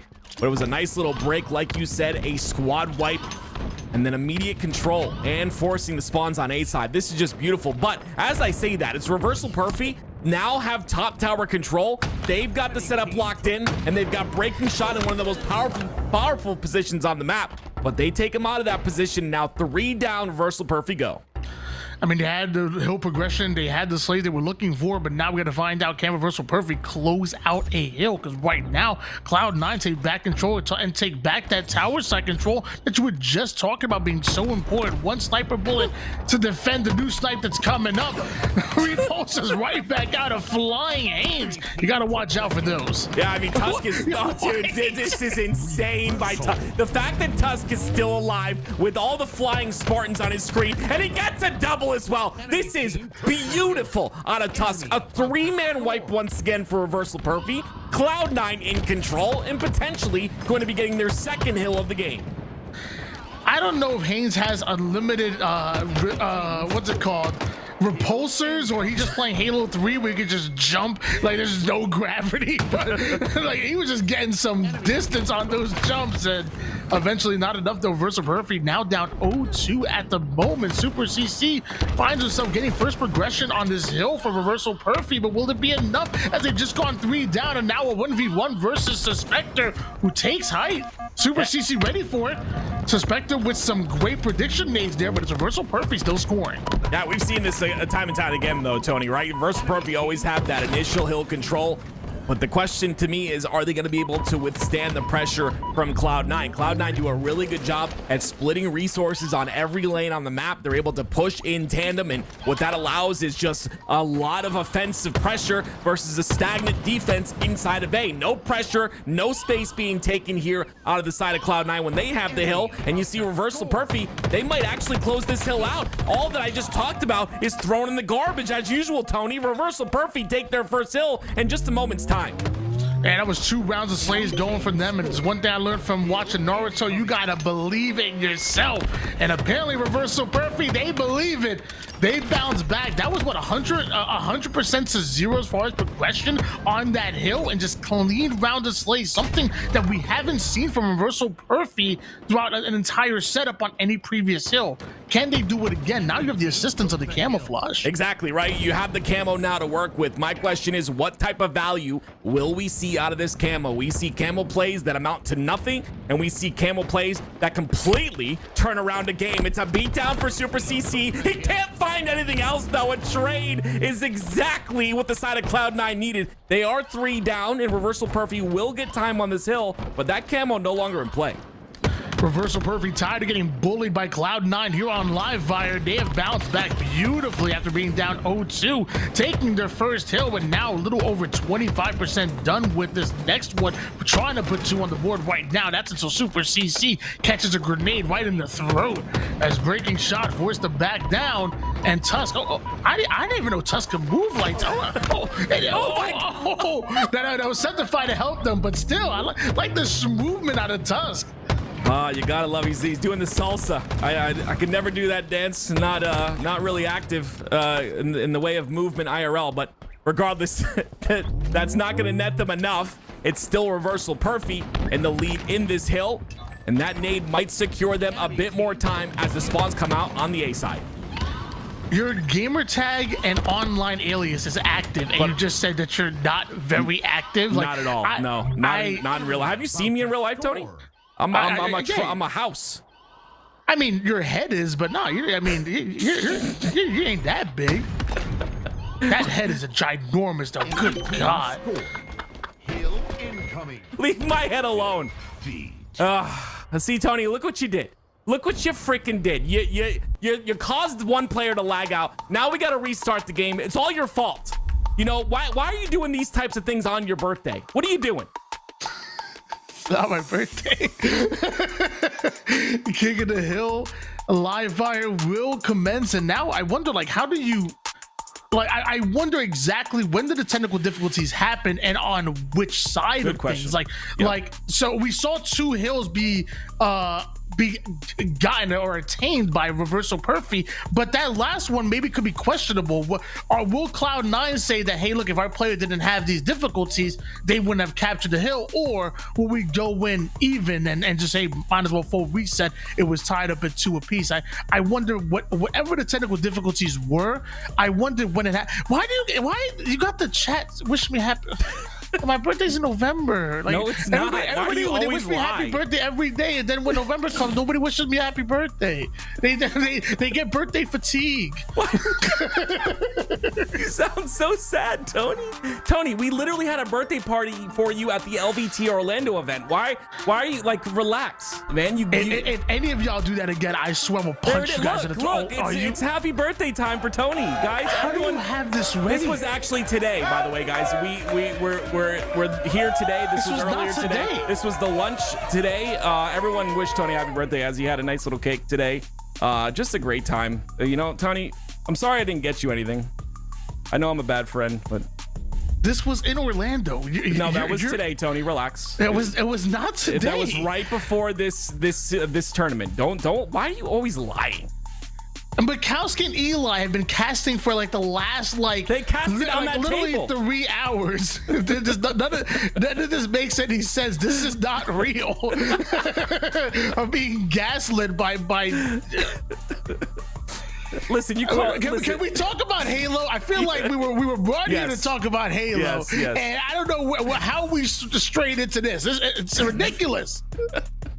Oh man. Anyway, we'll get a ruling. Usually these players and teams will kind of come up with their own little thing. It's like a court when you come up with an agreement without the judge, and then but if you can't come up with an agreement, you got to bring the judge in, right? So I don't know what will happen here, but regardless, we'll see how it kind of plays out.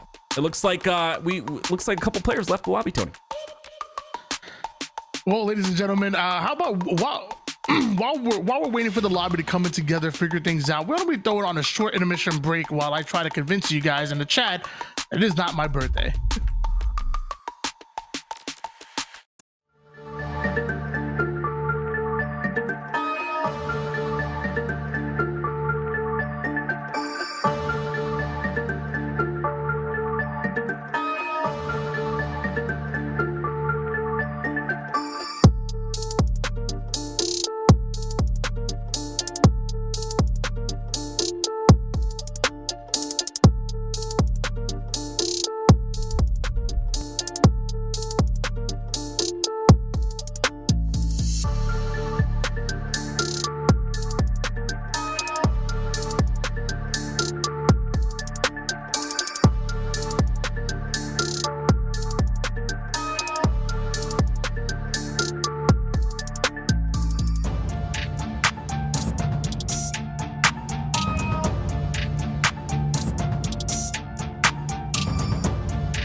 All right, ladies and gentlemen, let's try this again. Game 1 of your elimination bracket semifinals. Winner of this advancing forward into the elimination finals and having one best of 5 series away from making it to that grand final. So many implications on the line as we move into our Game 1 King of the Hill on Live Fire.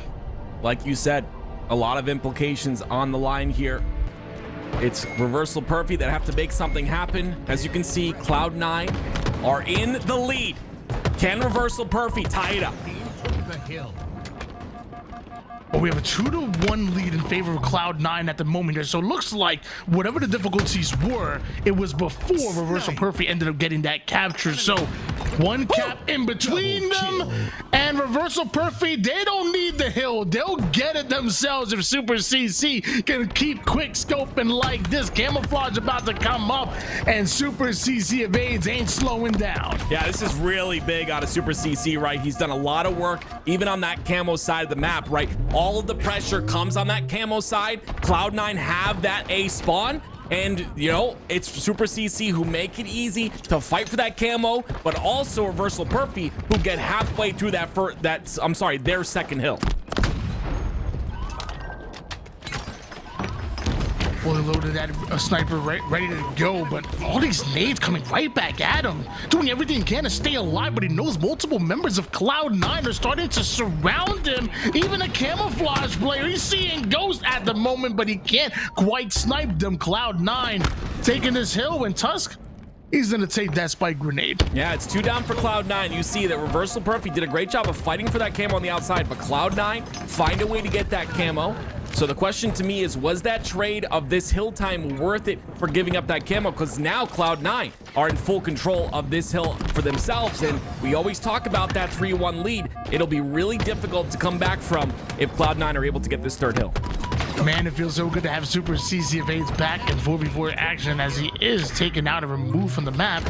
Breaking Shot did make his way in and wants to do a little fisticuffs action, challenging Sab and trying to get his shields back. Oh, things are getting a little sticky here on the green side, and a frag is going to be what takes him down. Yeah, a really great job by Reversal Perfy, Breaking Shot as well, to just do as much damage as possible. It's going to allow Reversal Perfy to get that little bit of hill time. You see Cloud9 punting that hill, looking to get control of this tower side, but Haynes immediately ready for it. He stays alive somehow, gets a ton of damage in. 3 down for Cloud9. Haynes, a great job by him and Breaking Shot to play previous to make this happen. We're tied up at 2.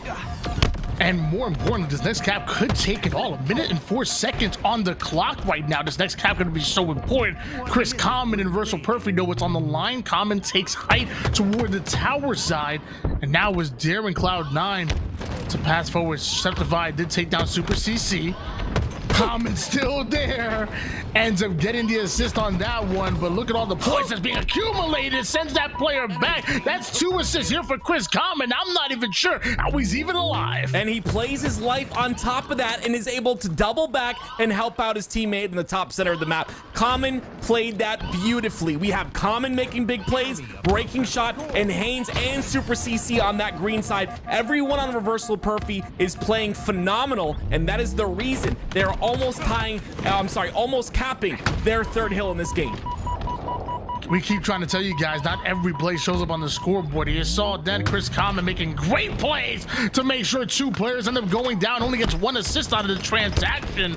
But look at how much Reversal Perfy have the lead as far as this hill. They're so close to it as Cloud9 being sent and removed off of the map. And that's Reversal Perfy going to be taking their third hill. 32 seconds right now is all you have to keep Cloud9 out of this hill in order to take game 1. 30 seconds, not a lot of time here for Cloud9, and with Suspector being on that back B side, he's got a lot of work to do to create space for himself to come through towards A. Reversal Perfy have a very solid hold here, and with those back green spawns and the crossfire from pillars, it's impossible to enter through for Cloud9. They're 2 dead.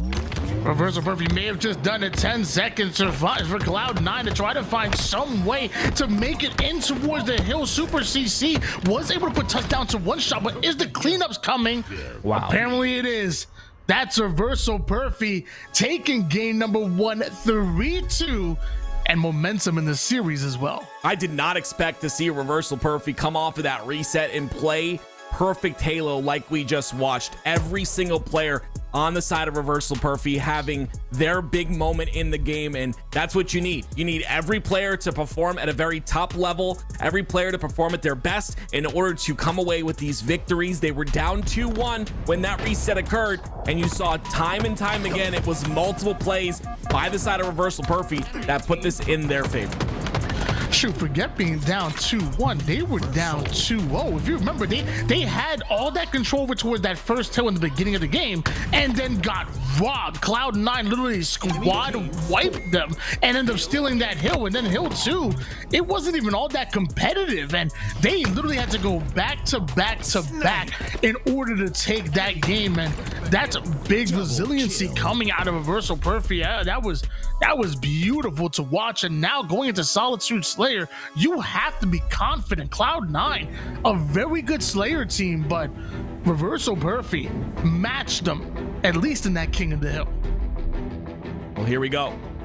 We now move over to game number 2, and like I said, Reversal Perfy, if they continue to play like that, they will take this series in quick fashion. Cloud9 need to answer, and they need one now. It is just big plays out of Haynes, breaking shot, Super CC on the comeback, like you said, coming out of not playing the game for a while, entering back into the HCS, and looks like he's been primed and ready to go the entire time. So great to see this out of Reversal Perfy. Now it's Cloud9, who we know to be, on paper at least, the team to win this series. They have to come back swinging here in this Slayer game. And now we switch over to Solitude Slayer, and I'm going to pass this question on to you, because I feel like when I think of Solitude and Live Fire, I think of 2 very snowbally maps with the way you're able to collapse on spawns and apply pressure. But I feel like King of the Hill really makes you slow the game down. On Slayer, we can see any one of these teams get cycled. A 3 down could turn into back-to-back 3 downs, back-to-back squad wipes if you don't be careful. I mean, if you disagree, please let me know, but I think Solitude could definitely be a bigger swing because you don't have the hill slowing you down. Yeah, 100%. You talked about the swings in the game, and you talked about, trapping players off of a 3 dead. We think of blue at all times with that shock rifle, having players spawn at that blue side, utilizing that shock rifle to have that AoE damage, the area of effect damage where it bounces from player to player, the chain link damage. I mean, that's going to be huge. If they can set up a trap on the blue and they've got all areas locked down, yeah, this game can swing out of hand for either side. So this is prime time for Cloud9 to take advantage of that, right? We've seen what these players on Cloud9 can do. We've seen multiple times where Tusk is able to carry a game. I want to see a performance out of him this game to tie the series up. And the one thing we got to talk about is the shock on this map. I mean, grabbing a hold of that shock and putting it in the hands of either one of these players is crazy. Like, in my ranked matches, I'm not gonna lie, sometimes my teammates and even myself be wasting the shock, but in the hands of any player this caliber of play, it must be the most dangerous weapon in the game at times. Is a 3-2 lead here for Cloud9. And look, Haynes with some good shots, but did he know there was more than one member of Cloud9 looking to chase him down? Yeah, regardless, it was really good positioning by him. He kind of stops that push from happening, stops them from getting inside of blue, and he's able to stay alive as well. You see, he ends up dying previously, but he's still alive from that last play, and he's still creating pressure on the blue side. Super CC pushes in a little bit aggressively there. He's got help, but will they react to that? And there's the weapon that we were talking about. The most important weapon on any map that it's on. If you grab, you can go on a crazy run. Body shot turns into a headshot that absolutely turns and burns the next, and that leads to how quick was that 3 down. Reversal Perfy now take over the map. Look at Breaking Shot immediately goes from towards yard side and immediately pinches the side of Cloud9. He knows they're going to spawn on this side of the map, so he pressures them very aggressively here, gets 1 kill, but it's Cloud9 that turn up 2. I hate to say I told you so, but if you're at this level of gameplay, you got to make sure the opposition does not grab a hold of the shot. Look what this man did. A 6-0 start for Reversal Perfy, and really on the backs of Breaking Shot right there, literally having almost half the team's kills. And now Super CC is going to go off, this time with the Bandit, but as Camouflage is coming up, he ends up going down. Breaking Shot replaces him. Can he get away with camo? Yeah, see, once again, it's a couple players on the side of Reversal Perfy that have their big game pop-offs, and that's exactly what you need. Breaking Shot looking to have another one with this camo. He can turn up a couple of more kills here for the side of Reversal Perfy. That's where you start to get into danger zone in a Slayer game, and you see he's already pressuring through a very aggressive camo player, but the fact that he's able to get these kills is huge for Reversal Perfy. Oh. Not able to get that skill jump up over toward the top gold side. He's working on it though. He's obviously working, even in tournament play, feels confident enough to go for it. Has some long range shots toward the snipe side. Ends up losing out in comments. Going to try to replace him as far as positioning goes. Some damage in, but he is by himself for a bit. Yeah, it's just, you know, Breaking Shot unfortunately has had some bad timing on these last couple of plays. He's been out of the play for a long time. It allowed Cloud9 to get a couple of kills, but answers right back and gets a 3 down for Cloud9. So out of the play for a bit, you know, circling the map a while there without any sort of value being accumulated, but then ends up getting value towards the end of the play. 10-2 for Breaking Shot, and now Common has the shock. This is just bad for the side of Cloud9. And it ain't just Breaking Shot. They can go off with the shock rifle. Chris Common can make some super rare plays as well. On their way to a 27-19 lead. Reversal Perfy just trying to keep the pressure on Cloud9. There is no chance that they're slowing down. They want to keep moving forward, keep grinding, and keep pressuring Cloud9, who clearly are in trouble at the moment. Yeah, they are definitely in trouble. Reversal Perfy have maintained a 6-kill lead now. And Common holding that snipe side of the map. He knows that they're trapped inside that yard. So all he has to do is get 1 kill here. They've got them trapped in yard, and they've got this entire side of the map covered. Sab gets body shot, which leads to a kill.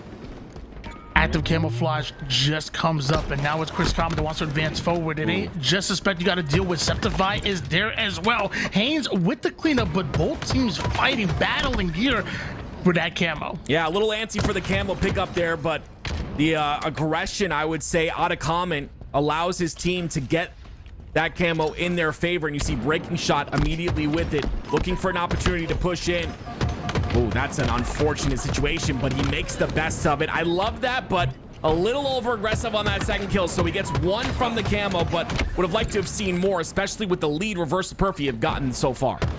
I feel like the one thing Reversal Perfy are kind of leaning on is it's their aggression and their offense is giving them the lead. So a lot of teams, especially Cloud9, for example, love to slow the game down and change the pace when they're up in a Slayer. But Reversal Perfy feels like they're saying our aggression and offense is what got us the lead. It's what's going to be what wins it. And it's working for them so far. Still have a 6-kill advantage and quickly moving into their end game.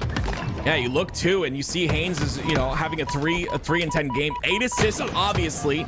But if he's able to get a couple more kills here, the fact that they have this lead and he has 3 kills is massive. You got to talk about breaking shot. The man on your screen, a great switch to him. He's 15 and 6, and once again understands the spawns are coming out in the back of yard. And look at the pressure that Reversal Perfy continue to push in. Look at them, every single lane being pushed. Gets the flank, ends up getting hit from the back. Multiple going down for both sides, but now a bit of a double push now for Reversal Perfy. Still in the lead right now by double digits. They have no fear. They're going to stack numbers. They're going to play for trade, because every trade that happens just works in favor of Reversal Perfy and brings them closer and closer to a 2-0 series lead. Really love this by Reversal Perfy too, not letting go of the gas whatsoever. That pressure that we talked about before just continues to go on. It continues to work as well. 3 kills is all they need. They'll get this cleanup, 2 more, and they will win it.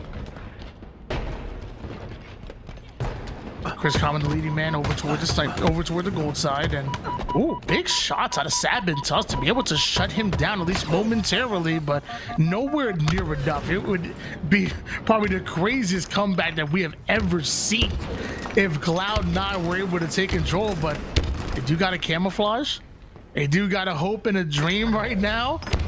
Couple squad wipes go their favor. We're singing a bit of a different tune, but Septify taking way too much damage. Gets chased down by Chris Common. Suspector with the cleanup kill, but you can't afford any deaths at the moment. That includes that one there. Suspector goes down, and Reversal Perfy up 2-0. I love how Reversal Perfy played that end scenario, right? It's Cloud9 who had the camo, but when you play together, a camo player's not gonna really be able to do too much. As long as you're not too close where if one of you gets stuck, everyone dies. If you're spread out a little bit but still have that wolf pack mentality, a camo player is only going to be able to get 1, maybe 2 kills if he's lucky, but he will get traded out. And as in a scenario where you have 48 and you're up 8 kills, I mean, they played that really well. They didn't let it get out of hand. A 50-40 win will net them, like you said, game 2 in the series, and 1 more, and they will move on to play Pure. Wow. Reversal Perfy. This would be considered an upset if they were able to win it, but right now they are looking like the favorites to make it to the elimination bracket finals. The way they're playing right now is absolutely incredible, and obviously Cloud9, no pushovers whatsoever. Like, I know going into Arlington, we saw a top 6 finish out of them. I want to say at Arlington, top 8, top 6, and a very good performance at London as well. Like, Cloud9 are a very good team, and Reversal Perfy have been playing even better, have really stepped up their game. I said I like this roster before, but now I may just be in love with it. Yeah, I think you talked about it a little bit earlier in that last game. It's the aggression, right? They don't let go of that gas pedal. They keep the gas pedal down. They keep pressuring forward. They stagger the spawns at Cloud9. And honestly, sometimes if you play a team enough, you know how to deal with the pressure that comes through. You know how to kind of punish the over aggression or the overextension out of teams. But when you play in a wolf pack like this right here, there's 3 players inside of blue. What do you do if you're Septify? You're looking for a pick. But again, if you get 1 kill and bring it to 40 kills for the side of Cloud9, they're gonna trade you out instantly, and that's what makes Reversal Perfy so good. They're just that wolf pack mentality. You'll see them playing together, playing that bait and switch really well. In terms of chemistry, they look like the better team right now, and I gotta give props to Breaking Shot. 17 and 9 in that game, 4,300 damage. That is just insane to have in a Slayer. And if he can continue that type of performance, and if all of them can play well like we've seen, Aquarius is going to be a breeze. Aquarius CTF coming up next, and when I think of Aquarius CTF, I think of just attacking the utility side of the map, and maybe as Overshield obviously comes up, you want to adapt a bit from there. You grab Overshield, get him quick down, maybe push through the fridge side, but I mean, still, I mean, you probably want to rotate that Overshield and your resources towards the car side whenever possible. Are there any keys to success that you think that the people at home should watch out for as far as winning it on a map like Aquarius? Yeah, you just got to understand those spawns, right? You got to to understand if you have them spawning at the back of their base, how many are spawning. If you spawn them at fridge side, depending on where the spawns happen is where that flag needs to be pulled. Yes, it's kind of a utility pull that's kind of standard, but in general scenarios, you can hit that curb slide off that flag platform and make it to bottom center very quickly. And we'll tend to see very aggressive teams do that. But right now, it's Cloud9 in a bit of control here. You have the OS in the hands of Sab and pulling their first flag through that top car side.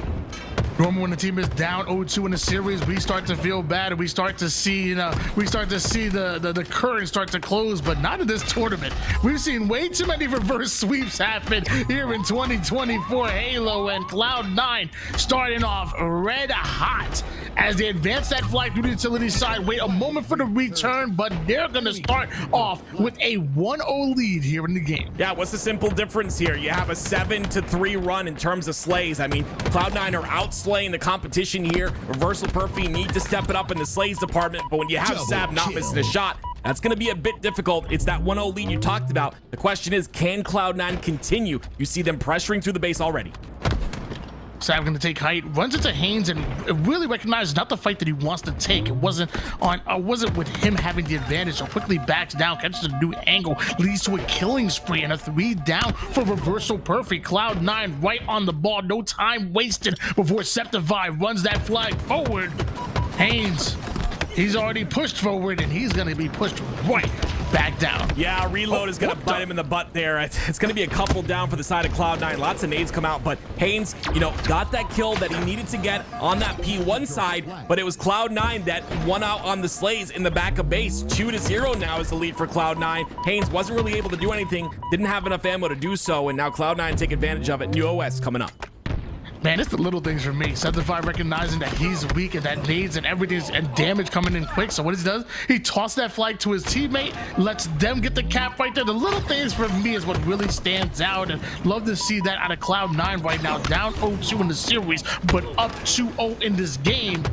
And right now looking very good, but that's until Breaking Shot gets away with another overshield. Yeah, this is the turning point in the game. You see that Reversal Perfy are starting to get some slays on the board. Breaking Shot did have that overshield, not the best overshield I've seen him pick up, but regardless, it does enough to even out the odds here. 3-on-3 now we have as a scenario, and Reversal Perfy, like I said, getting those slays in the kill feed is exactly what they need right now. Now they got to take control of the map.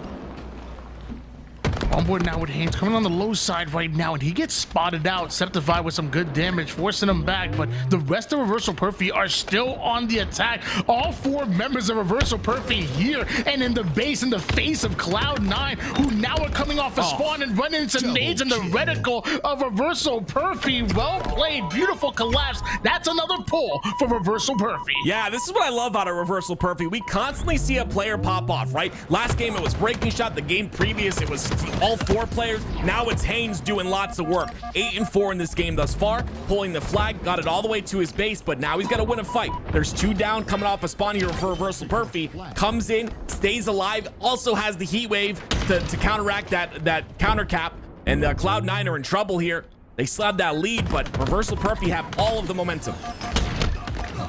Ooh, down to 1 shot still. Brings out the heat wave and gets himself a huge kill. Those low percentage kills are gonna pay dividends in the long run. And the long range shots looking very good. Breaking Shot can replace the player toward the P2 side and run into 2 more members of Cloud9 who literally are just coming out of fridge and pushing them out. Reversal Perfy losing bodies left and right. Cloud9 taking space. Yeah, great job by Cloud9 to kind of reset and regain here, especially with that OS coming up at 8 minutes. I'm not sure who was able to grab it. It's actually going to be Cloud9. So with all that momentum that Reversal Perfy had, they reset, regain. Now they are in the driver's seat with this overshield and top control. Right now they're driving, they're swerving, they're drifting. They're doing burnouts. They're looking good right now as Cloud9 pulling yet another flag, but Reversal Perfy leaked through some of the cracks. Now they find themselves right behind that flag carrier, which I guess doesn't matter because he may be a little bit too far behind. Sab gets a lot further than I expected. 3 down go Cloud9, but the most important player, he punches in the 3rd flag for C9. Yeah, again, great job by Cloud9, right? They They see the reversal perfect are starting to, they get that cap, they're starting to get control, they slow things down, they get that overshield, and now it's all about continuously capitalizing on these flags. Super CC though, gonna find a flag of his own. He's gonna run that through utility, and 3 down for Cloud9 means this flag might go in. Down to one shot, Absolute is sad, but notice Super CC still moving the flag here for reversal perfect. Although Cloud9 have looked very good for most of this game, it's still just a 2 cap one, and if reversal perfect can push this flag in, bring him within striking distance. Tusk wants to move in quick for the return. Notice breaking shot with the long range shot, chases and wastes with some good damage. Back on the return he goes. Super CC wants it. He cannot get it. What a return for Tusk and C9. That was beautiful by Tusk. Puts his little piggy toe inside of that hill, or inside of that flag return spot. Ends up getting the return. Super CC not able to react in time, and that prevents this lead from being diminished. It's still a 3-1 lead here for Cloud9, and the Slays once again in their favor. It's Septify now starting to pop off. He's 16-7. And this overshield going to draw the attention of both teams. So what do? They run the flag over toward the P side. They want bodies here. They want to block the spawns here. So you might as well bring the objective over toward the P side. Do Suspector and Cloud9. Tusk grabs himself an overshield. Suspector still moving this flag forward. It's about to be a 4-1 game right about now. Good job, Tony. That was a really good prediction.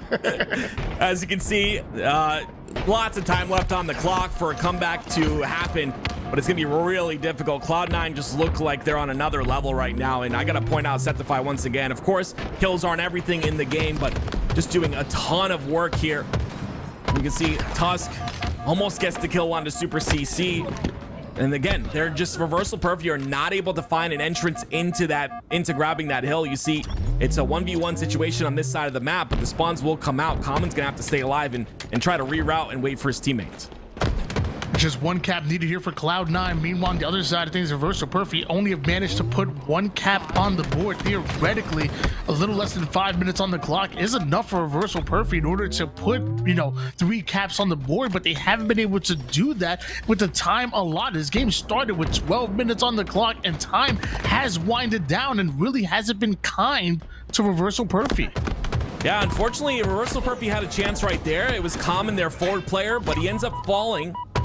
Comes off a spawn and gets a kill though, which is good, but it allows Cloud9 to kind of spawn in that fridge side and already push through the halfway portion of the map. And now reversal perfect have to get a couple more slays here if they want to get this flag through. A couple more slays are going to be tough when you have a player like Tusk that is not missing a shot. It's a great run by reversal perfect. They're doing a great job of covering the flag runners back, but Cloud9 still managed to punch in. Somehow, though, the flag moves through util, but Tusk is not missing a single shot. Super CCFA, the final player alive. There was a spawner that comes up, but Tusk was the man to make a massive return earlier, and now he's the man to not only get the kills, but get the flag off of the base of reversal perfect whenever they make something happen. Cloud9 punch him in the face. Oh, I mean, this is just beautiful out of Cloud9. Again, they're gonna get that counter cap that will, I would assume, go in here. A couple more kills need to come out on that car side. Unless something just crazy happens, this should be the 5th and final cap here for Cloud9. Things are going down though, breaking shot, keeping this game alive. Flag not quite off the base, but still has to be returned by Cloud9 before they're able to push a flag cap. So you see Tusk applying pressure, trying to distract the enemy team just a little bit. Meanwhile, Super CC navigating a battle between 2 different players, gets away with at least a trade, breaking shot with some huge BR shots. And that flag not quite returned just yet, but reversal perfect keep falling. And Cloud9 keep thriving. No way we're gonna get another game 5 here, Tony. Are we? I mean, this is just insane. Cloud9 looking very different from even the very start of that game. There's ahead in slays, ahead in every single way. And again, taking a look at the slays on either side, it's Septify 22 and 13 out of him. They led slays the entirety of that game. And I think that was the big factor of why they were able to close it out.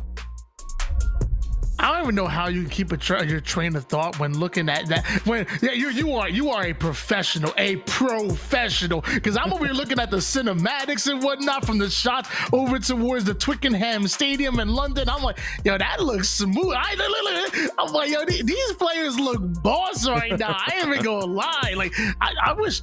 Man, I want some of these pictures. I want some of these videos. Like, why can't we as casters get like the little hero shots as they call them? Because we're not on a pro team, Tony. You want to start one? We can start a team. We can get a Nordic we gotta team. be pro. Oh, no, never mind. I'm gonna sit my behind right over here. Cause let me tell you something, man. I got the mouth. You know what I'm saying? Like, I got the confidence. Yeah. I could talk some game. You know, my talk pro level.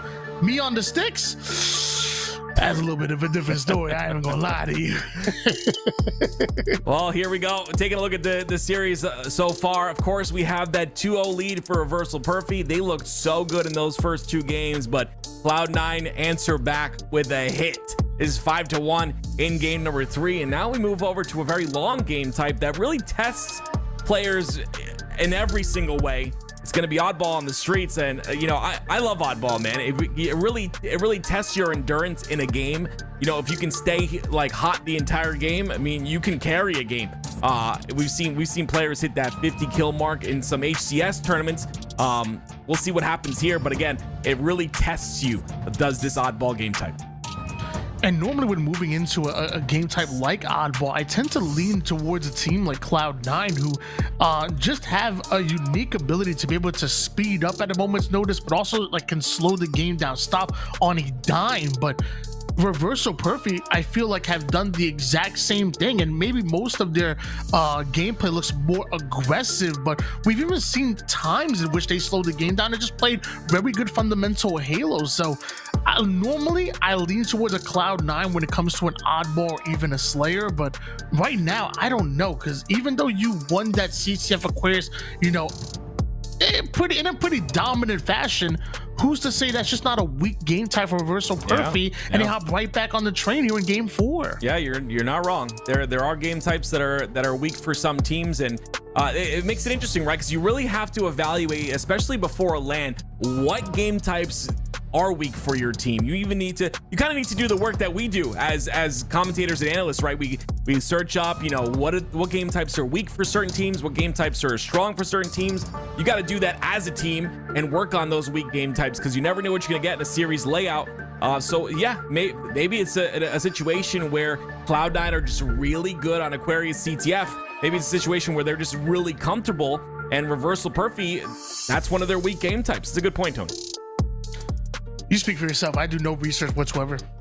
I get up on the desk, I get up on the mic, and I just freestyle. You know what I'm saying? I don't come with that written stuff. Tony, okay. I don't be coming with that written stuff. I don't got no ghostwriter. I just come in and I freestyle off the dome. Okay. And most of the time I get everything wrong, but I'm confident as I say it. That's all that matters. Nah, but honestly, like you said, I mean, when I would imagine you probably lean on your coaches a lot, or your team managers a lot when it comes to it, because we do a ton of research when it comes to game types, when it comes to strengths, when it comes to weaknesses, and then I feel like, you know, as a coach's job, you'd be like, hey, let's transfer that over to the team and let's find out, you know, let's do that film, let's find out what exactly is causing this. And we've seen a team like FaZe, for example, do that, and then somehow turn those weaknesses into their strengths, and they sneakily became one of the better oddball teams in the league when it came to late season 2. Going into London, they got 3-0'd by Optic. 2 of the game types and map combination that they got 3-0'd by back at Arlington, they then go into London and then 3-0 them in London, and mind you, 2 of the 3 game type and map combinations they lost on. So you know, I'm saying, like, maybe got to turn those strengths into weaknesses, or find out exactly what it is and find out how you get forward. Well, we're finally into this game here. It's gonna be oddball on the streets, and again, it's Cloud9 who come away with that victory in pretty dominant fashion, a 5-1 on Aquarius CTF, but can they replicate the same here on the streets? We've got a long game type ahead of us here, so it's going to be who's got that endurance to last the whole time. We'll see if Cloud9 can continue on that dominance, that momentum that they gained from that last game. Streets oddball coming up next.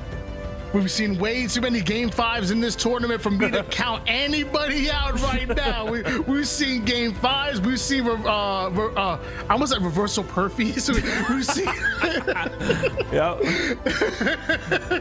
we've seen reversal perfis when it comes to the series. We've seen so much as far as this tournament, and I'm excited to see this oddball streak. It's definitely going to be a battle of attrition for both of these squads. You can't just come out hot in 1 or 2 engagements and expect to win the oddball. Like, no, you have to go the distance. It is a marathon, far from a sprint. Yeah, we don't generally see those 2-0 wins ever. We generally see it go to round 3.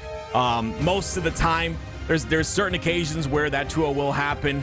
But again, Cloud9, at least on that Aquarius, looking really good. We'll see if they can mimic that here in this game number 4. Oh. Sab want to make it toward the B stairs as quick as possible. Ends up running into a few grenades. Looks like Reversal Perfy aware that push was coming, but now that he has his shields back, want to go right forward, just doing damage onto multiple players. Eventually, Breaking Shot threads the needle for that angle, and right as Camouflage is coming up, Cloud9 find himself multiple down. Yeah, very interesting. They send Sab by himself on that B side. Has to take on 2 players at once. Does a really good job of pushing both those players back by himself, and at the end of the day ends up falling, and that'll allow Reversal Perfy to get the Camo and the Bulldog combination, which is going to be deadly in the hands of Breaking Shot. You know this Bulldog gonna be barking. No, don't and bark Tusk again. be nading right there. I'm gonna bark whenever I want. Don't tell me not to bark. You love my barks. I do not. I do not, but I do love me some game 5s. We've seen them all day long. Cloud9 have a little bit of work to do here to bring this to another one. They've got that set up on the back of A, and they got the initial kill as well. That's a good recipe for success here, but some trades come out once again. Breaking Shot taking a bit of damage. Immediately wants to back down, play his life. Meanwhile, Super CC, some good damage coming out of him, but Cloud9 continue to win some of these individuals and team engagements. Now Breaking Shot, just an advanced game of Ring Around the Rosie. Oh, a dangerous one at that. He finds himself a pocket full of Posey. I don't know. I'm done. 29-21. Reversal Perfy have the lead. Well, I'd rather you bark than hear you rhyme. But it's, of course, Reversal Perfy with that lead still. Breaking Shot has that ball. A great rotation from him, right? Understands the pressure is coming from that Cafe side. Gets ball inside of PD. But the question is, he kind of delivers it to them. So how do they break this? Common. That's exactly what you need right there. It's a Camo in the hands of Common. There's still 2 members of Cloud9 that are over toward the back A side that they have to deal with before they feel confident enough to push for this ball, but somehow Common finds the backside and a back smack. He's gonna allow his teammate to grab a hold of that ball. He has Camo, he has some work to do as he blocks off this purple side angle, and Reversal Perfy continue to put points on the board. I hate this corner that Suspector is in. He ends up shooting in the corner, so he reveals his position, but it's so deadly. If you sit in that corner, you can really just get that first pick that you need. Common does a lot of work with his Camo, though. You see he pressures that purple side, makes sure it's clear, and then does a ton of damage on the players pushing inside of PD. Is it enough damage here for Reversal Perfy to hold back this push, though? Finds out the hard way that there's just 3 members of Cloud9 grinding forward through the strong side of the map, but Haynes shuts down 2 of them with a huge double kill, and it looks like Common gonna win another battle there. Ball stays towards A side. Over a double-digit lead now for Reversal Perfy. Cloud9 need a break. Yeah, it's the unfortunate part about holding it inside of PD, that ball. You can't really get a play ball towards the bottom center of the map where you see those spawns on the C happen. So that ball will continue to stay towards the back of PD. Haynes doing a little bit of dance there. At least he has info, and that info will be capitalized on. Is that a stick? It is a massive stick by Tusk. 3 down, go Reversal Perfy. Cloud9 have a bit of control. Now the final player alive is doing a great job staying alive and putting damage down, but now things starting to cycle in the way of Cloud9. Confident enough to push after that ball is Septified. Meanwhile, breaking shot at Super CC. They want to try to find an avenue. Spectre gets caught hiding over toward the cafe, but not much they can do about it. Super CC with the double kill of his own. He gets shut down. Sab awarded the kill for that one, leaving Septified by himself. Yeah, a great job again by Reversal Perfect, capitalizing on damage. His breaking shot that gets 2 players down to 1 shot. He does the Reversal Perfect don't allow those players to stay alive. They capitalize on those kills. And because of that, they'll still have this ball time, but they've got to stop Suspector from getting this camo. And immediately it's Common towards the middle of the map that does so. Suspector goes down, and so do Cloud9. Chances of grabbing hold of that camouflage until Septified with an answer back catches a Bulldog in the back, and Haynes can't quite activate the camouflage, so that sits towards the mid map still. Yeah, really good job by Haynes to try and get the burn at least. It's Common that comes off the spawn though, somehow towards the bottom of C. He's gonna get a burn for himself, but that's good not being in the hands of Cloud9. Regardless though, Cloud9 continue to score here as they're approaching that 60-point mark, and they're about to take their first lead in the game. I feel like Cloud9 did a fantastic job juggling the responsibility of manning the ball toward the A side while also baiting out that camouflage. Reversal Purple don't get either, not the ball nor the camo, and with that, Cloud9 have already taken the lead, 73 to 66, dropping that ball leads momentarily to secure around the slate, but just because you drop the ball doesn't mean you're gonna get the kills, as Common is down to 1 shot. Nades going down towards Tyrus. Surprised they didn't actually get the hit off on that one, but the rest of Cloud9 doing a great job of just holding Reversal Perfy back. Yeah, look how they're playing too. They're playing really slow. Again, the positioning is really solid towards the back of A and towards Heaven. They're able to push back Reversal Perfy. They have a numbers advantage once again, and Septify trying to get some ball time. That's something that Reversal Perfy do so well, continuing to pressure the map and continuing to put damage down. But Cloud9 have taken that lead, and I don't think that lead's going anywhere anytime soon. Haynes was able to push through Cafe, and Haynes stays alive. Super CC somehow gets the hit from across the map. 3 down go Cloud9 once again. Common with some great shots onto Tusk. Tusk with even better shots back, and looks like that camouflage falls toward the mid map, but it's okay. Breaking shot, he's right on it. Yeah, breaking shot does some big things every time he has his camo. I don't really like this ball rotation though. Of course, I say something about him and immediately he dies with camo. Interesting decision to pick up ball there when you have camo towards the bottom of A. I don't think he maybe thought that all of Cloud9 was waiting on that PD side, but him dying right here basically solidifies Cloud9 this first round. With a minute left, it's going to be really tough for Reversal Perfect to bring this back. Huge kill by breaking shots. Oh, he even takes down Sab as well. Hold on. It's Tusk that's over toward A, and breaking shots aware of it. He gets his shields back, so still on the chase, but didn't realize Septified coming off a spawn through the purple side of the map, and it clears out Cafe. Meanwhile, Haynes replaces him towards A. Reversal Perfy continue to put points on the board. Shotgun is out, and Sab gets traded. Leave it to me to point out a low percentage play, but the same player showcasing that he can pull off those insane plays to bring his team back into the game. It's 82 to 84 now, off the back of breaking shot and his damage, but 3 go down for Reversal Perfy, and now it's Cloud9 with the ball in their hands. 12 more points, and they will win this first round. 35 seconds on the clock. Not sure time will be a factor in this one. Reversal Perfy needs a break right now. Breaking shot. Challenges the Spectre, wins that one, but it takes too much time in order for him to do it. That's round number 1. Really great recovery there by Reversal Perfy. They definitely showcased that they were going to be able to close out that round number 1. They had the lead for the majority of the round, so Cloud9 really showing us that they can contend. I apologize. And now going to round number 2. It's up to Cloud9 to force this series to a game 5. Little repulse action does send that player back. Not good enough for the kill though. Sab now has a stalker to work with. Reversal Perfy have a ball that's rotating forward. Sab wants to cut off at least some of the players with the stalker. Not much damage just yet, but with camouflage coming up, doesn't feel confident enough to make the play for it. Yeah, I like this, right? You want to stay alive as long as you can with his stalker rifle, so he takes an interesting route towards the back of that A side. He's contested with a couple of players there, but That's going to be 4 down for Cloud9, so maybe not the exact play you want to make. And now Reversal Perfy have some points on the board, and they're continuing to score.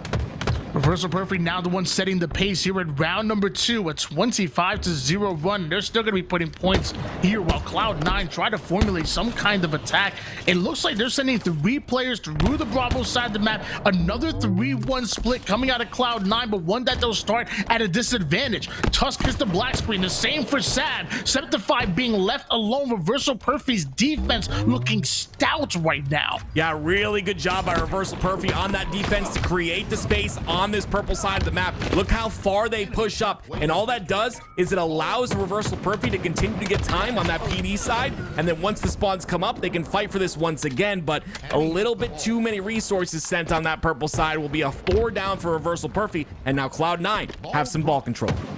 I mean, still 55 points being accumulated by Reversal Perfy before Cloud9 score a single one. That still has to be quite a bit of damage and quite a bit of catch-up now that Cloud9 have to play a bit here. Reversal Perfy trying to get that early pick. It ain't happening. Cloud9 4 up. Reversal Perfy half the members on the black screen, but Breaking Shot gets a hold of Camouflage. 4 up for Cloud9 and nobody's watching Camo. Yeah, gotta see Breaking Shot make a good play with Camo here. If he can, I know he's an aggressive player, but if he can find some cleanups, it'll put Reversal Perfy in a very good spot. That's a lot of damage done here. 2 down for the side of Cloud9. Reversal Perfy continuing on this pressure. Somehow Breaking Shot has been able to stay alive with this camouflage, even though finds himself in the middle of multiple members of Cloud9. Finally, they're able to take him down. Reversal Perfy have been able to stabilize since then. Haynes, he's gonna stay alive as well, put some good shots in, trades out his life with Septify. They'll take that trade all day long if it leads to a 3 down for C9. Yeah, sometimes it doesn't matter how many kills you get with the camo. It's about how many eyes you turn, and like a beautiful woman walking inside of a room, Breaking Shot turns a lot of attention towards himself, and because of that, it's Reversal Perfy that have control of the ball and a setup. I turn heads too. I just want you to know. Do you? Okay. Oh yeah. You don't turn Not mine. for good reason. Not for the good reason though. Says 71 to 37 lead. Reversal Perfy still have control right now, but Cloud9 the ones that are winning the Slays battle, and multiple round of Slays go their way, and Cloud9 can see themselves sending us into a game 5, down 1-2 in the series, and Cloud9 getting dangerously close to taking the lead. Yeah, really great job by Cloud9 here to recollect again. It's all about that reset, right? But as I say that, man, I gotta stop talking. 3 down for Cloud9. Reversal Perfy once again have a setup, and look at this beautiful rotation through the purple side. Team nearing Reversal Perfy back, putting points on the board. But back-to-back kills for Cloud9 on their way to try to break this setup. Tries to play the ball, but it is simply intercepted. 4 down go Reversal Perfy, and Cloud9 get the break, get a setup of their own. I believe they even got a camouflage as well. Reversal Perfy may be in trouble. We'll see if Cloud9 can maintain this. Reversal Perfy's aggression really allows them to break these setups very easily. This is an unconventional hold here on the purple side. Septify has to do a lot of work with this camouflage, but really he's in a position where he has to do damage to Super CC to stop him and push him back, and just give Cloud9 that opportunity to get as much time as possible. Now he's got the flank. This is beautifully played by Septify. That ball rotates freely to C, and it's Cloud9 that potentially get the lead. They do. Septify knows as a player toward the purple side, finds himself just a step behind, and Breaking Shot while running away takes out Suspector, and now Septify, the hunter, now becomes the hunted, still takes down Breaking Shot, and while that happens, Cloud9, they still had the ball, and that's a 2-0 for Cloud9. Ladies and gentlemen, we are going to get another game 5. It's just incredible. I don't know what to say. We've been casting for an hour and a half or so, and already 3 game 5s that we get to witness. This is one of the best things as a caster, is having these game 5s to watch. I think I saw earlier in the chat that Collect said he sold his soul for a game 5, and that was when I believe Cloud9 were down 0-2. So I don't know what kind of crap is happening over there, but my goodness, I'm here for it. Well, I'm sure the devil will send them a Cash App request here soon. Soul, 1 soul, please. And wow, Cloud9 just I always talk about the resilience of a team.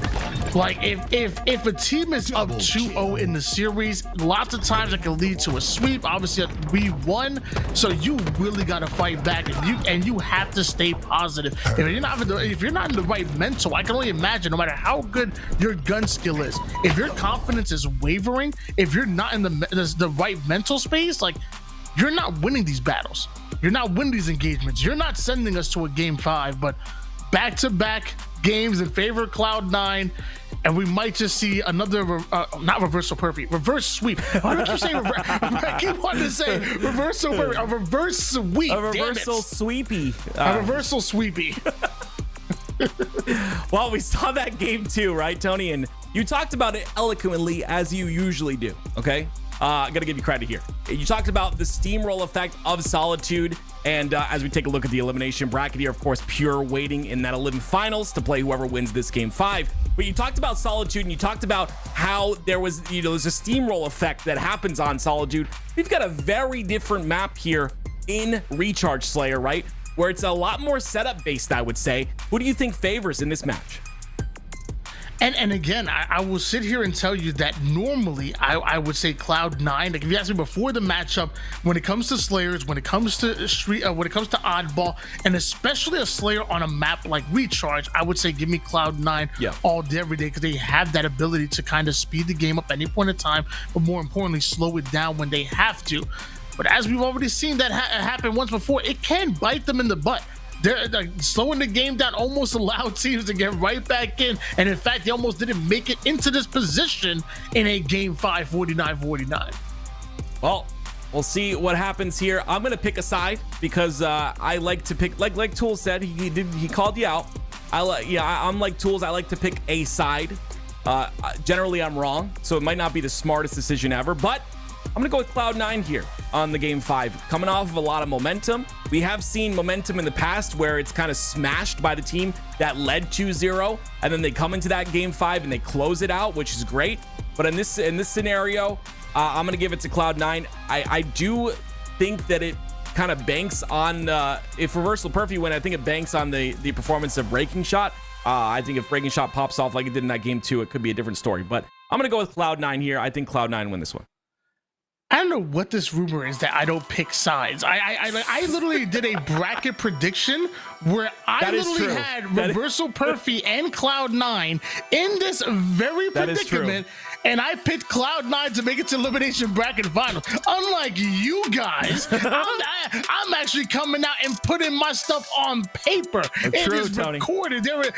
And so far, I have been 100% right with my prediction. Okay. You know what? My chat chose Bittersweet over Reversal Perfy, but I chose Reversal Perfy over Bittersweet, and I also chose Cloud9 to win this matchup. I didn't know it was gonna go into a game 5. You didn't? Are you sure you didn't know? Oh, I'll tell you one thing. I definitely didn't know that Reversal Perfy would go up 2-0 in the series, and Cloud9 would have to reverse sweep in order to make it through. So I'm just saying, I got a screenshot. Okay, touche, Tony. Touche. As you can see, oh, this is beautiful. Gosh, LVT is just amazing. Look at it, nice little picture. All the series layouts here. Cloud9 versus Incognito. We saw that go to a game 5. We saw Reversal Perfy. Now this is going to a game 5, and of course another game 5, Reversal Perfy versus Bittersweet. So lots of game 5s here. Lots of action. But now I get to stop talking, and Tony gets to send us into this beautiful game 5. Tony, are you ready for this? Not only am I ready, but something tells me that the players are ready as well. In year 3 of the HCS, in year 3 of Halo Infinite's competitive lifespan, the league has never been closer, and that's the reason why we're seeing so many game 5s in so many tournaments, and even reverse sweeps as well. Cloud9 look to pull off a reverse sweep, but Reversal Perfy, they did take that game 2 Slayer. We'll see what happens here. It's, of course, 5-4 now, thus far. And it's really interesting. It says, I don't know if my math is wrong, Tony. It says it's 6-6, but Cloud9 only have 3 kills on the top right. Am I crazy, Tony? What is going on? I don't know what's happening, but I'm sorry. I had like a moment there where I was like, wait, am I that bad at math? There's no way. But regardless, it's 7-7. Of course, breaking shot. I talked about him having to have a massive performance, and you know, he's already starting off with one. He's 4-1 thus far. On the other end of things, we have Septify. Gonna be playing very aggressively here on the long haul side towards the C plat. Yeah, I've actually never seen that before. Did we start the game off with an advantage to one team? Know. I mean, it's definitely gonna throw me off. But either way, well, if one team ends up running away with it, I guess it won't matter. I know what's going on. You're talking over here about how you're 100% right all the time. So you went in, you gave Cloud9 some score that they didn't earn. I get it. Now I understand. Okay, cool, dude. My caster bias is so strong that I'm now rigging the game in favors of teams that I predict. You know, I got money on the line apparently. I can't lose my prediction. You know what might have happened? We might have gone to a reset, Tony, where that we didn't see, and it might just be the fact that the reset, it was Cloud9 who had 3 kills in that first game. I'm not sure. That might have been what happened, but I'm assuming it's correct regardless. 16-16 as Super CC tries to get away with the camo, and he does. With multiple going down here for Versal Perfy, Cloud9 want to push Common out quick. The last thing they want is for some split spawns to happen here. So, but hold on, Common stays alive, gets his shields back. Here comes Tusk. Here comes the rest of Cloud9. Takes a very long time though to take down Chris Common in the back A. Yeah, Common's done a really good job of making himself a difficult kill in all of these series we've watched. See if he can continue to do so. Tusk once again, we call that I would say the pros call. I'm not a pro, so I don't know why I said we. The pros call that max damage when you're able to in a life get that much damage, kill one player, get 2 players down and no shields. That is what that is just golden for any player to do that in a scenario where it's a 4v4 situation. And you see it right there, just max damage being put out. And now, of course, it's Cloud9 who tried to maintain this pipe side control. Super CC on your screen. Super CC does take some damage though, so with that, wants to retreat back towards his teammates. We're coming from toward the A side. Sab not able to get out alive, and now with the man advantage, Super CC wanted to get aggressive, like you said, to put that max damage in and allow his teammates to come in for the cleanups for whoever happens to survive the engagement. It's a 28-27 lead in favor of Reversal Perfy. However, Suspector from across the map, and Super CC off a spawn ends up with the flank. I don't know how Suspector was able to live right there, but gets out of dodge in great fashion. See some damage that we don't generally see this out of the Reversal Perfy, right? Some damage being output, but nothing really being cleaned up. And this is kind of the map of recharge. You have those crosses, but if you don't have players in position to clean up that damage that you're able to do, that damage is not valuable, of course. And you see that confidence is sometimes a big play as well, as Septify pushes in the tower and gets a kill.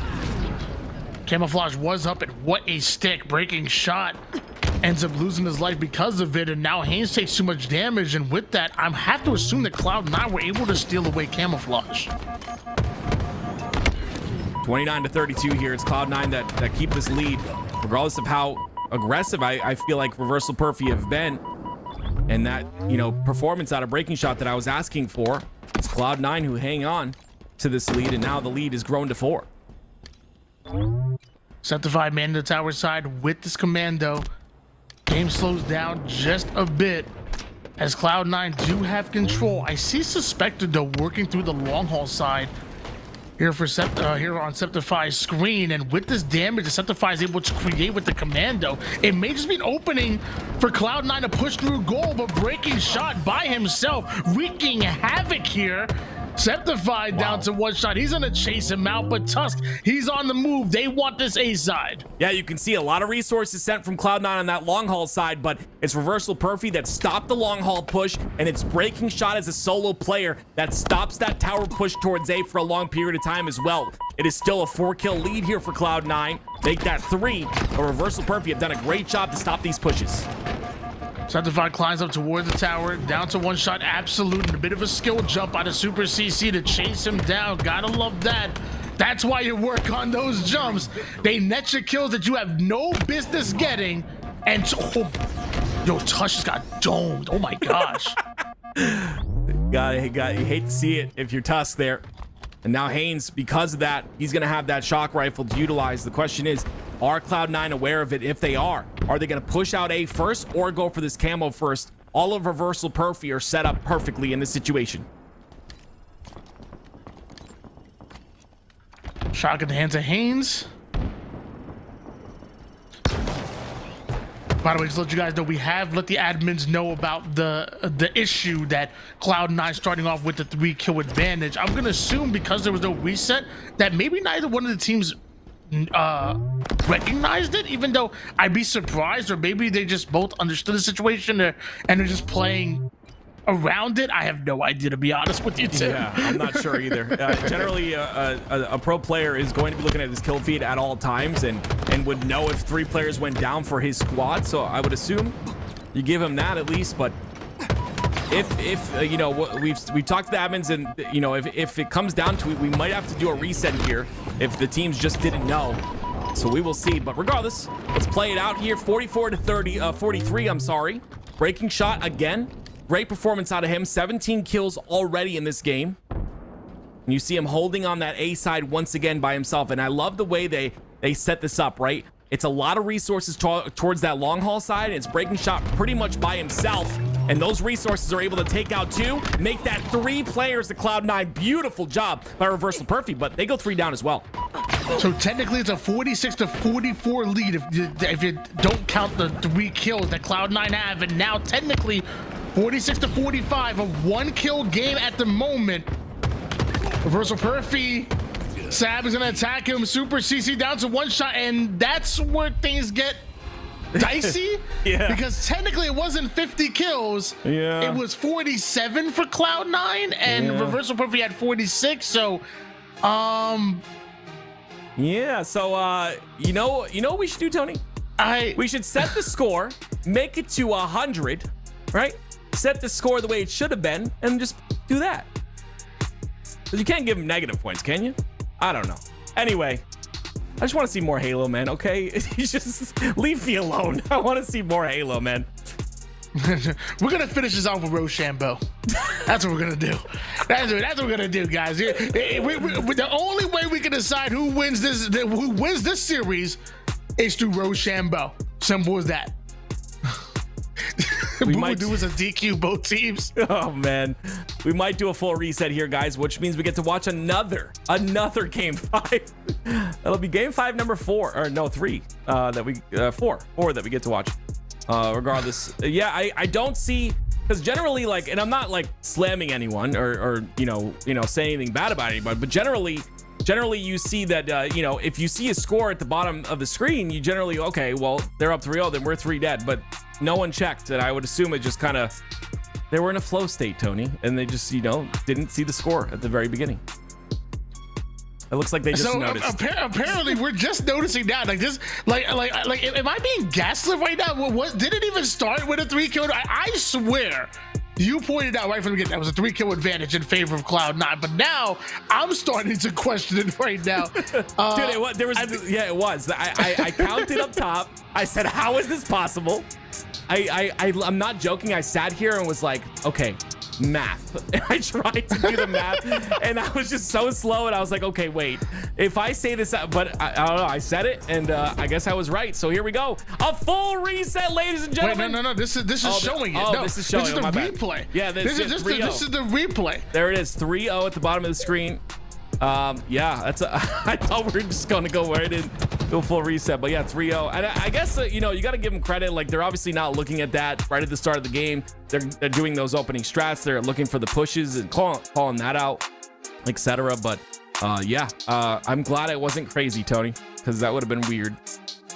Yeah, I mean, I feel like I guess they're so locked in on their starting strat that they didn't even like look at the 0-0 score line. And then, but you would think like, after one team gets like wiped, you would think like, okay, well, hold on, the math ain't math in here. Why does this team have 7 kills? They only put us 4 down. So again, I'm not really sure exactly, you know, how we're going to I don't know exactly how we're gonna navigate this, but it's been a fun tournament. A lot of game 5s, a lot of craziness, you know. We still have so Don't know much more what's to go happening. too. We have the winner of this plays Pure, and then I mean, we got the, of course, the winner of that goes and plays Sentinels. So lots more Halo action on the way. Yeah, I'm excited. I'm actually going into the chat right now to try to find some information. Like nobody so far in this matchup has come into the chat to kind of talk about things. And looks like we might be getting some information here. I'm just waiting for Louis and the crew to let us know. Meanwhile, like you kind of said, if we do end up moving on through this bracket, we know that it's going to be Cloud9 versus Pure in that elimination bracket finals. If we don't, do a full reset or whatever it is that needs to be done here in the semifinals as we're trying to figure things out. Cloud9 versus Pure. I mean, obviously you have this Pure roster running a bit different. Druk, Taulik, and Last Shot. Yeah. And you have Cherished, who's coming in as their fourth. Proton, well, they were going by Proton Gaming back in London. I thought they were pretty decent. I wanted to see them kind of grow together, get some more scrims on their belt, because they were still with a new team going into London. But from what I've heard, we've seen them go a different direction and pick up Cherish now. And we've seen the coach talk, we've seen the players talk about, they feel like Cherish really does fit what this team is trying to do going forward. A little bit better than Collected, apparently. So now Pure going in as Druk, Taulik, Last Shot, and Cherish. Meanwhile, if Cloud9 are going to go up against them, Cloud9 have been together for a little while now. They've seen multiple scrims. They've even seen some land tournaments. They have some experience right now. Do Cloud9. Yeah, I'm excited to see that. We'll have to see if Cloud9's the one, but yeah, I mean, that Pure roster looks awesome. I mean, there's been a lot of changes with that core of Taulik and Druk. They've brought in a lot of different players. I love Last Shot on the roster. Cherish, I think like you said, there's got to be a little bit of growth there. There may be some growing pains. Definitely like this roster of Pure though, and excited to see what they do. Yeah, I'm actually excited that Cherish has gotten up. I mean, like, he's been on some decent rosters already, but now, to my knowledge, this is probably one of the biggest opportunities that he's being a part of now, joining, again, half of that native red roster, Druk and Taulik. This is a team that's been there, done. This is a team that's gotten third place in a world championship, and a team that has very high expectations. And now Cherish is coming in and filling in and trying to make it into another grand finals. Why don't we send it over to the desk for now? We're still trying to figure out exactly how we're going to navigate through things. Send it over to the desk, let them kind of break things down a little bit. All right, everybody. We're waiting here to see if they're going to do a full reset or if they're going to find some other way of getting this set up. Interesting bug, huh? Bug? Hey, it is a bug. I'll say it's like, if you ever mess with the scores on any game type, I think I had to reset Nate's lobby 3 times, move hosts, because we had a game that was 5 minutes left and was 1-2 on King of the Hill. It's just a glitch. They'll get it resolved. I'll say Team Snipers first to 1. Think about it. Might be the play. While we wait, everybody, we're gonna be testing your skill on Who's That Halo Pro. Hey, let's go. Oh my. Is that hat? I see a hat. I see a hat. I feel like it's a Gilkey. Who wears hats here? All of them. I feel like they all wear hats. Snakebite. Snakebite's a notorious hat wearer, right? Mm-hmm. Do you think people that they wear hats just to cover themselves from the stage lights? Is that why, or just to look cool? What do you think is at play there? I think we got a lot of men that are in their late 20s, their 30s. Is it the hairstyles? Hey, if you want to say, I didn't say anything. Maybe they forgot to get a haircut, or I don't know. Maybe they don't need a haircut. I don't know. Maybe. Who wears hats here? It's because I don't want to do my hair for the day. I mean, same. I do that too. I thought it was because of the lights, but I mean, I'm not saying hairline. That's you. That's you. Chat saying lethal. Formal. How do you see formal there? I don't see a formal. That'd be crazy. I don't see a formal at all. I'm missing the hair. I feel like this is a person that has shorter hair unless it's a photo of What if they just normal like? What with if they? short hair. What if they aren't just wearing a hat? You know what I'm saying? Like, what if we clear it up? Because I think they. Oh, okay. bold You want to use prediction, it? Like, why would you be covering your face up if you're wearing a hat? That doesn't make any sense. Maybe they're trying to see further. Maybe they have glasses. Oh wait, Oh, it's a number 1. That's why. it's a number 1. Why does this? I don't know. Royal 2 likes to do the number 1, but I don't think that's him. I feel like it's a guilty. You think so? Anybody else for Gilkey here? See, Let's see, okay, Rami. the GOAT, recently retired GOAT, is here, and he put dead All right. zone, and he's very All confident right. in his dead zone. This is why Mickwin retired. So he could go pro on Who's That Halo Pro, right? Mickwin's gonna be our new host, like a co-host, and he's gonna be here solely for the Guess That Halo Pro every week. I would trust him. What did he say? Which one did he say? He said dead zone. I'm scrolling. And you know what? Dead I zone? see it. I see it. I can definitely see it. He's got All that. right. He's undefeated, by the way. Mickwin's undefeated here on Who's That Halo Pro, so. There's a lot of dead zones. I'm gonna stick with the Gilkey, but I think dead zone's right. I feel like I feel like I giving see. some hints in chat. He says it's not a player from this region. Oh, who asked for this hint? Everybody was gonna. Okay, not from this region. I still see Gilkey though. I think it's a LatAm. Who made open bracket? I mean, who made a pool play from LatAm? Ooh. Ooh, someone said snipe drone. McQuinn said snipe drone. Then he's real fast. Not NA. Talk saying Johan. What if? I don't know, dude. I really don't know. This is so hard. This was I don't hard. think it's acid. He threw I a don't think it's curveball. acid. He threw a curveball. I feel like everybody's gonna lose. Louis, has anybody guessed it? Has anybody guessed it in the chat? Yo, That's what I want to know. No. Nobody has guessed it yet. That's hint number 2. I think man, we're all losing we on went this one. straight to like Lasso legendary fucking I know. Guess That Halo, Okay, bro. Is it a player from Latin America for sure? Are we certain of this? Could it be? Okay. What? I don't want to read it out. That's just I so missed it. I funny. missed it. No, Do we all? Are we okay? Everybody lock in who they think it is. All right, Let's reveal go this ahead. thing. Zavwe.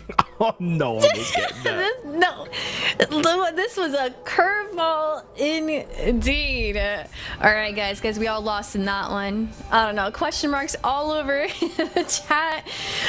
The next game is about to begin, and I believe we got. Did we get a full reset here? Let's find out. Let's go ahead and throw it over to our casters, Active and Tony. Ladies and gentlemen, the game 5, so nice we had to run it twice. It's a full reset to find out who's going to the elimination bracket finals. And it looked like Cloud9 had the advantage a bit in that matchup. In fact, they started with a 3-kill advantage to start it off. So full reset, both teams leaving it all on the line. This time we're tied up at that number 3 that keeps haunting us. All right, Tony, I counted all the kills. We are good. 4-3 in favor of Reversal Perfy. Game 5, ladies and gentlemen. The winner of this will go on to play Pure in that elimination final. You got to be a little bit frustrated if you're both squads here. More on the side of Reversal Perfy, I would say, because that game was extremely close. Breaking Shot having a phenomenal start. We'll see if they're able to continue on there. So what makes you a top player is to be able to endure all of the hurdles that you face, and this is one of the hurdles for both teams. It's tied up at 7. I feel like you're happy for Reversal Perfy. I mean, you have a second chance to make it to the Elim finals. I mean, in your head, you thought you lost the matchup, and now it's like, no, you get another chance. Let's run it back. Maybe you win. Like, I feel like if anything, I don't think if anything, maybe Cloud9 might be feeling it more, because in their head they won, and Yeah, now they have to do more work to win. They gotta win again. But here we go. It's a very slow pace to start this game off. 8-9 so far, but Husk's position very interesting here on that half wall side. But he's got the shock rifle, looking for angles on the long haul. He's got that top glass pretty much covered. Septify sitting pretty up there. That camo coming up, it's going to be in a reversal Perfy's kind of side of the map. They're pretty much set up for it. It comes up in 5 seconds. But now you're seeing Tusk and Cloud9 start to move into position, try to find an angle in order to chase Reversal Perfy out. It could be a last-second steal. Meanwhile, Super CC, he don't just be evading. He be evading that damage, somehow stays alive, gets himself the kill. That was crazy that we just saw from the young Chasen. Yeah, that was a really good kill by Super CC right there. Septify, gonna find Breaking Shot though. Breaking Shot not expecting him on the back of Hydro. Septify gets that kill cleanly, and Sab takes a lot of damage there, but stays alive. So really good on the side of Cloud9. All of these situations going in their favor, and it continues to go in their favor. Wow. Septify with a beautiful double there. All 4 down for Reversal Perfy. 7-1 so far. Septify has a commando in the back pocket and a bandit in the front, and look at how fast they're able to identify where the spawners are coming from. Limiting the options of the opposition right now is Cloud9. That nade not exactly going where he wanted it to, but so far these bandit shots will. 2 down, go Reversal Perfy. The third one falls. Super CC by himself as they get spawn trapped by Cloud9. Yeah, I mean, Cloud9 have done a really good job at forcing the spawns on the long haul side, like you mentioned. There will be a bleed through the pipes, though, so Reversal Perfy finding that opening through that pipe side, and now Septify all by himself on the back of Hydro. He ends up getting naded out by Haynes, so Reversal Perfy have broken this little bit of a setup here by Cloud9, and now they can push through and try to do something, but it looks like Cloud9 get the kill on the Common, so they have to slow it down once again. Shock in the hands of Tusk at the moment. You already have the lead right now. Don't think Reversal Perfy really want to lose any more resources to this Cloud9 roster. Haynes down to 1 shot. Breaking Shot chasing down Sab. Thought it could be a 2v1, but here comes Super CC on the flank, and Common will join him. Trying to clear out the A side is Reversal Perfy. Cloud9 on the run. Oh, beautiful play by Sab there. Absolutely huge by Sab. Staying alive on the elevator side, sitting in just a good spot on the top of elevator and getting 2 kills. That is massive for Cloud9. They continue to lead the game 25-17. I'm such a good duo. I know what word you were looking for. Inconspicuous. Thank you. Oh, see we on there. We so good. We can finish each other's sandwiches. 25-17 lead in favor of Cloud9 at the moment. Meanwhile, Breaking Shot can't exactly stay alive, which should mean that that shot will change hands. Cloud9 winning another engagement as squad wiped our Reversal Perfy. Cloud9 in the second run of Game 5, looking dominant in the early game. Yeah, dominance is exactly what I was going to say as well. Septify and Tusk 9-3 and 9-4 respectively. And honestly, doing a great job of continuously living in situations where they shouldn't. Again, on the bottom of tower, it's 2 players from Cloud9 down to no shields. You see Tusk making sure to ping their location. And now Tusk with that shock rifle gonna make things even more interesting as he gets another kill onto Haynes, looking for more uncommon.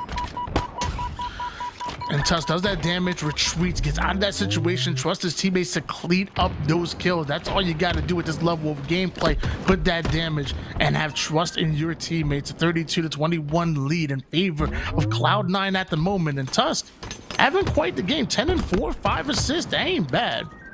Yeah, you gotta love it when Tusk plays this well. I mean, he's the X factor for me. We've seen him have phenomenal performances where really just taking the game in his hands. Septify having one of those performances as well. I love this double back by Tusk. Gets his shields back in time as well. Gets the double, the killing spree. 37-23. Things are getting out of hand. Camouflage about to come up, and Cloud9 do find himself on the right side of the map, and that being the left side and the Charlie side, with clear sight on Camouflage. Meanwhile, Tusk kind of being left behind to be that to draw the line in the sand, to try to keep Reversal Perfy away from getting an angle on. I love this play, but as 2 players push through long haul, they sneak through this Haynes, and Breaking Shot with the triple kill. That should be a Camouflage for Reversal Perfy. I doubt it was burned. Yeah, it's still an 11 kill lead here for Cloud9, but like you said, that camo, if in play, still will do some work. I believe maybe it was taken out of play, but regardless, 39-27, it's not enough. That triple kill gonna do a little bit for the side of Reversal Perfy, but continuously Cloud9 getting those trades, not allowing Reversal Perfy to step in, Looks like Haynes is trying to, but again, look at the cross damage once again from top glass. Haynes has nowhere to go. He's down to one shot absolute, but luckily he does have common with them. Both players were very weak. Surprised they actually didn't get pushed out. Meanwhile, breaking shot. Oh, he catches himself out of no man's land, and he's chased down. Tusk not only getting the kill, but also getting a shock as well. Tusk looking good right now. This is, like I said, this is the X Factor Tusk that we're used to seeing. An opportunity for him to pop off 14-6, 41-31, a 10-kill lead here for the side of Cloud9. A breaking shot looking to stop that. Gets a kill, makes it a 9-kill lead now. You start to see this lead dwindling if Reversal Perfy can make something happen, but look at the setup by Cloud9 once again. We see Super CC playing a bit of a forward player here on the map, but his teammates across map are being attacked, and now as his location is being revealed, he's gonna get taken out as well. So far, nothing seemingly working for this Reversal Perfy roster, and Sab grapples right into his teammate's stick and ends up running into a couple grenades as well. So not everybody's perfect, you know? Even when things are going your way, you can make a mistake or two, but Cloud9 with such a lead have afforded to make a mistake 2, 3, or 4 right now. Because it's a double-digit lead. They just need 2 more kills. Yeah, let's make it 1 more as the Spectre cleans up breaking shot. And what a dominating game here by Cloud9. Very dominant fashion compared to that first Slayer game 5 we played. That reset much different. And it will be Cloud9 that close it out and go to our elimination finals to play against Pure. Well, at least now we know there's, like, you know, no question about it. Like, I feel like, you know, in the matchup where they won the first time, it was like, it didn't feel like a real win. You know, they started with that 3-kill advantage. Technically, they only got 47 kills, not quite 50. Well, here we watched them close it out. They looked very good while doing it. 50-37 score line is great as they pull off a reverse sweep, our second that we've casted so far, on their way to the elimination bracket finals. Yeah, I love to see these game 5s. Love to see these reverse sweeps happen. Reversey sweepy. Reversal sweepy, I think is what we call it now. But now we get to see Pure versus Cloud9. And Cloud9, if they play like that, if they play like they did in that game 5, I think we could see a very good game, very good series here up against Pure. It's gonna be a fun elimination bracket finals. We gotta find out who makes it to the grand finals. But before then, why don't we toss it over to Ali and Garrett to break things down? We finally made it to elimination finals here. Cloud9 moves up. Pure has been waiting for them, and guess what? That last match, Reversal Perfy versus Cloud9, that was a rematch, and the exact same thing happened before. It was Reversal Perfy who got sent down to lower bracket by Cloud9, and it happened again, this time getting them eliminated here. Reversal Perfy goes home, Cloud9 moves forward and goes up against Pure. I just gotta know who was the host. Who had the settings wrong? You know, I'm Reversal Perfy. If it's anyone on the other side, that's my John. I'm not even worried about it. It's like we would have won, you know. Next time. Yeah, don't even think about it, you know. Unfortunately, the game 5 has to be reset, and Cloud9, you can't give them too many opportunities. Tusk basically guaranteeing that game. Really fantastic plays from him. High damage, high assists, high kills. Couldn't ask for anything more. Yeah, I think we have a great matchup here against Pure, against Cloud9.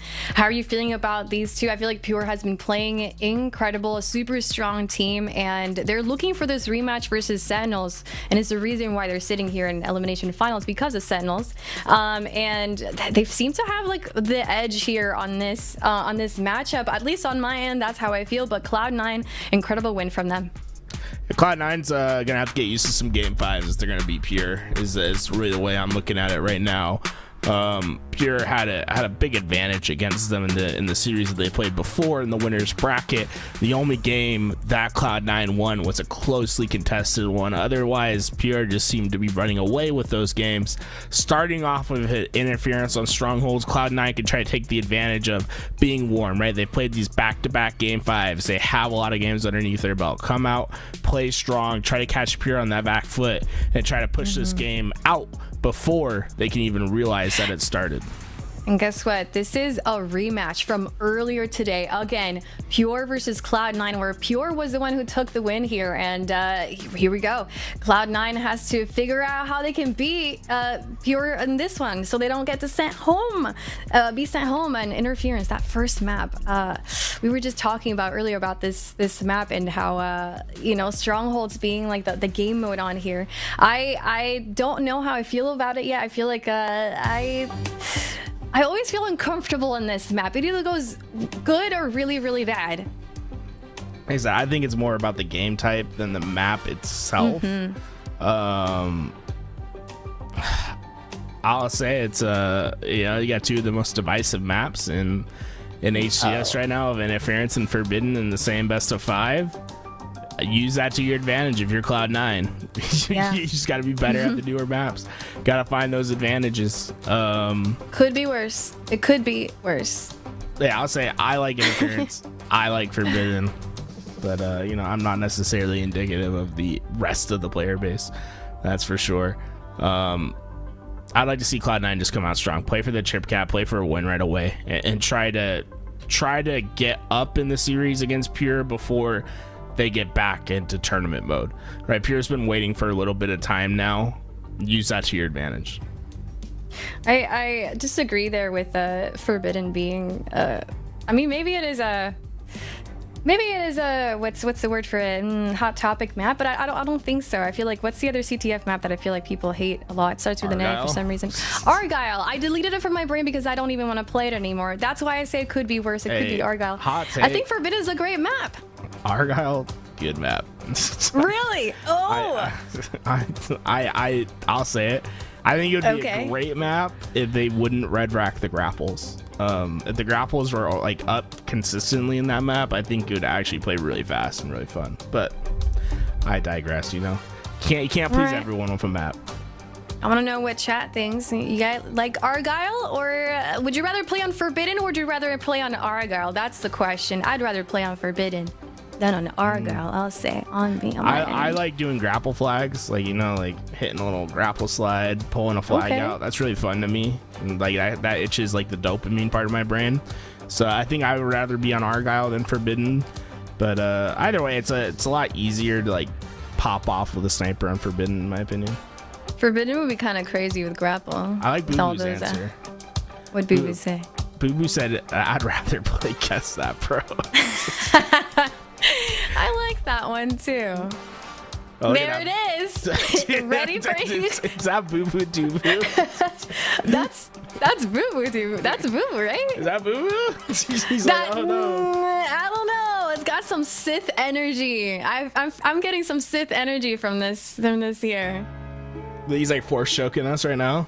Yeah. It could be anyone else. I mean, it just looks like Boo Boo. It looks like him, yeah. Is it? Who else is the chat saying? It has to be. Boo Boo says legend. So you don't think it's you? Okay, Boo Boo doesn't think it's him. Got some bounds in there. Legend. Bound, Spartan. That's a Spartan. I think it's Boo Boo. I still see Boo Boo. I see Boo Boo too.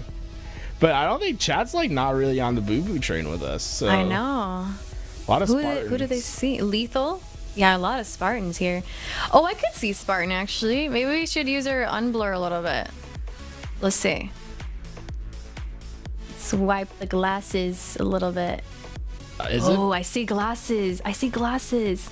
It might be Spartan. It might be Spartan. What are they holding here though? That's a hand forward? Is it a fist, or are they holding something in their hands? I feel like they're holding a controller, right? Oh yeah. Okay, who wears glasses? McWin's saying Druck, and I definitely see the Druck. Oh. I feel like I can't unsee In Druck McWin now. we trust. In McWin we trust. I feel like Druck? McWin's like you ever see the GeoGuessr guy, like Rainbolt? I haven't, but I know GeoGuessr. Okay, so there's this guy named Rainbolt. He's just absolutely cracked at GeoGuessr. So he sees anything for like half a second, he knows where it is. I feel like that's McWin. He sees like a black outline. It's like, I know who that is. I think I see Drug too, but I still see Spartan. I see Spartan. I think I'm it's gonna Drug. stay with Spartan. I'm gonna I stay with 100% Spy. believe in my goat. Miquin would never leave me astray. I'm gonna go against you and say Spartan. I'm trying to see Druk, and I kind of do, but I still feel like I'm still on the Spartan side. I don't know why. Someone said Spartan isn't pro. Can't get Spartan. Too soon. Hashtag free Sparty. Boo Boo says, or last shot. Nah, All right, I trust in Miquin. Trust in Miquin. I'm gonna stick with Spartan. I'm gonna say it's Spartan. Everybody, lock in your guesses, because I think that's the last unblur, right? We can't unblur it further. We're gonna reveal All right, it. let's reveal. Oh, it's Drug. I should have trusted. I should have trusted a Miquin. He's too good at it. Too good. He's going pro on this for sure, guaranteed. All right, who's the next one? Get him ready. All right. Guys, while we wait here, I have a question for you guys. Did you all see in London, they showcased 2 of the new maps? They showcased a Coliseum remake, and I had actually asked a bunch of pro players what map they wanted in Halo Infinite, and a lot of them, more than half of them, said Coliseum. And I'm really excited to see that it's there. I wonder if anybody else in the chat is excited to see Coliseum coming hopefully soon to Halo Infinite.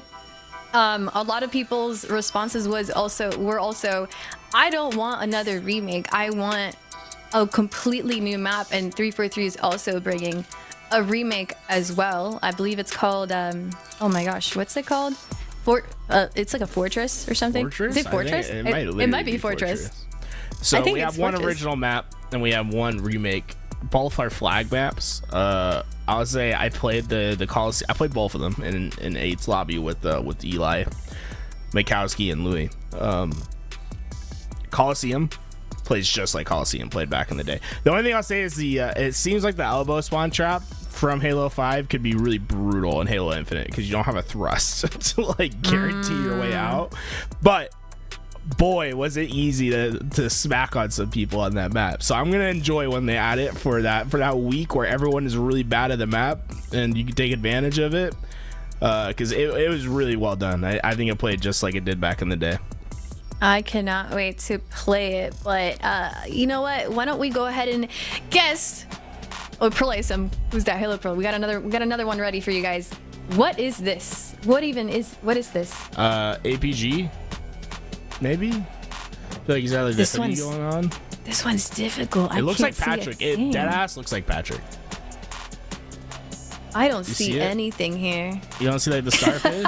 I see a hand, like a thumbs up is what I see. Like the entire image is a thumbs up, and I can't unsee it. Let's see, snake bite. A lot of snake bites. Barcode. I feel like we need to use an oh, there it is. Oh my. I do not know. Could it? Is it? Gilkey? Should be Gilkey? All right. Lock it in, guys. I'm going to say snake bite. I want to say monster. All right. Let's reveal. Oh, wait. I got it. I said Gilkey and I swapped. Oh, but you know what? I can be like Tony today. I can change my mind whenever I want. See? Gilkey! I got it, guys. I win.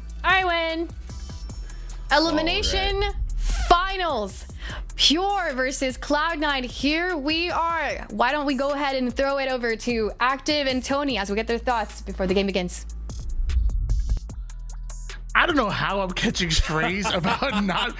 Again, I'm the only one in this. I'm the only one that does a bracket prediction stream. And by the way, I predicted this very same elimination bracket final. So I'm just saying, I don't switch.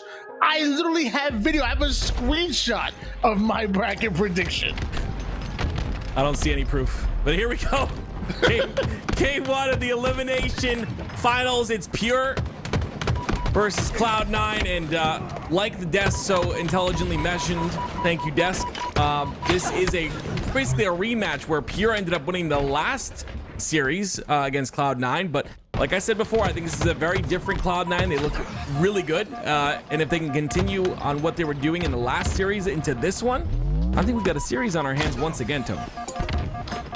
Well, as of right now, we have Cloud9 getting the first double cap of the game at the moment, and Septify going all the way down to what? Where's his shield? Dude, that was the longest it's ever taken any player to get their shield back. What settings are we on? That was crazy. I never wait for my shield, so I have no idea. But regardless, it's Cloud9 that have B. Never mind, Pure taking that back. Talik taking the top tower control. And with that, it's going to be Cherished, who goes down as well. Doesn't go down, sorry. It secures A. So it's a triple cap for the side of Pure. Cloud9 finally coming off a spawn on that Carbine side to take C. But look at the pressure coming through once again by Pure. Trip cap being held at the moment here by Pure.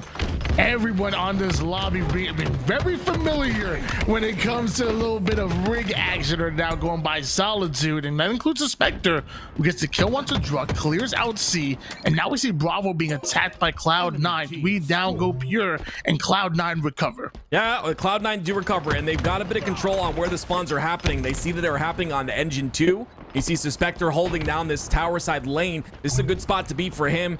They're looking for this, just to hold this B, C setup, but it looks like Pure have found a way through, and they're gonna get B now.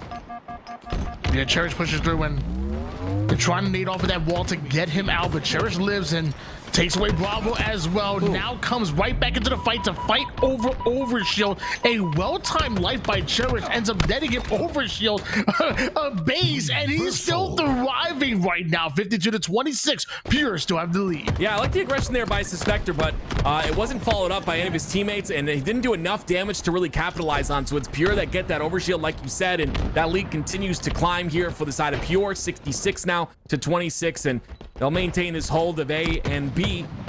This is a difficult hold to break. They don't have anyone on the tower, so this might be the entrance that Cloud9 need. And Tusk, you see immediately he goes up the tower side.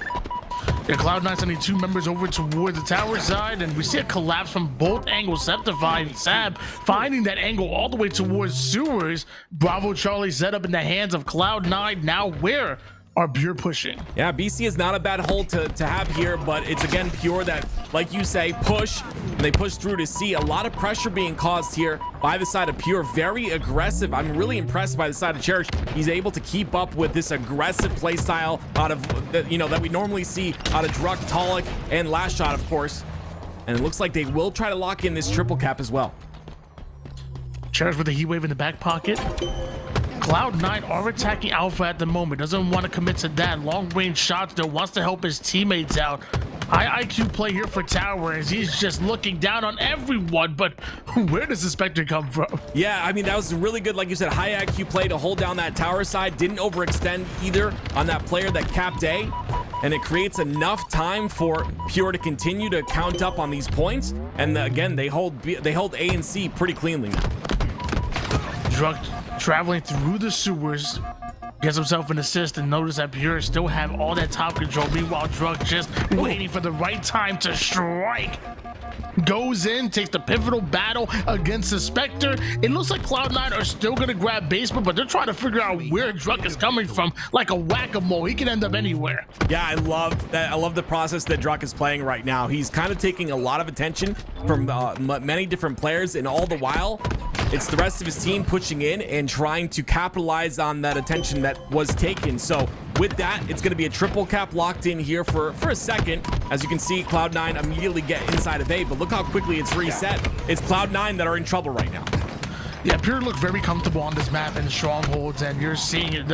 Obviously the scoreboard is reflecting that, a 166 to 47 lead at the moment. As you see, Cloud9, you already were able to grab a hold of Alpha. They're trading it out for Charlie as well, even grabbing Bravo. So Cloud9 not happy with two. They immediately pushed the trip cap, and they may just need it because Pure have quite the lead. Yeah, this is beautiful, but like you said, they definitely need that trip cap. And when you're down by this much, you have to close that gap as fast as possible. And the trip cap will obviously do that. But against the side of Pure, it's going to be so tough. They're so quick to get off of their spawn and get towards a hill that it just makes it very difficult to make anything happen.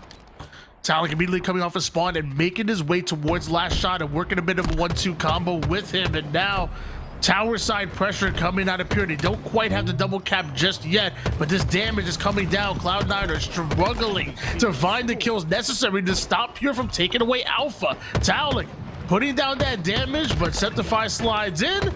Can't say the same for Suspector. Talik gets out alive. Cloud9 get away with Alpha. Yeah, not only alive, he was a part of 4 engagements and got shot 1 time. You know what that screams to me? Positioning.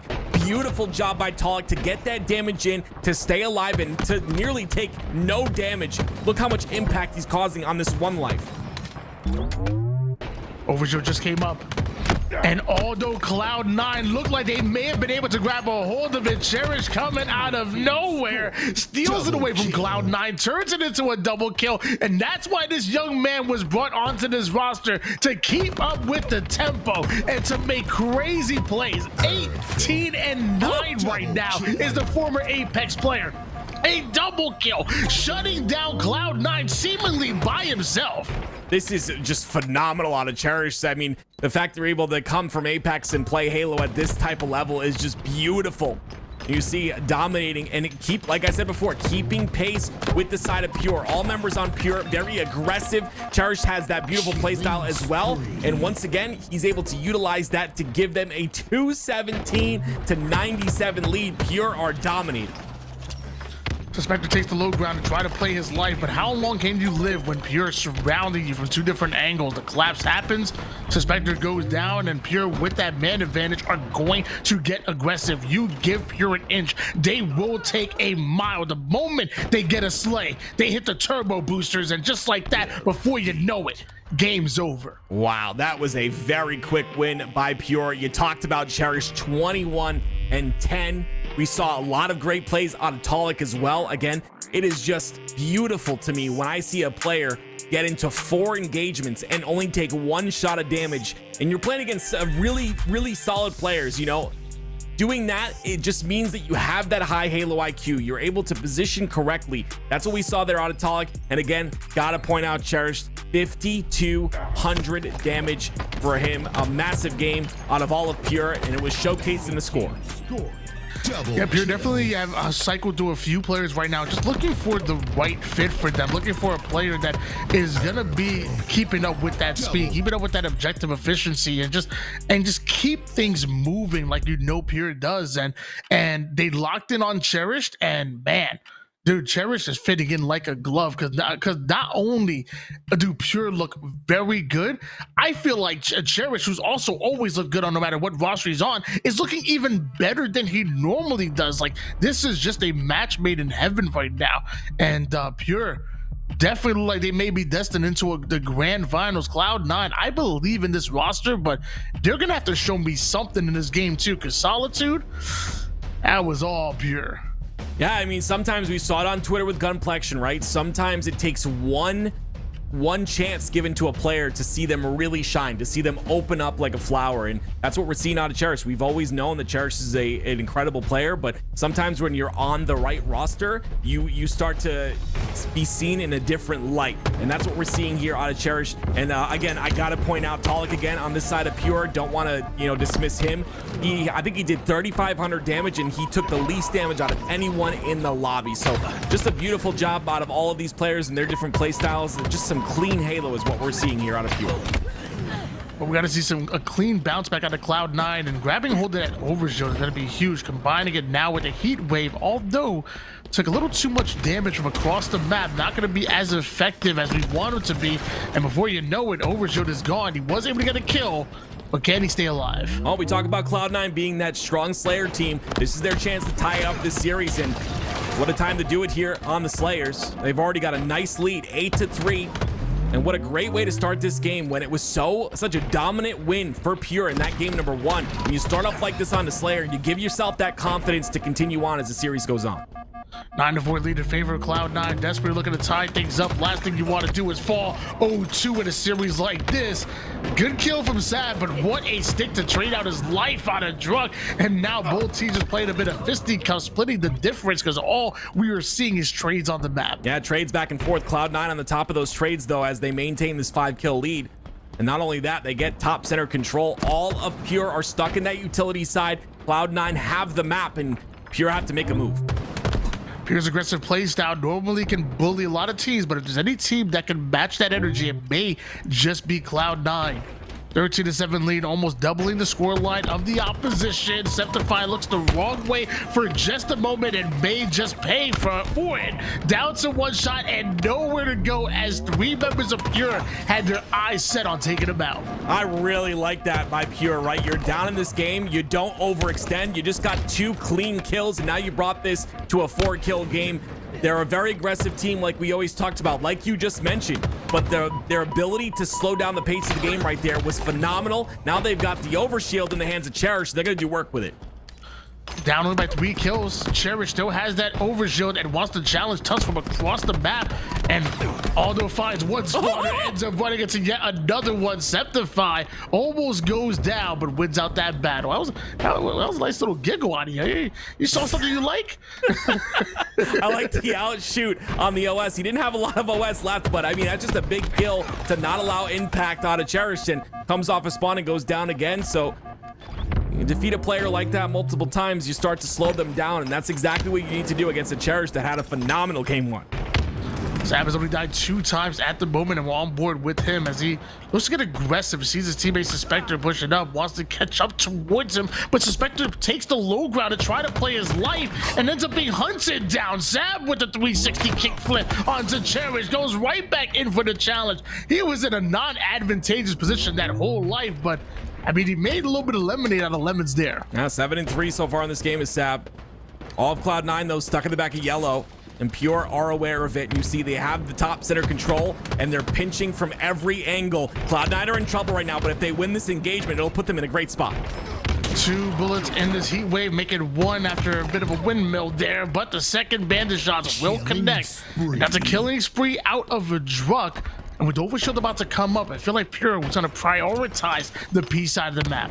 I mean, I just absolutely love the fact that Pure reacted to that, you know, them spawning inside that base so quickly. They trapped every corner of the map, forced them to spawn inside of the base, and now brought this within a 2-kill game. This next OS, though, the most important overshield of the game right now, as this decides the lead in whatever team takes it.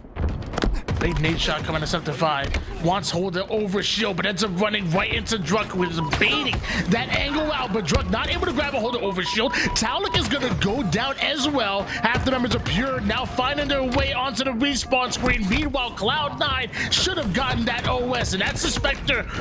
29 kills here for Cloud9. No more OS to work with, but still momentum on the side. Yeah, great job by Pure to not allow the damage to be too vast in terms of getting that OS. And again, it's going to be Suspector at the top of P. They have top control because of that overshield and because of those kills that went through.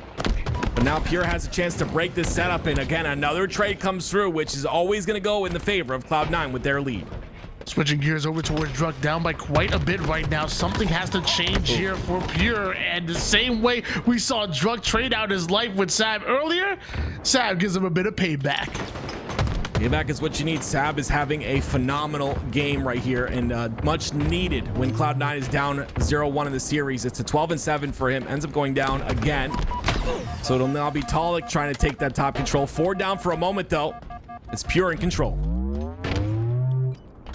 35-31 in favor of Cloud9 at the moment here. Taulik looks like he understands where his teammates are positioned, trying to fill in the gaps right now, but does he know? I think he realized that Tusk may be over toward the back red fridge, trying to focus on it, but with Septify right in front of him, at least is able to trade out his life, but still down by quite a bit are Pure at the moment. And last shot, not able to hit that last shot. Yeah, Tusk played a really important position there on the fridge side. He did come out a bit late, but him coming out that late, he was able to clean up a couple kills, go immediately to top P, and get 2 down for the side of Pure, or help get 2 down for the side of Pure. And now it's still a 4-kill lead for Cloud9. All of Pure coming off a spawn is Cherished trying to infiltrate on the top of P. That's 1. Make it 2. Huge double out of Cherish. P side completely cleared out. Pure bringing this back within 2 kills, and now Cherish with a thrust. That is going to be a huge advantage on any gunfight that he gets into, including even against the Overshield Tusk. He stays alive. 1 shot in Septify, and a bit of a hesitation on that shot. Yeah, I'm not sure what happened. It looked like he was trying to shoot right there, but the bullets were not coming out of his gun. I'm not sure what that was, but it's going to be a bit devastating. Regardless, though, it's Pure that tied it up at 41. Shooting blanks, I guess. I don't know.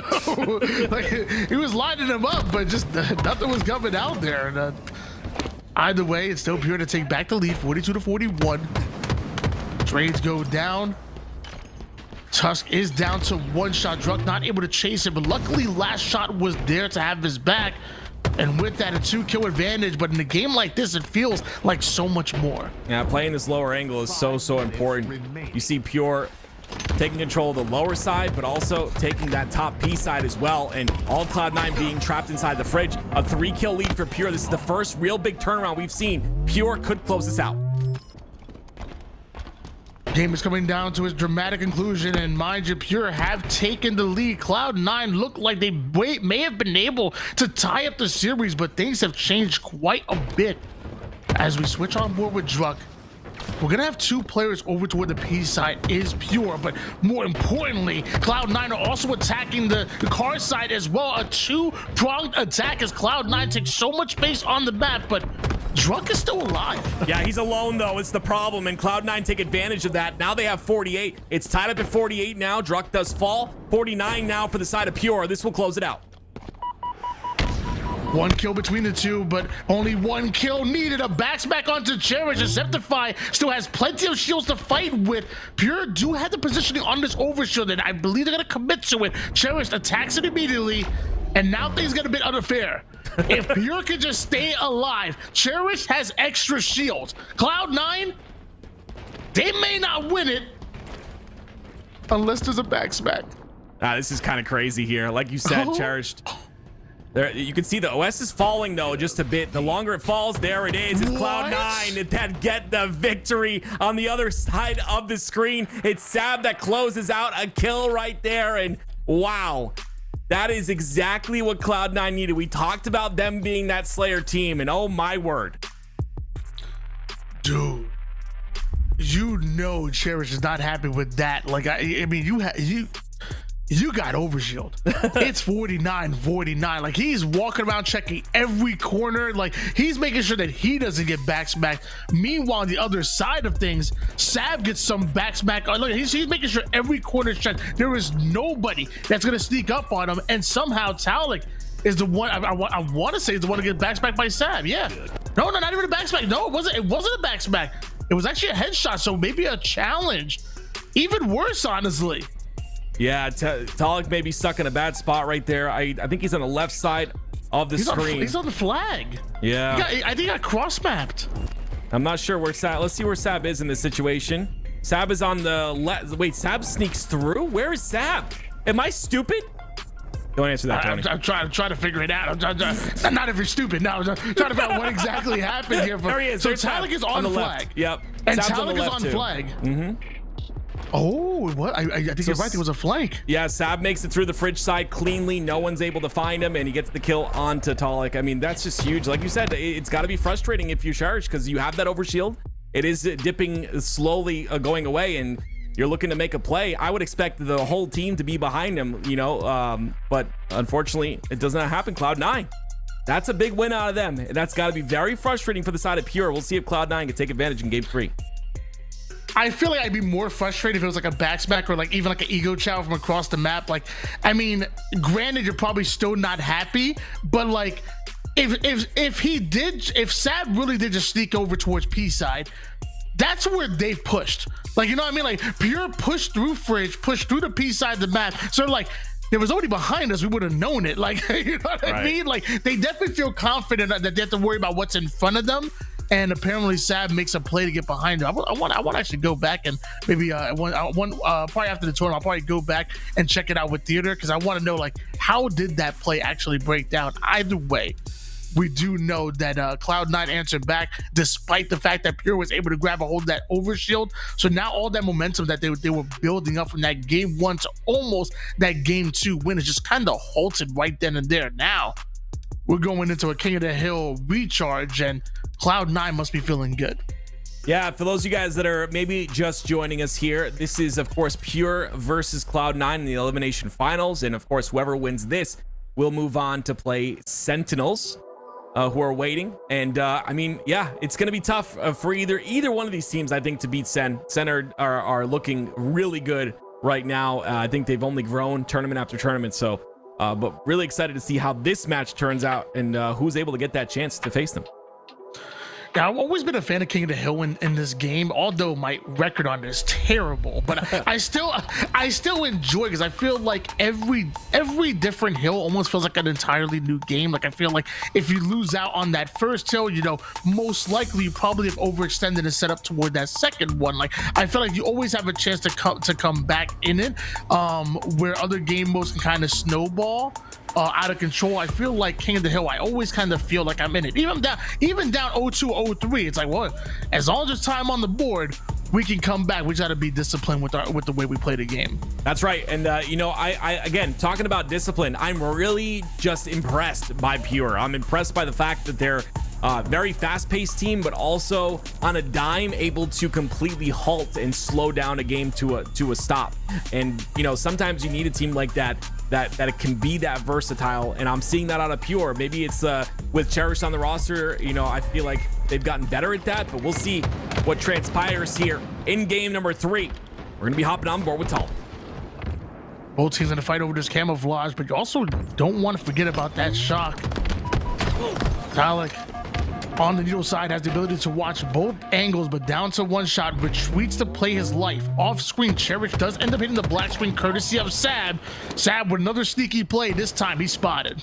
Once again, is Talik playing that role where he's doing a ton of damage, but not taking any. I don't think he's taking a shot of damage just yet, but already has a kill on the board. No one really going for that batteries hill. You want to try and get as many kills as possible, give yourself an opportunity, especially in terms of positioning, before you go for that hill. And now with Tusk with the camo and potentially the shock, that could open things up for the side of Cloud9.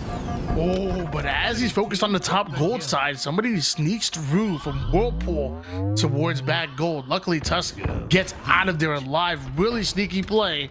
But it looks like a little bit of technical difficulties. Yeah, it looks like Druck wants to be on the side of Cloud9. Understandable. No, just kidding. We'll get that reset here in a moment, but a great start by the side of Pure there. And again, having positioning to take out Tusk, I believe it was, with that camo is huge as well. They don't take him out at the end of the day, and he's able to get hill time, but that camo runs out without him getting a ton of value out of it. What's the old saying? If you can't beat them in a game 2 49-49, join them? Yeah, Pretty sure that's exactly how it goes, right? Like something like that. Game number 3, recharge. King of the Hill gonna be coming up next. We're getting the lobby all together.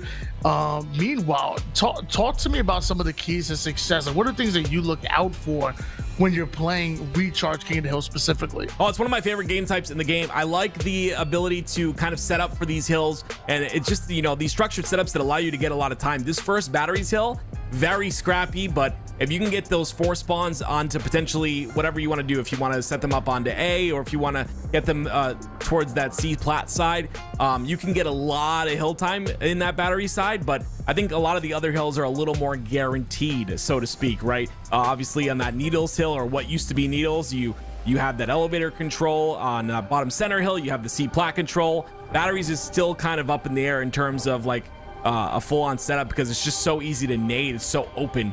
But regardless, I think, you know, it's all about getting those setups in. Early rotations, early control will be the key here. Yeah, I feel like I got the chance to talk to Wes about it too, and it kind of similar thing. Like, no matter where you are, like the main goal is to know where your teammates are and predict where the enemy team is coming from, and then funnel it into a point of attack. If you're able to do that consistently at King of the Hill, you're going to be successful time and time again. And honestly, if you do that in a lot of different game modes, not even just King of the Hill, you're going to be a-okay. Camouflage up, Shroud is down. Last shot tries to go in the shadows to chase that play around. It will not happen. A 4v1 situation, and Cherish still feeling confident enough to go in for the challenge and at least take down one as he goes down as well. Yeah, see, that was a clean 3 dead for Pure. Cloud9, though, not able to get any hill time until just now. So it'll be camo in the hands of Cloud9. Now they have hill, and now they force the spawns on that long haul side. The question is, do they have the cross shot to hold this off, the push that's coming from long? Camouflage in the hands of Sab. Sneaky play onto Talik. Make sure that he secures those slays before going towards that hill. And now, Drunk across the map, having limited impact, and Cloud9 are just going to swallow up all of this hill time. It's like Christmas morning as a kid when you see that last player on the opposing team, right? You know exactly where the spawns are going to be. Does Cloud9. They're able to get a bit of hill time, but they're not able to get the slays off the spawns of Pure. So now Pure are in control. They've got shock rifle and they've got hill. 2 players over toward the top gold side. Talik gonna have to figure something now, and grappling up into safety. Not a bad play coming out of him, but Tusk gets out with his life. Sab has now pushed straight through the gold side of the map, takes down one, and Talik now forced to be the hill player. Yeah, being the hill player is tough, but he's got the grapple to get out, and he keeps that shock rifle alive, which is the most important thing. Unfortunately, again, it's Cloud9 that get those slays. They have the spawns forced on the seaside. The double. Oh, that's not a double. He gets 1 stick. The other player down to no shields. But regardless, Talik doing a great job of withstanding the pressure from the side of Cloud9. It's just they're not able to get any hill time still. Enemy team took the hit. Little sticky icky action coming out of Talik. Love that shock play as well when Septify throwing some god nades across the map. None of them will connect onto Talik. But some nades coming in from the spawning players from Cloud9 straight through the A spawn and taking a direct route towards the hill. Pure don't have it just yet. In fact, they've just gone 3 down, and Cherish doing everything he can to stay alive. Oh, I love this by Cherish. I love this. You have to do what you can to stay alive as long as possible, right? With no aim assist on that camo, he does a little dance, stays alive as long as he can, and that allows his team to get 2 kills in the kill feed, 3 down for Cloud9, hill control for Pure. Does a little dance. I didn't think that through, but I guess he's getting down tonight. 1-0 lead in favor of Pure at the moment. Meanwhile, last shot wants to wait for his teammate to come off his spawn before committing here. This long haul control should be good for them, but Cloud9 spawning toward the back gold. Last shot.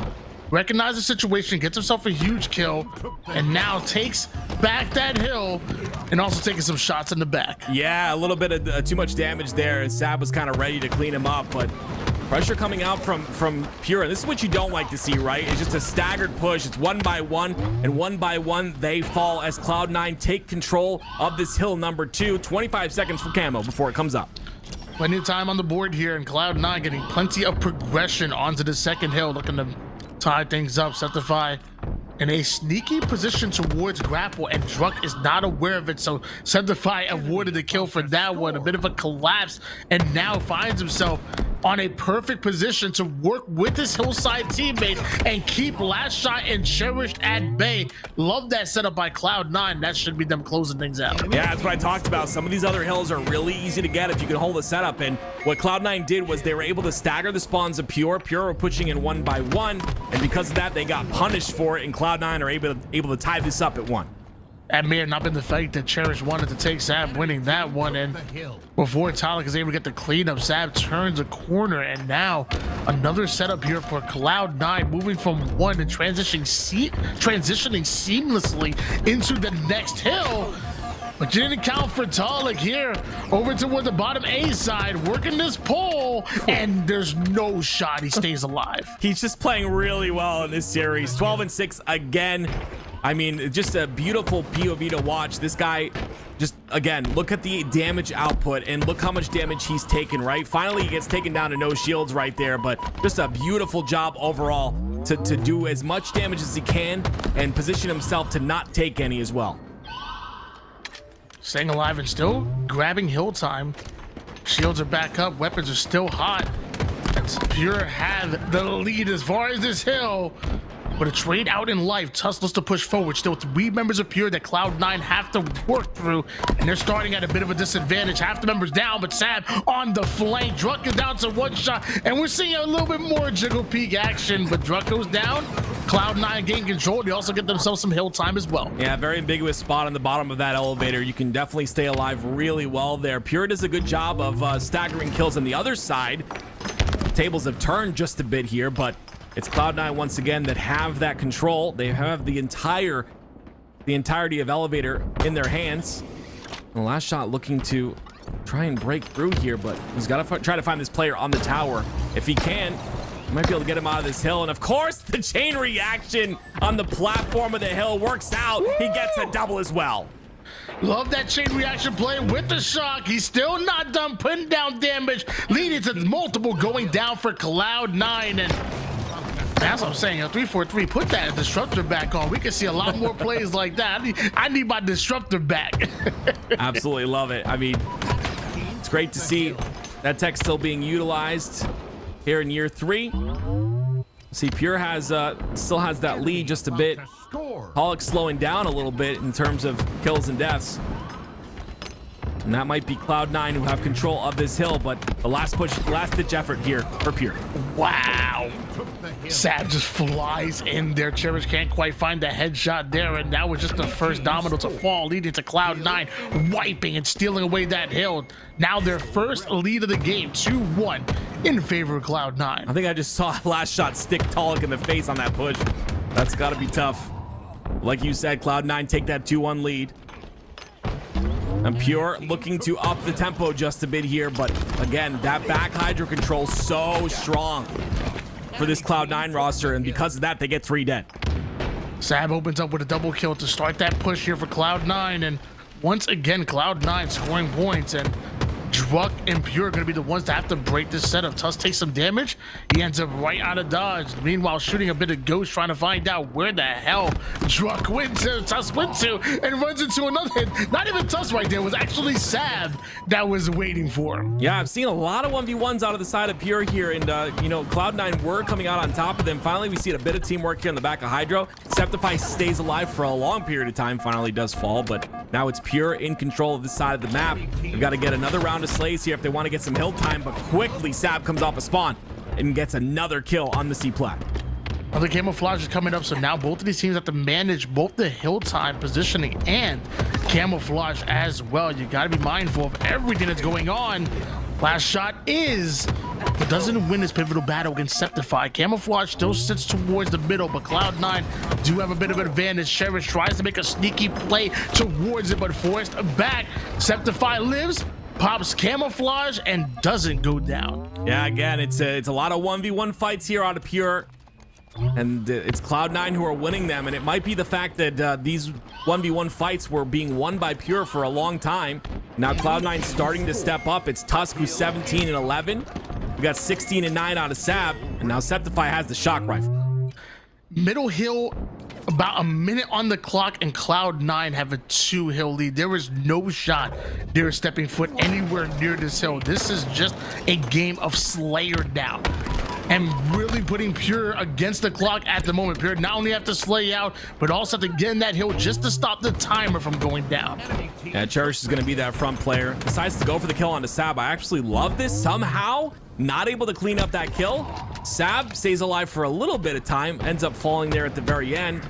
And Cherish, his objective here is to get towards the top of A, but Talik is actually blocking the spawn, so spawns might be flipped here on the C side.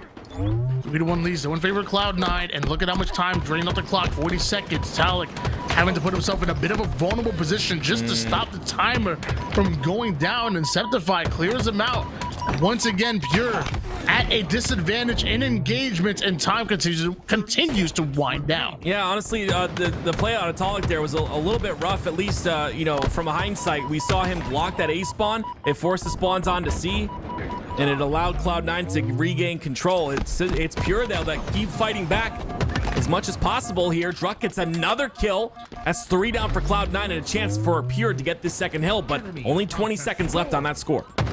Camouflage coming up. Cloud9 understand that this hill moves from bottom mid to pillar, so another centralized location where Cloud9 can find angles on from multiple different areas on the map. Still, Pure wiping Cloud9 off of the face of recharge, and that's going to be huge to make their way over towards that hill. Only 1 second burn from that transition. Yeah, really great job by Pure to be aware of that next hill, get set up for it in the pipe side, but still, it's a difficult hill. We talk about it time and time again as Sab gets a triple and Pure go 4 down. This might be it. Cloud9 are going to become victorious in this game. And that's what happens. You take a 2-cap lead. You only leave a minute on the clock. You afford yourself the luxury to just simply play the shot clock. And Cloud9 going to win that advantage. And correct me if I'm wrong, I believe that should be the lead of the series. That is. It's 2-1 now in favor of Cloud9. Pure had a lot of chances there in that game, but they weren't able to close it out towards the very end. So taking a look at the stats here, 20 kills out of Tusk, Suspector, and Sab. Tusk and Sab having 13 deaths, but take a look at the damage once again. It's Talik, 5,800 damage taken, which is not the least in the lobby. Tusk has the least, but still, look how much damage Talik was able to do. 6,600 damage, just beautiful, beautiful stats to see. Yeah, and I feel like the damage that Talik does, like, I feel like a lot of players will like stat pad their damage, just kind of take like really dumb challenges on the map, and they'll put damage down, and lots of times they'll end up dying, and like it's not enough, then it gets cleaned up, nothing happens from it. Like I feel like the damage that Talik puts on the map is always like really impactful because of how well that he's able to play his life. So you know that he's putting damage, staying alive, and because he's staying alive, he's able to put down more damage on the map. And I feel like it's never like, in my opinion, it's never silly damage. It's always purposeful damage, or at least damage that leads to him being able to stay alive and then be a part of another engagement, if that makes sense. It does. But now we hop over to Forbidden CTF. What are your thoughts on this map, Tony? What you know, it's been out for a while now. What do you think in terms of playing this map and commentating this map type view? I feel two different ways about playing and commentating this map. Playing because I'm a low Onyx player, and I feel like I play a lot of random matchmaking. There's not a lot of coordination at my rank. You know, people barely plug in their mics and even talk anymore. I'm out here giving the best comms in the world. Can't say the same for my teammates. And I feel like for playing random ranked, it's really tough because I feel like Forbidden, you have to have clear control. There's no shot that you can fake it until you make it type of stuff. If you don't have control, you're not capping a flag. We're on the competitive level. I feel like it's beautiful to watch. You get to watch the chess match because I feel like they're always on the same wavelength. Even newly formed teams, they always have like a very clear, concise idea of how to play an angle, how to play an engagement, and so it's beautiful to watch at a pro level. So two different sides of it a little bit. I hate playing it as far as ranked because God help me, my teammates are useless. But at a pro level, I do enjoy commentating it. It's fun. I would 100% agree with that sentiment on both sides. I love it because of the two snipes. All right, I love snipe versus snipe on maps. I think it's always really entertaining to watch. We get to watch these two teams go at it. Of course, Cloud9 2-1 now in this series score, and again, Pure had many chances in that game 3 to make things happen for themselves, but it's Cloud9 that come out on top. A very difficult hill inside of batteries. Like you said, taking that hill advantage 3-1, and then that hill being on batteries for the last hill to tie it up, it becomes impossible, especially with only 20 seconds left to play with. But regardless, Pure will come out swinging here in Forbidden. Now we hop in to game number 4. I would think Suspector gets the sniper here for Cloud9 off the rip, but actually a little bit of a different strategy. Actually, we have a double push out of Suspector and Septify clearing out one side. You already know Tyler grabbing the sniper for his team off the red. Hey, ain't no question about it, but I think Suspector might have just stolen overshield as opposed to going for that sniper off the start. Yeah, Talik had that They left the shot sniper on him. alone. Yeah, Talik had that shot on the overshield player, but not really able to connect with it. Didn't pull it in time. OS, like you said, in the hands of Suspector, and he's got a lot of players to deal with from Pure on that side of the map. But like you said, sniper left alone here. And because of that, he'll get double push and he will fall. It's 3 down for Pure. Cloud9 looking to maybe pull this flag. Yeah, it looks like Cloud9 looked at this and not go after their sniper and prioritize grabbing a hold of Overshield. And will this pay off for them? They start off with a 3 down onto Pure. They have the flag out. This might be a little bit of a high risk, high reward play out of them, but it might pay out in dividends, let me tell you, because Pure are in trouble and getting absolutely slaughtered. Now that Tusk has the sniper, and more importantly, Cloud9 have the flag. 1-0 in favor of C9. I didn't know Last Shot could do backflips, but it's Tusk who showed him how. And Druk is going to share the same fate there. Tusk is on a heater with this snipe at the top center of the map. 3 bullets to work with. Tusk have it locked and loaded right now. Last shot, you better not poke your head. It will be taken off. 5-1 right now is Tusk. Ain't got the time for no assist. Trust me, when you hit headshots, you ain't getting assist. Tusk anticipating a player on the flank there. That will not be the case, as of course we can see through walls, but great awareness and game sense to look around for that player. And that just means that there's a 1 player they didn't account for. Druk is at the top center of the map. Some great movement out of him, but Tusk once again gets the kill. And Septify with the OS. If he can clean up this kill, this might open things up for that flag to be run, but Septify the last player alive with Overshield. 2 Overshields in a row here for Septify and for Cloud9 specifically, I should say. And challenges the 1v1. Druk ready for that one. Smooth shots coming out of Druk. Last Shot looking for a way to get out of his base, and he's gonna force his way through as he gets some kills here. Tusk not gonna go down, but he'll get cleaned up, and Hawk will try to pull that flag, but the spawns come out on the back of base, and he will immediately fall. Last Shot gonna try and continue this run. This is a bit crazy. He does have a player on the top of Nest, and Talik gets the spawn down in tunnel. Oh my word, this might be a flag. Tyler gonna be able to cover his teammates back. Meanwhile, that flag still moves forward. It's a hard cross to make it out of the tunnel over toward the flag. One that Cloud9 have an opportunity to get some beam cross map shots on, and Sab wanted to take a direct route to get that flag off, but a couple of shots makes him take a bit of a longer one. Still, flag is off. Reset is started, and it could be huge here for Cloud9 because Pure really needed that cap. Haas gonna get a nice cleanup on the last shot there. Septify will do his best to stay alive with his snipe. Never mind, he'll toss it off the map. You see it falling there. But I just say it's crazy. I felt like Pure had that cap in the bag. They even got the spawn on the tunnel side, but it gets returned. And now another flag will be pulled. May have had it in the bag, but that bag clearly had a hole in it. I don't know, the zipper was broken or something, because it slipped right out of their grasp. And Cloud9, meanwhile, they're already up 2-1 in the series at the moment. Up 1-0 right now. Cloud9 can end it here. It may not even go to a game 5, which I feel like I thought every series goes to a game 5, to be honest, with the way this tournament's been working. Yeah, every series that we've casted, I think, has been a game 5. So crazy to see if this one doesn't go there. Pure are 2 down with that 1 cap. Cloud9 are sitting very comfortable at the moment. This is a great kill. That's a great pick on Deceptify. Tusk is down as well. This might be an opportunity for Pure to push in. Pure taking matters into their own hands, getting aggressive toward the mid map, and now at the 50-point mark, where do they go from here? I see Druk. He's taking a very long route at the moment. Meanwhile, Talik at a centralized location. He can get some shots off onto Cloud9, but Cloud9, they can probably get those shots right back at him. There's a flag pull here. Cloud9 kind of stuck in that top nest area. Sab is that first player, but that trade does come through, and because of the nades out of Septify, Druk's not able to pull this flag. 1-0 lead still in favor of Cloud9. Septify some great shots and using these angles perfectly, using his environment perfectly to stay alive and limit the amount of POVs that are able to get an angle on him despite being on top mid. We switch gears over towards Talik. We're trying to work with last shot. Nades are going down and Cloud9 are letting get aggressive here. Suspector pistol whips him right there as they push forward. Pure, half the members on the black screen, the other half have to hold off Cloud9 for pushing forward. Yeah, but you see the resource split here out of Cloud9. They have 2 players on that top center side. They got 2 players pushing towards the nest side.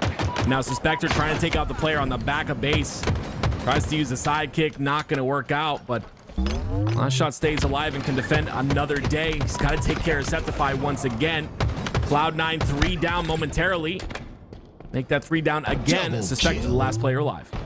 First, a big defensive performance by Pure right there. Cloud9 were infiltrated in their base, and Pure really had to do a great job of keeping them away from that flag, and they did that. And because of that, it converts into an overshield, and both snipers up at the same time as well. This is a pivotal point in the game, and right now, Pure, they have all the goodies. They also have a last shot who has snipe in hand and 2 targets looking to get blamed. I really like Last Shot's positioning here. Gets another kill. Talik doesn't want to kill Talik, but that's 3 down. Stab the last player alive. He's down to no shields.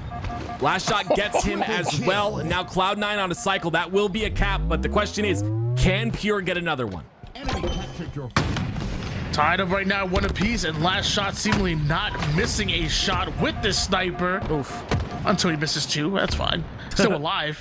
Cherish has his back, 5 shots to the sniper for him. Last Shot runs out of snipe, man. Well, don't worry. Cherish has plenty, and he's willing to share. 3 down go Cloud9. Sad with a pivotal fight from across the map, but Talik is there to clean him up. Flag is still on the move here for Pure. This could be back-to-back caps for Pure, but that flag is stopped short of the rat tunnel.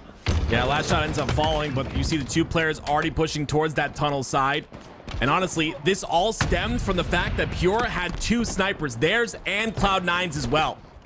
That flag makes it towards the platform here. Talik just kind of playing that back player, trying to take as much attention as possible towards him. And there's the cap. Pure go up 2-1. We saw Cloud9 pull off 1 miraculous recov. I guess we couldn't see another one, and it's Pure to take the lead. Down 1-2 in the series, but up 2-1 in the game. Another flag being pulled, and Last Shot with the double turns, and that's the second triple that we've seen this man get. Can you have some respect for your elders? This is uncalled for, Last Shot. You're a rookie. Rookie doing work. That triple is going to turn into more pressure, gets a kill after that as well, and I'm not sure if anyone's in position. There is Last Shot that is down, but no one in position to stop this. And Pure, hey Tony, guess what? Tony, hey, guess what? What? We're going to another game 5.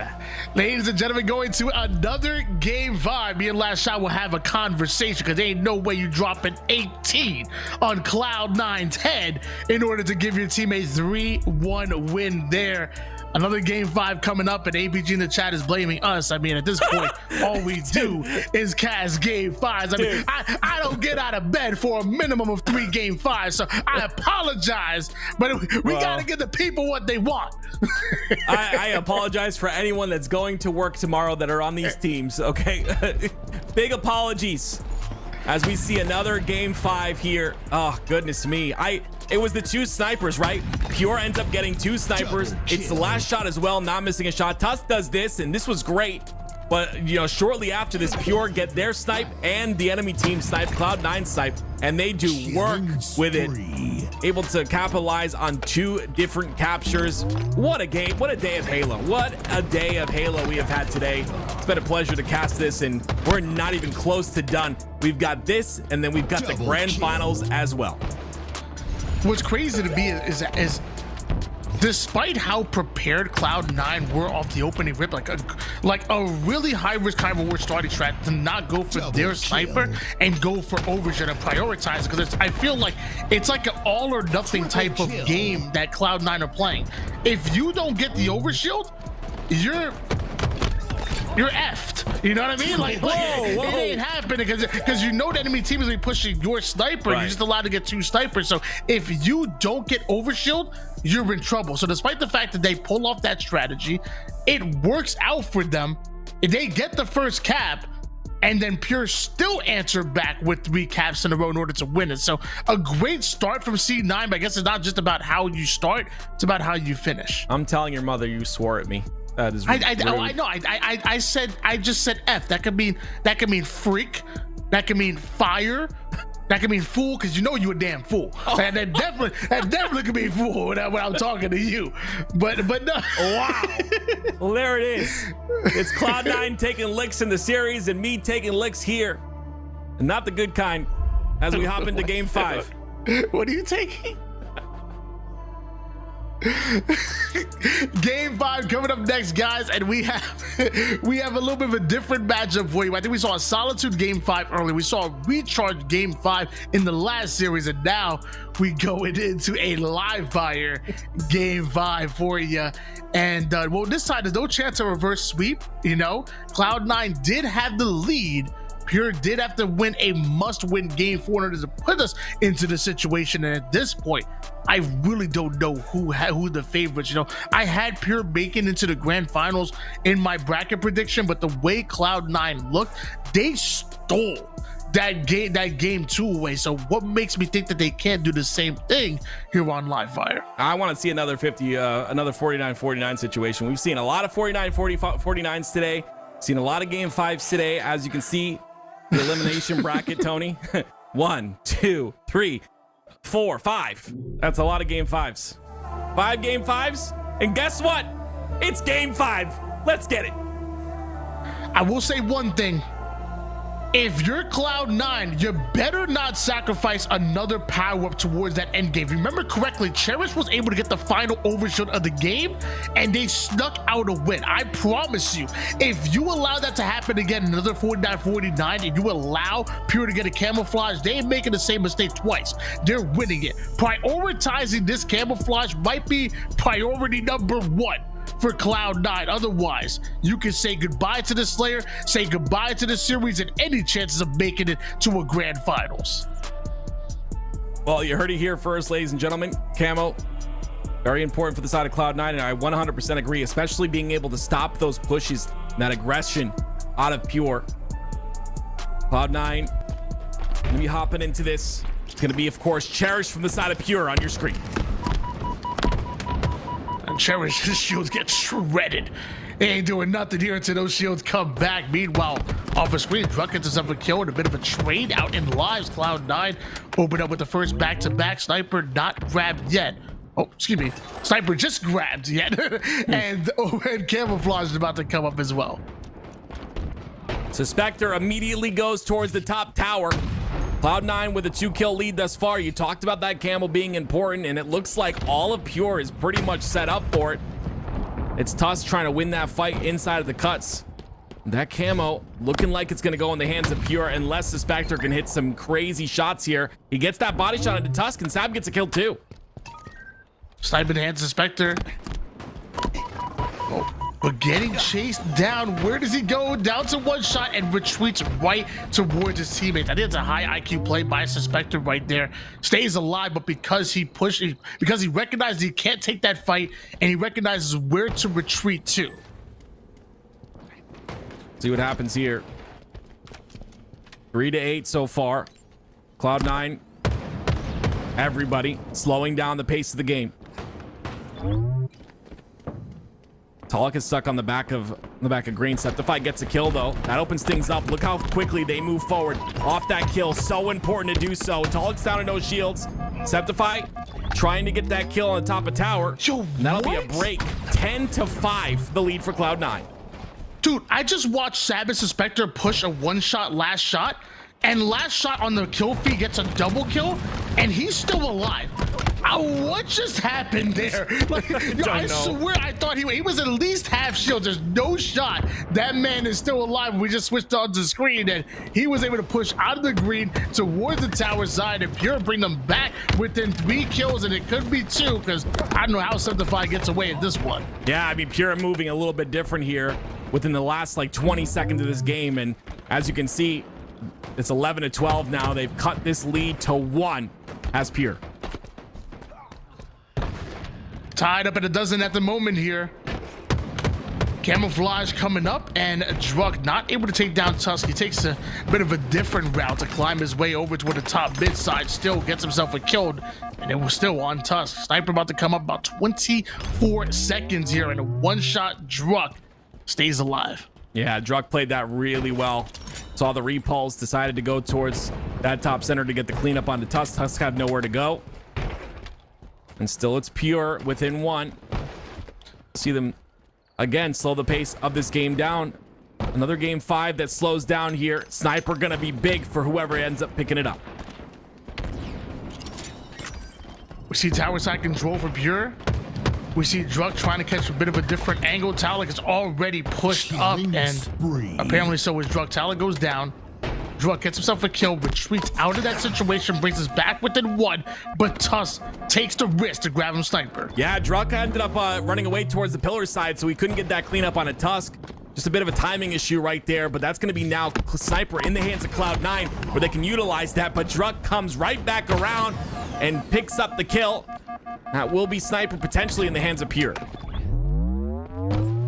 We've seen Druk. I feel like Druk at this point just doesn't ever have shields. Like he's been no shield for so long, but he's been able to stay alive for so long. And the more he stays alive, he just finds weak players, always actively listening, even though he's retreating and playing his life. It leads to kills.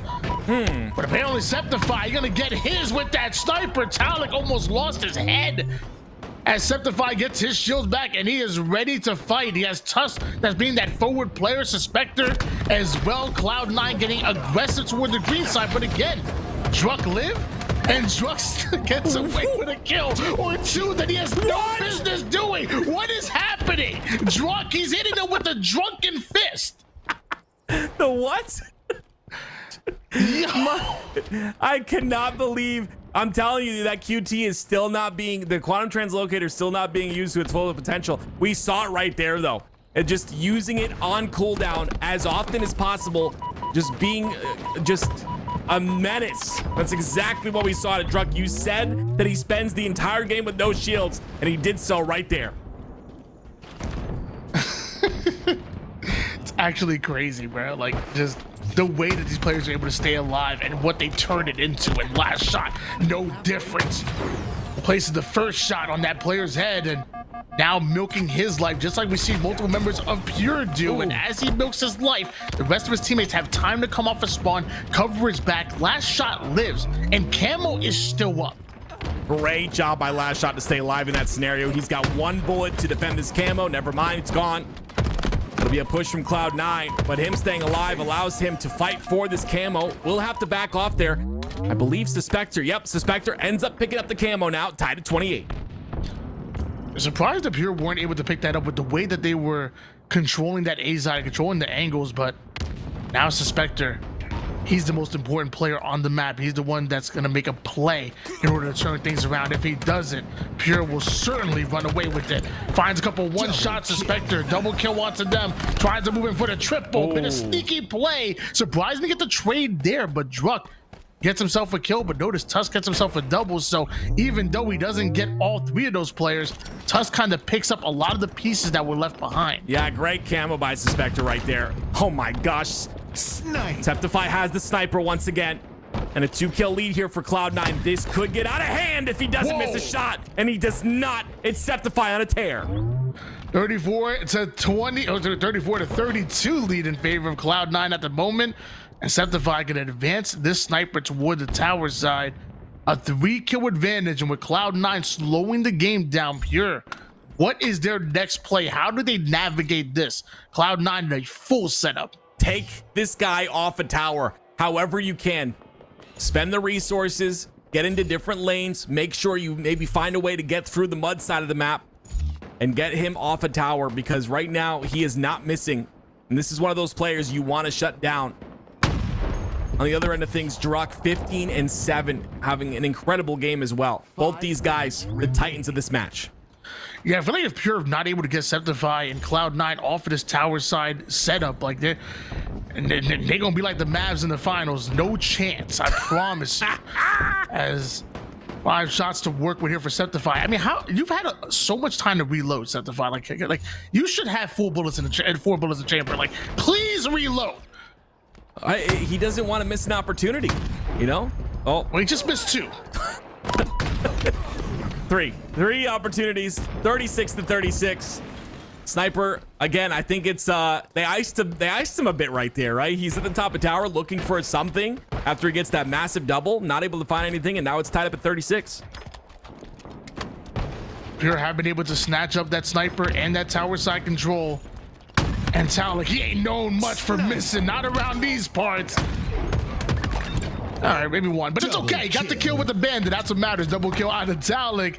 as Pure 1 kill away from tying things up, but 3 down go Pure. Suspector gets himself a back smack out of nowhere. Cloud9 in their end game, 40-38. Yeah, I don't see that route used on the tower very often. A lot of people just jump up to that normal spot, but you can jump up towards the back of the tower side from that same jump up. And he uses that to get the back smack, and Cloud9 now with the 6-kill lead, Pure on their back foot. Yeah, if Cloud9 end up winning this, which right now they have a good chance of doing it, that back smack was huge out of Suspector. And Cloud9, they may just pull it off. They may just be stamping their ticket into the grand finals. Last shot apparently has something to say about that, but back-to-back kills out of Sab and Septify, 2 kills away from grand finals or Cloud9. Just a beautiful job by Cloud9 again. That back smack was huge, but I think one of the biggest turning points in the game was losing that sniper. Druck got that kill, didn't pick up the sniper off the top of sandbags, and Cloud9 went on a tear with it. And that was just one of the snipers. You can see 49-41 now. Cloud9 looking to close it out. Sab did trade out his life with that sniper and a full, practically full sniper. Well, was Septify deciding, you know what, the only way that Pure come back in this game is through the sniper, so he's wasting all of the ammo right now. I think could have burnt it down to maybe like 3 and been okay, but he only needs 1 in order to hit that fadeaway Kobe-like as he ends it. Cloud9 taking down Pure, getting their revenge, and to the grand finals they go. That was 100% just planned, right? Like you would think, yeah, he's burning snipe because he wants to not allow them to take it, but has 1 bullet left, closes out the game with that 1 bullet. Cloud9 dominating series. It went to game 5, but that last game they had control the entire time. And here's the last shot, and bang, right to the head. A last shot. What a story to witness. And mind you, Cloud9 were in this predicament to begin with because of Pure. Pure 3 won them in the winners bracket. I believe the winners bracket semifinals, on their way to making it to the winners finals. Cloud9 had to go down into the lower bracket, fight their way into the elimination finals, then get their revenge on the very team that sent them down there to begin with. In a 3-2 fashion, Cloud9 close it out, go into the grand finals, and now have a shot of winning this tournament. Incredible to see. Really excited to see if Cloud9 can topple Sentinels. It's gonna be tough. It's gonna be tough. Sen have been waiting for a long time though. I think I saw Boo Boo Doo say he was in bed. You know what I mean? There's no blood flow when you're laying down in bed. All right. So I don't know. We'll have to see if it comes back to affect him. But Cloud9 looking good. Sentinels and Cloud9 in the grand finals. What season are we in? You know, like, wow. Talk about rewinding the clock. Sentinels going up against Cloud9. 1 best of 5 could be all it takes, but the way Cloud9 is running, it could be going to a reset. It could be going to 2 game 5s. We've seen it already. We've seen plenty of game 5s. Why don't we send it over to Ali and Garrett? Get us ready for this banger of a grand finals we're about to see. Grand finals, we are here. Sentinels versus Cloud9. I think all of our predictions are wrong now, right? Just about, yeah. right? Like, I don't think anyone. I don't think many had Sentinels and Cloud9 being the top 2 teams, but that's what happens when you win the Slayers, right? Cloud9 did a fantastic job at winning the Slayers in this series. Remember the 50-49. Pure had overshield, had what they needed to get the job done, but Cloud9 was able to steal that one away. And then when you look at that 50-41, who else but Septify to step up? I really feel like Septify is a player that is really slept on for his Slayer performances. When we look at Slayer in particular, he is by far and away the best player on his team at Slayer. Oftentimes he sits around that 0.91 to like 9.5 KD on every other game type. When you put him on Slayer, then he's getting a 1.2 to a 1.4 for his team during these LAN events. It's incredible to watch how he just transforms into a phenom whenever he's on that game type. Incredible effort there from Pure also, who have had an incredible tournament. And honestly, here I feel like this matchup was just a very even matchup. These two tied up in London. I mean, it's almost Pure is almost Proton Gaming, and they were tied top 8 with Cloud9. So this was going to be a close game either way. And a player that I would love to highlight also is it's the last shot. He was playing incredible, especially during that Forbidden CTF. I mean, I believe he got like 2, almost maybe 3 triple kills there in a row to get this incredible. You guys were Forbidden flag run haters, maybe showing you guys how to play that map, you know? Yeah, it was interesting how the game completely transformed as soon as he stepped up to the plate and started hitting some big shots in that game. Cloud9 literally just could not recover. It was 3 flag runs within a couple of minutes for Pure to force the game 5. But I think it has to be said, it's a great job by Cloud9 to put that behind them and to come out and just control a Slayer game throughout. Basically the entire game, right? It was back and forth until the end, and then they just found that separation, largely due to the man on your screen right there, Septify, ending with a fantastic stat line, double positive throughout that game, and got that final shot with that sniper to get 18 kills and just 8 deaths for his team. That's a performance that you need out of your players in a game 5, right? To step up to the plate. On the other side, over on the other team, Cherish had a great tournament, but that game 5 performance that's gonna hurt, right? That's gonna be a learning experience that he's gonna have to bounce back from. How did you feel like Shares was fitting in through with Pure? I feel like they looked great with Cherished.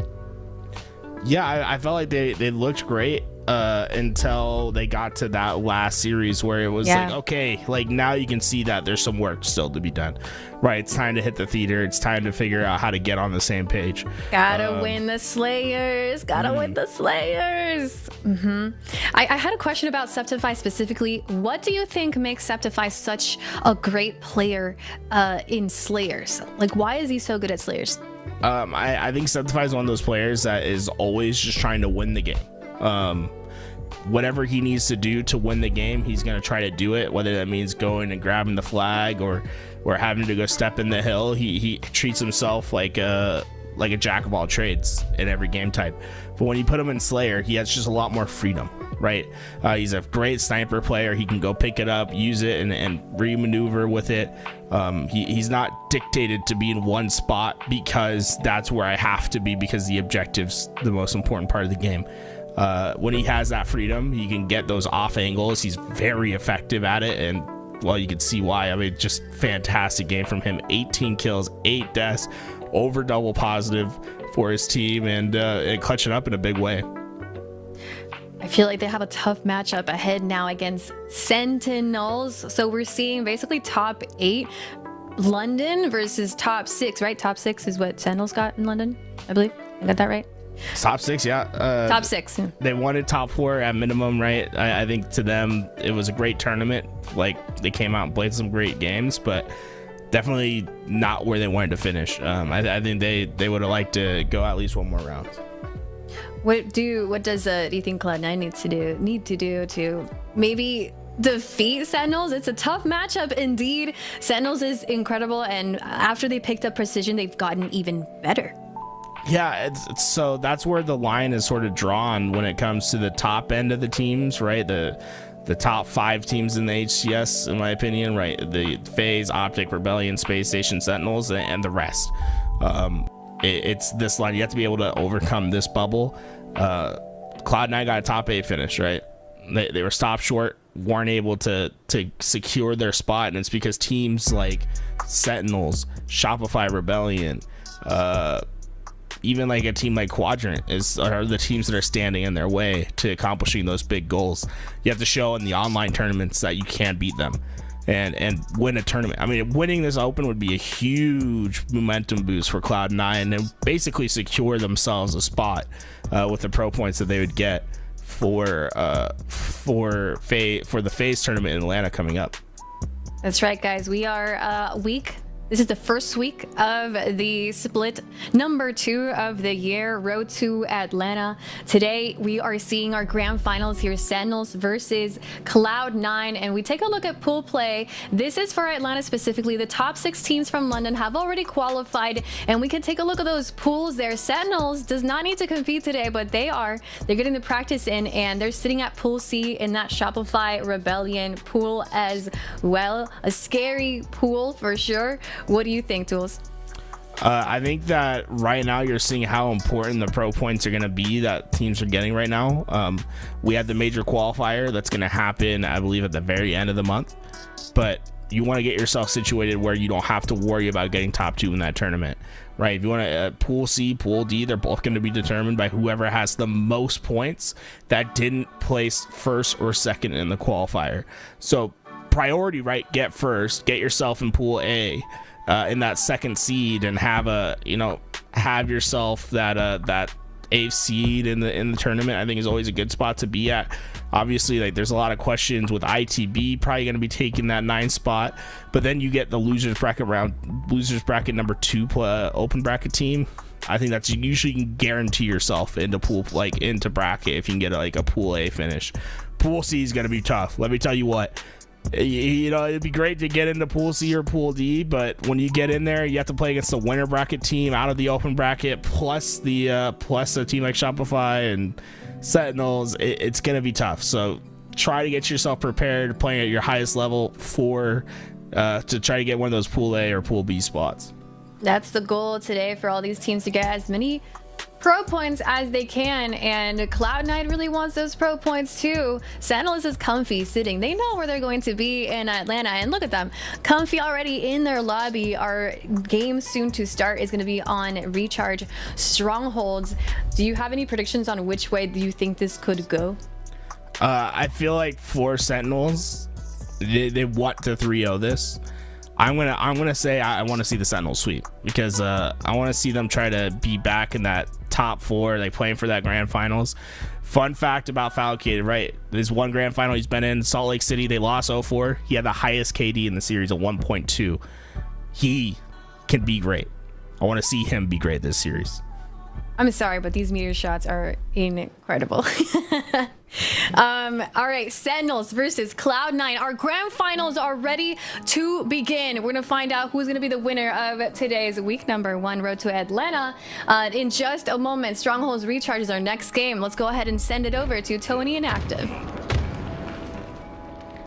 Another grand finals on our hands, another time that I promise we won't be disappointed. It's been amazing being able to catch another grand finals with one of my duos active, one of my favorites. Stop looking at me with them baby blues, okay? You made me feel some type of way. Don't be looking at me like that. Look at that. You're looking good. You're looking good, and so are Sentinels and Cloud9. Obviously, Sentinels earning their way into the grand finals through the winner's side, having the advantage of only having to win one best of 5 series, while Cloud9, they have grown. They have gained experience points. They have been looking excellent through the lower bracket themselves, and really seem to come into this grand finals prepared to pull off an upset.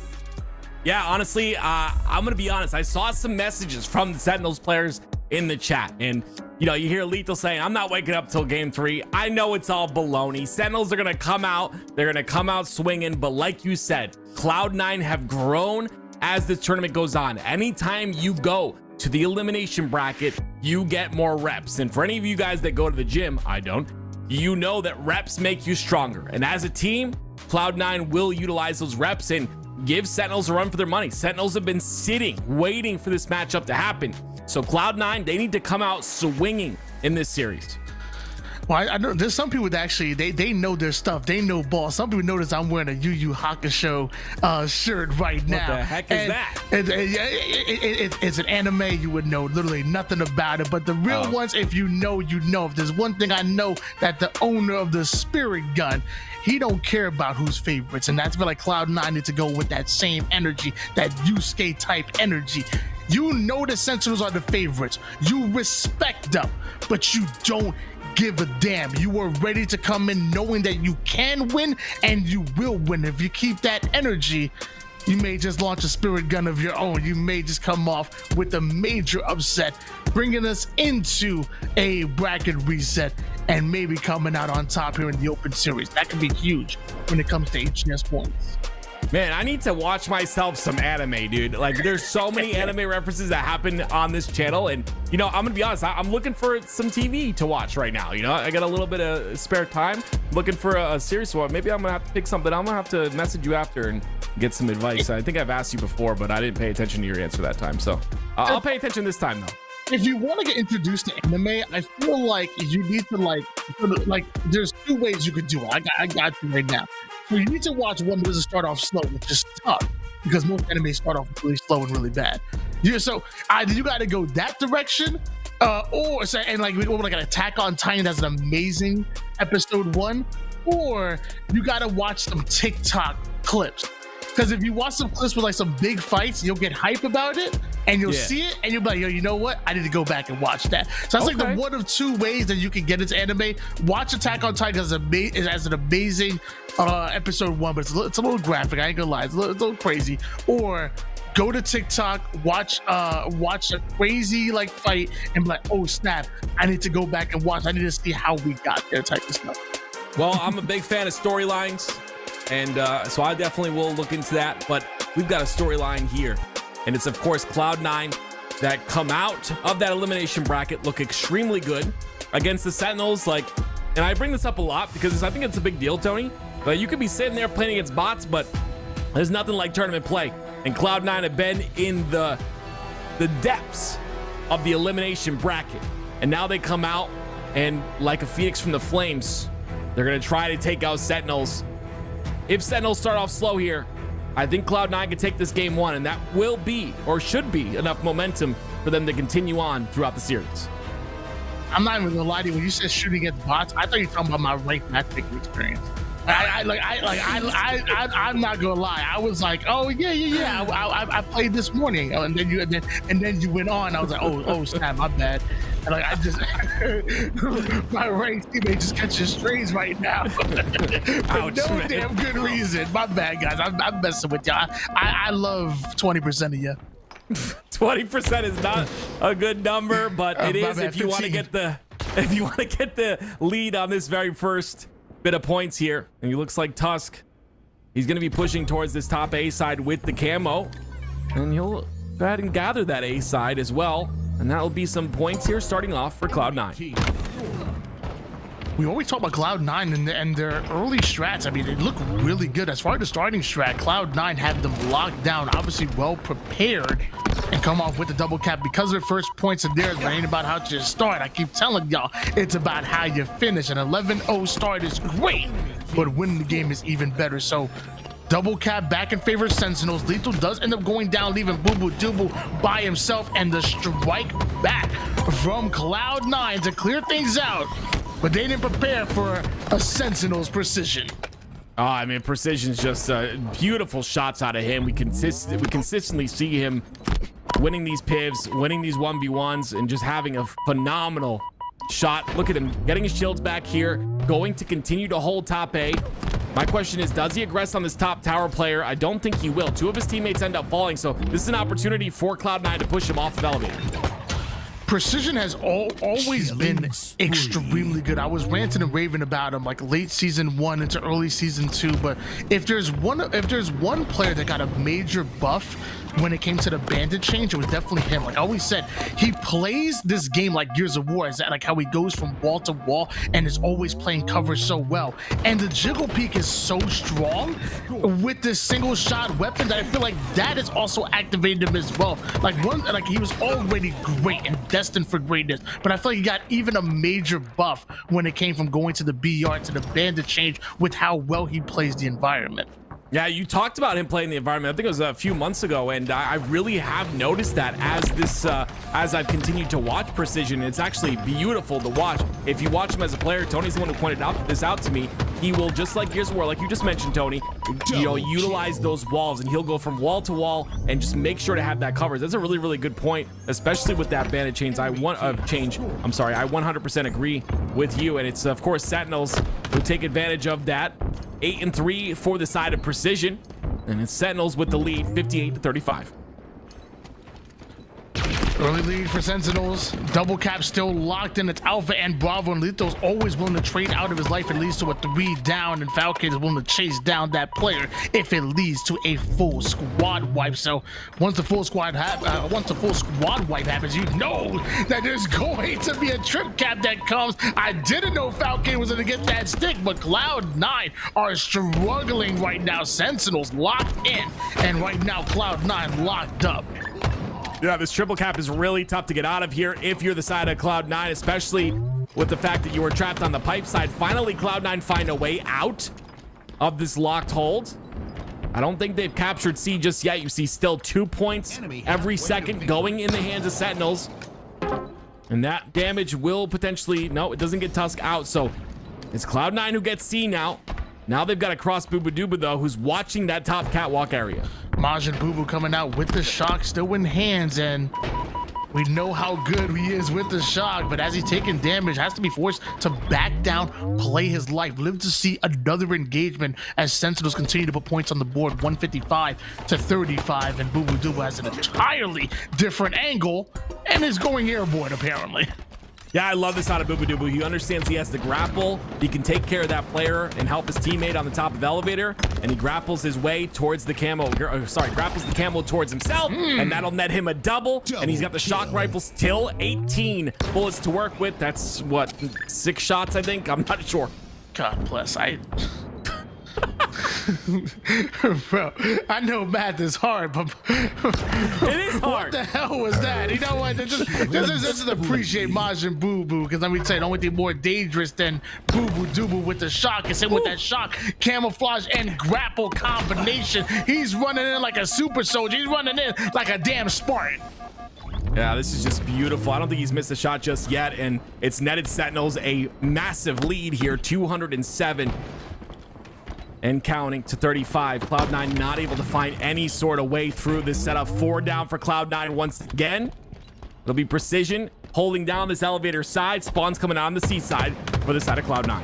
223-35 lead, a dominant performance coming out of Sentinels, who have been iced out, waiting for this lower bracket, which took a little extra long today. You know, a little bit of milk never hurt nobody. We all know, what is it? Oreos is Milk's favorite cookie. Well, Halo so is good. Milk's favorite game, and even though they were iced out, Precision and Sentinels, it don't matter. They picked up exactly where they left off. A triple kill out of Precision and a game win out of Sentinels. Why you gotta talk about Oreos, man? You like, jeez, I'm trying to stay away from those things, man. There it is. Sentinels, like you said, continuing on the dominance, starting off this series 1-0, and gotta love to see that. You know, you'd expect you know, you're sitting and you're not playing in the tournament, you're sitting in the grand finals, that you start off a little bit cold, I would say, but no, Sentinels come out on fire, swinging. And Cloud9 not able to find any sort of an answer. But now we hop over to Slayer, Tony. Cloud9, we've talked about them in Slayers. I think I would say their ratio in Slayers this tournament, or today, I would say, has been really good. Will that continue versus Sentinels, though, is my question. Yeah, I really like Cloud9 when it comes to Slayers, and good God, 19-5, 15.0 KD out of Precision. You, my friend, are absolutely something else, and you absolutely deserve this roster spot on Sentinels. If anybody was questioning it before, they had definitely have their mouth shut quick. Precision is an animal. And as I was trying to say, I feel like Cloud9 are a great Slayer team. I think the Slayers definitely tend to be their bread and butter. However, if there's one team that's going to be really tough for them to go after, is a team like Sentinels, because I feel like Cloud9 are going to capitalize on you making mistakes, going to put you in a position where they have the lead and they're the ultimate front runners. You get aggressive, they'll be defensive until they get that one kill, and then they'll be aggressive right back at you. The problem is that Sentinels don't make the same mistakes that most teams do. So although I really do love Cloud9 and the Slayers, Sentinels might be a hard counter to what makes Cloud9 so good as Slayers. Yeah, especially if Precision's playing like he did last game. I'm even gonna go as far as to say, when Gears of War 6 comes out, Precision goes pro in 2 games at the same time. I mean, this guy's disgusting. I heard he's so pretty good at COD too, you know. Oh, man. Just go for all of it. Just go for all the games. But it's Tusk. Tusk has had a great tournament thus far, I would say. A great day of Halo for Tusk. We'll see if he can make anything happen here at the top of tower. But Tony, really well said. I agree with you. I think there's one test for the side of Cloud9 in terms of that Slayer. It's going to be Sentinels. As you can see, Cloud9 go 2 down. Precision, new man from Sentinels, but the same game just put Slays on the board. It's very simple, and maybe gets a little simpler if you give him the S7 sniper, because let me tell you, this young man will hit shots. And suspected a former member of Sentinels finds that out the hard way. And oh my gosh, that was so quick with the flick. And it comes right back at him. That's a triple kill out of Precision, precisely dissecting the offense of Cloud9. Okay, please don't go to Gears of War. Just stay here. We love you. You're insane. 6-1 to start this game off. 11-7 here. As Sentinels now push, they smell blood in the water and aggressively going to be pushing Cloud9 once again. It's the Spectre who's the first one to fall. And all of Sentinels is just in the face of Cloud9 right now. Look how much damage they're able to do, picking them apart one by one. 3 down go Cloud9, and Sentinel just about doubling the scoreline of the opposition. Put that AR away, my friend. You too precise with the bandit. Shots on the Suspector, waits for the close range quarters combat. Suspector ends up being taken down, and there it is, 18-9. You've officially doubled the scoreline of the opposition, and now Cloud9 really find himself in scramble mode. They need to scramble and find some way to slow down Sentinels, because they are controlling the base. Yeah, we see Tusk having a little bit of a rough start to the game, but that only means good things for Cloud9, right? If he can pick it up, if they can maybe get this camo, which they're perfectly set up for on that A side of the map, then it could be a little bit of a different story. 3 seconds for that camo. Falcated, I love the idea of him playing his life here. He's in a great position to stop the flank towards the bottom tunnels through that pillar side. And he's going to be able to potentially guarantee Sentinels that camouflage. I think it was sad with like QT like out of that position, and like Falcon looked like bewildered for a second. Like he was like looking around like, where the hell did he go? Dude, lost for a second. Eventually he's like, I see what happened. Got right back in the game, and now Precision just spans 12-2. Like he's legitimately putting up like create a player 99 type of numbers right now, bro. Like Precision is playing the way the Mavs need Luka to play, and it's just not gonna happen. Oh man, love the Celtics. I haven't watched basketball in a while, but they're dominating. 26-15. We'll see if Precision can continue on this run here. Only died twice in this game. This will be really good for Sentinels to go up 2-0 in the series. Tusk puts his first kill on the board. Precision immediately deleting Septify. Wait a minute, looking for more here. Precision not missing the shot. The repulse does not come out in time, so he ends up falling. We saw, I was actually kind of watching the way that Precision moves and the way that he flicks with that sniper. A lot of players like flick better to one side than the other, but we noticed now twice now, Precision with the no scopes, like whether it's flicking left or flicking right, like he has like a nasty flick that just kind of locks on to the enemy. It's crazy the way that he hits shots like that, whether it's left, right. It doesn't matter. Like he's just that damn good. 13-4 right now. He is. As we switch gears towards Septify, his Slayer game has always been great, even going back to the Fnatic days. And Tusk, who has been maybe struggling a bit in the early game, now has a sniper, now has a way of clawing his way back in. Yeah, if there's one way that Cloud9 get back into this game, it's this guy on your screen right here. He's got to hit some shots, right? Some big shots. 3 bullets left to work with in the snipe. Camo coming up very shortly here in 25 seconds. The snipe is in his hands. He's got the ability to make something happen, to open up a lane for his team. That's going to be the one to do it. He's got a lot more opposition, though, behind him, in front of him, on the side of him, everywhere. It's Sentinels that'll get another camo potentially here.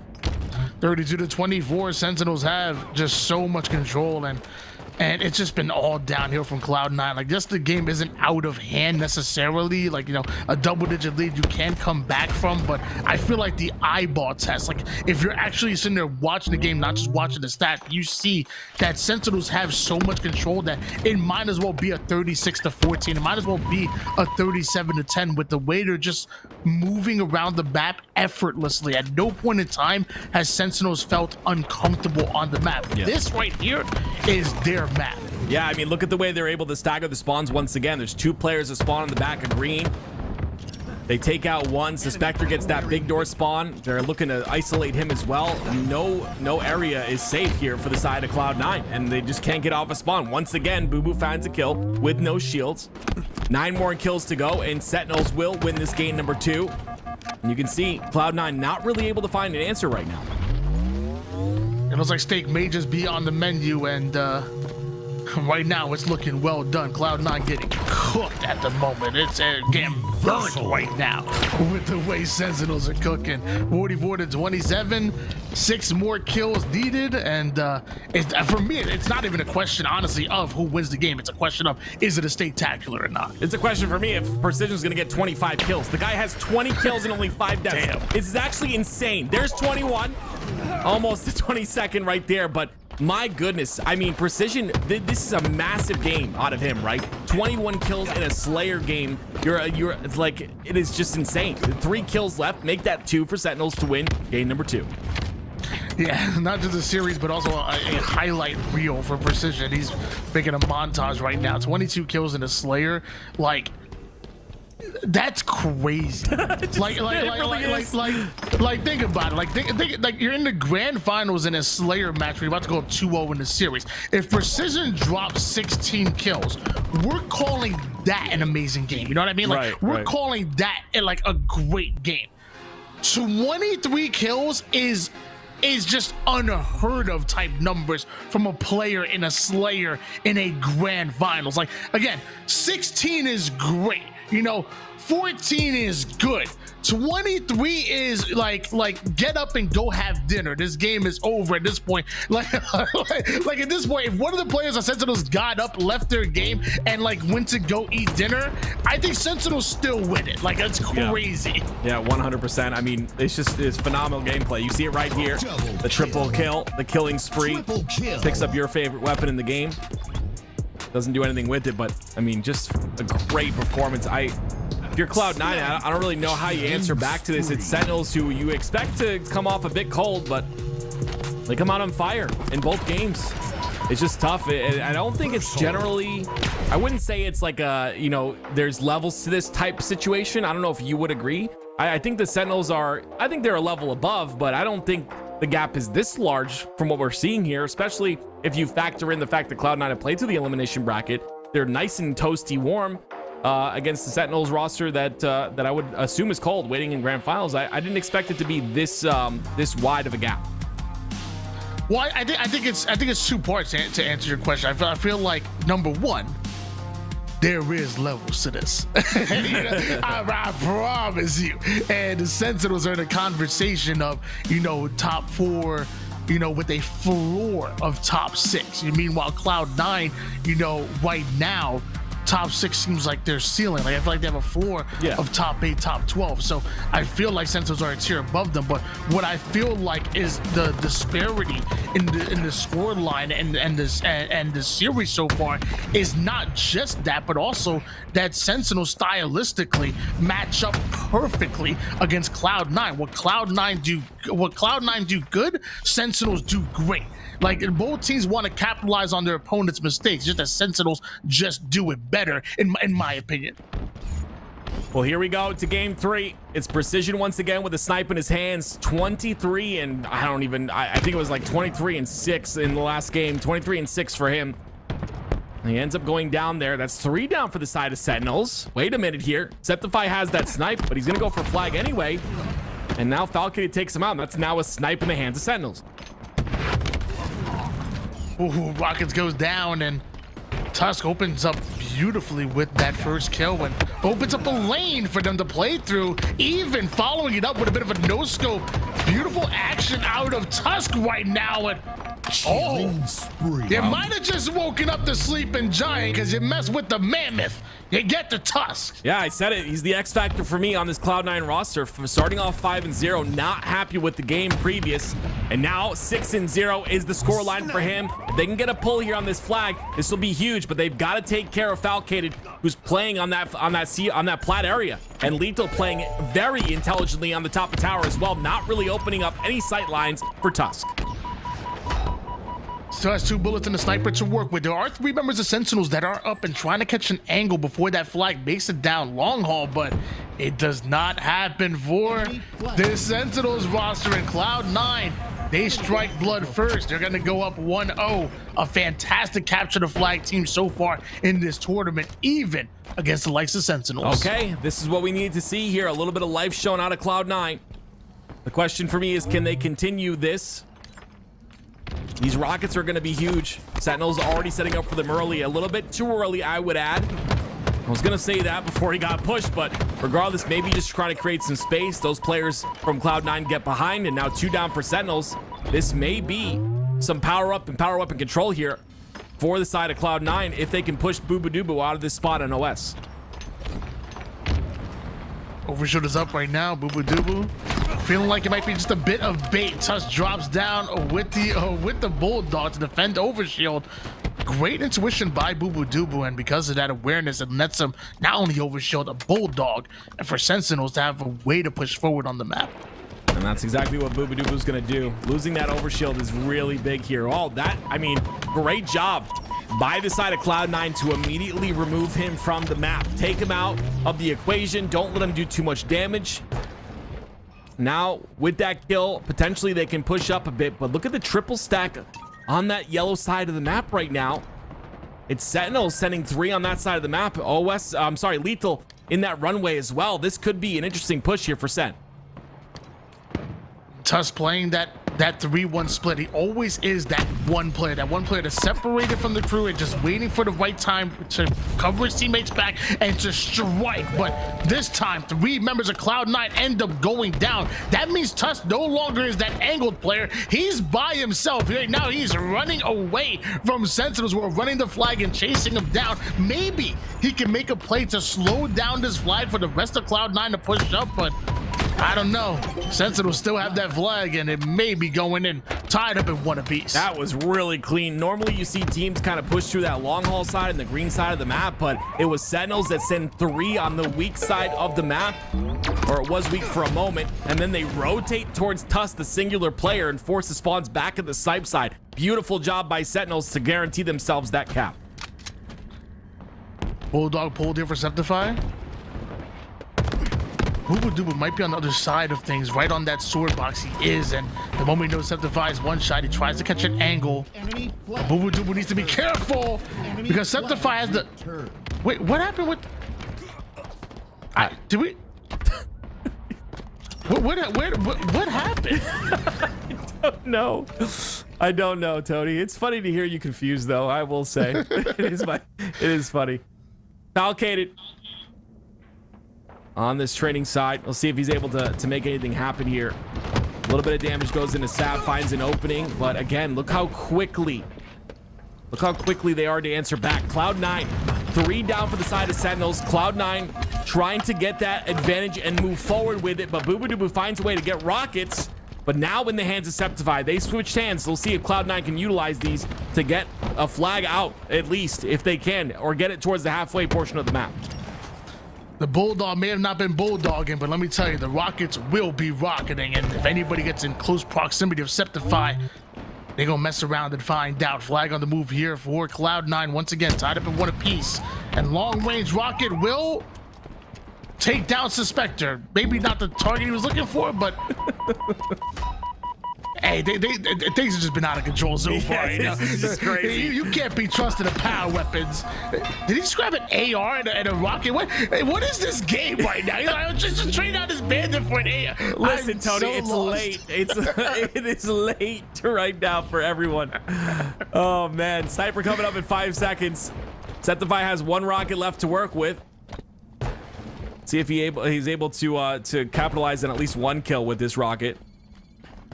2 down for the side of Cloud9, though. This is an opportunity for Sentinels to push on in and maybe get a return here. Oh, also the kill ends up going through, and Precision playing very sneaky beaky. Hopefully just a sneaky play by him.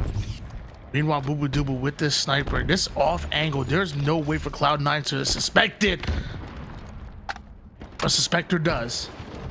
And now he has to catch a little bit of a new one. He wants to get a surprise headshot kill without taking any damage. And once that happens, it's a 4v3 and Sentinels are going to fly. But it starts off with one easy headshot from Bubudubu. Yeah, it's going to be on the Tusk here. Ooh, nice little slide through. Cleanly gets that touch on the flag. It was halfway through to returning. Sab showcases his positioning with that snipe on the Cloud9 side. A great idea by him. High IQ play to rotate over, but Bubu reads it immediately and takes him out. Goes in for the challenge, no fear whatsoever, no hesitation out of Bubudubu with the counter snipe onto Sab. And Bubudubu keeping Suspector back, former teammates, now enemies here on the virtual battlefield. Waits for his teammate to come up and then gives them the business. 2-1 Sentinels, an overshield in the hands of Bubudubu. Oh man, that was just masterful. Look at him holding it as well. I thought he was gonna hold it a bit longer, but two of his teammates were down, so maybe not the smartest play to hold it too long. Punches it in. Now he's gonna be able to stop this flag, and Acceptify has to be wary of those long haul pushes though. And that OS is gone. Not aware of the player, the push from long haul maybe. Regardless though, Lethal ends up getting a kill there. Gonna trade out another, and they should get this return. If Tusk can't do anything in this situation, it looks like he'll just play his life on this ledge. Definitely edging out the competition right there. And Tusk, once again, when Tusk is at Mauler, he just gets stronger, but apparently so does Falcon, and that sniper double kill was smooth out of him. Been a little bit quiet so far in this series with Precision going off, but now it's his turn to shine. Now Falcon finds an opening here. This could be the end for Cloud9. One kill is all he needs. I don't know if Tusk will be able to see a snipe here. It doesn't matter. He finds the bullet in his face. 2 down for Cloud9. Suspector on that bottom training side, the training pit, a bad place to be. Falcon, it blocks the spawns as well, so all the other spawns coming out on a snipe, and Bubu's got an angle on all of them. Look at the damage he's able to put out. One cap advantage here for Sentinels. And another shotgun in play. This time it's gonna be Bubudubu. Sniper's about to come up. You know Tusk wants it, but there's 2 members of Sentinels that are zoning him out. Slides on his way in there. Swiper, no swiping. Tusk gets out with the sniper. I have no idea how, but 2-1 advantage. No one's still for Sentinels, and Bubudubu changes his attention over toward the players from Cloud9 that are pushing up, infiltrating the base. A huge trade out to take down Sab. Lethal lives just long enough for Acceptify to take him out. It's up to Falcon now to try and even up the odds here. 2 of his teammates are dead. Suspector playing a nice role to try and play his life as long as possible. Precision gets taken out though as well, so now it's another 1v1 that Falcon needs to win, but the pressure's coming from every lane right now. Oh, Lethal saying no. If Lethal says no, Tony, the answer is no. Yeah, if Lethal says that, I agree. Hey, Lethal can tell me right now that the sky is green. Agree 100%. Look, he's doing the sniper AR thing again. Yo, this must be so. Yo, this the new meta right now. There's something that I just don't know about. We saw a rocket AR combo. Now we saw that was an accident because he went back and grabbed his bandit. But yeah, this is new meta right now. Oh, Getting ready. Legion's having fun. He's gonna end up going down though. 2 of his teammates, or 2 teammates, or 2 members, I'm sorry, on the side of Sentinels are dead. Precision though gets a kill, gets another, and that's the odds evened up again as another player goes down in Suspector. So Sentinels doing a great job of holding their side of the map, and 1 minute and 25 seconds left. Cloud9 need to push in. You know, for a while, I remember Precision playing like a super high sensitivity. It was on like 5.88, or what I was like, maybe it might have been like 5.8.5, 8.5, and it looks like maybe not quite as fast, but still a lot faster than the average professional player.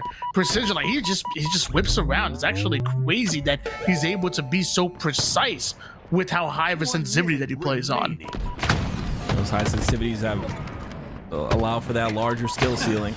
See the flag pulled from the side of Cloud9. There'll be 2 down for Cloud9 now, but I don't think anyone's really in position to pull that flag. If they get the kill on Acceptify, they'll at least get the map, but Bubu finds a way to pull that flag. The spawns come out on the snipe side. This could be the last flag of the game, Tony. With 35 seconds on the clock, even if they don't capture it, I mean, I don't think it matters. I don't know if Cloud9 have enough time, but that one goes in, and a 3-0 for Sentinels, and it was amazing. Cloud9, a wonderful story throughout the lower bracket, knocked down by Pure, going back in and getting their revenge onto Pure in Game 5 and making it to the grand finals. But high hopes for that Cloud9 roster. Sentinels hard countered them. That was a dominant performance. That was a statement being made by Sentinels, and I think that statement is, we're ready for bed. I am ready for bed as well, so I will do the honors and we'll throw it to the desk. Alec and Tools, what do you guys think as we actually, do you want to say goodbye, Tony? I wasn't going to let you say bye, but you already robbed me of the opportunity of saying bye to our amazing, beautiful, intelligent chat. You just I wanted made to tell fun of them them that, earlier. but you've already robbed me of the opportunity. So go ahead and send it to the two haters on the desk, because they've been throwing shots at your boy all day. Let me tell you something. I tell you something right now. Tell me. I'm so happy that Alien Tools are getting a full diet, because they woken up and had a large bowl of Haterade with their orange juice this morning. I'm so happy that y'all are eating healthy. Good God. Haterade in a bowl, Tony? What? No, Hateros. A large bowl of Haterade. Let me tell you, I'm happy that they're getting all the vitamins and nutrients that they need on a daily basis. Well, from me and Tony, thank you guys so much for watching. Again, we'll have all the open series here on LVT. Let's send it over to Taliak and Tools. Hater, huh? Haters for saying the truth, Tools. They just didn't hear what I heard in the green room. They just don't know. They just don't know that I have witnesses. I know that he switched his predictions. I know it. Speaking of predictions, did you predict this grand finals going over to Sentinels? Yeah, a little 3-0. I feel like that's about what I expected. I'll say, a little B dot in the chat saying not like us, boo boo doo boo, making it loud after the win. I think the Sentinels team feels very, very confident in their position in the HCS, and Precision is unbelievable. I mean, the guy just took over a series start to finish. That might be one of the best grand finals performances you'll see in these open series. The guy was just unbelievable. He just seems to be getting better, and I feel like he's just growing here with the Sentinel squad. And I believe it was it Tony earlier that was also saying that some of his playstyle is also kind of feeding off into the rest of the squad too. Like their movement seems a little different. Something I wanted to also mention is Precision's movement, and the way he just moves is so unique to him. I feel like he's one of those players that when you watch him, you're watching Precision. He's definitely getting his own style, and there's so much more space and room for him to get even better. That game 2 was incredible. He had a 23 kill 6 death game right there on that game 2. He's definitely going to be one of the, he's just getting started right now here with Sentinels, and I can't wait to see what he's going to do this year. I think Precision's quickly making himself one of the best players in the HCS. He's got that X factor that I think Sentinels needed. I'm glad that Sentinels went out and found someone new to add to the roster. Right? What happens so often when teams make changes is they just go back to the well. They cycle through the same 5 or 6 players that all just kind of switch hands and go to different rosters.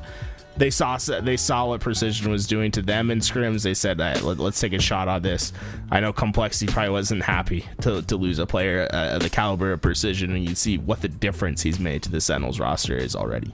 Yeah, I think this is natural growth for him to be on a squad like this, and I'm just so excited to see Sentinels shining here on this grand finals. And I feel like there's confidence coming from the squad right now, and confidence coming from Precision, and I hope that carries over to Atlanta as well.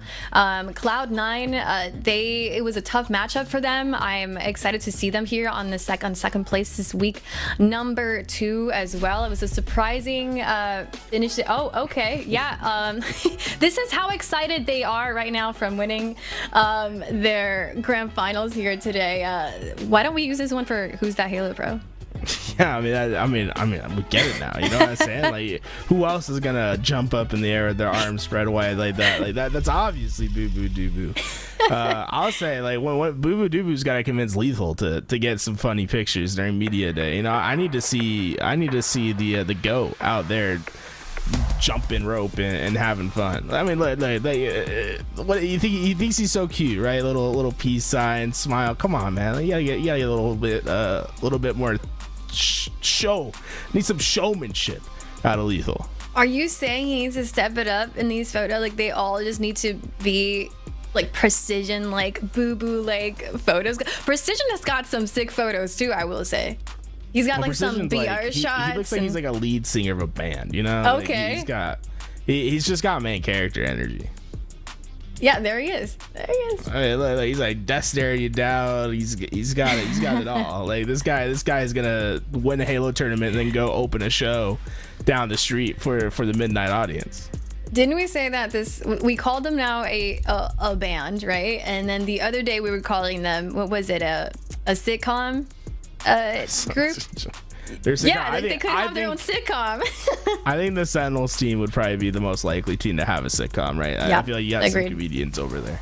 Agreed. Sentinels wins the grand finals here against Cloud9. They came in, they didn't have to play. They already qualified for that top 6. Atlanta, they already know where they're going to be in pools.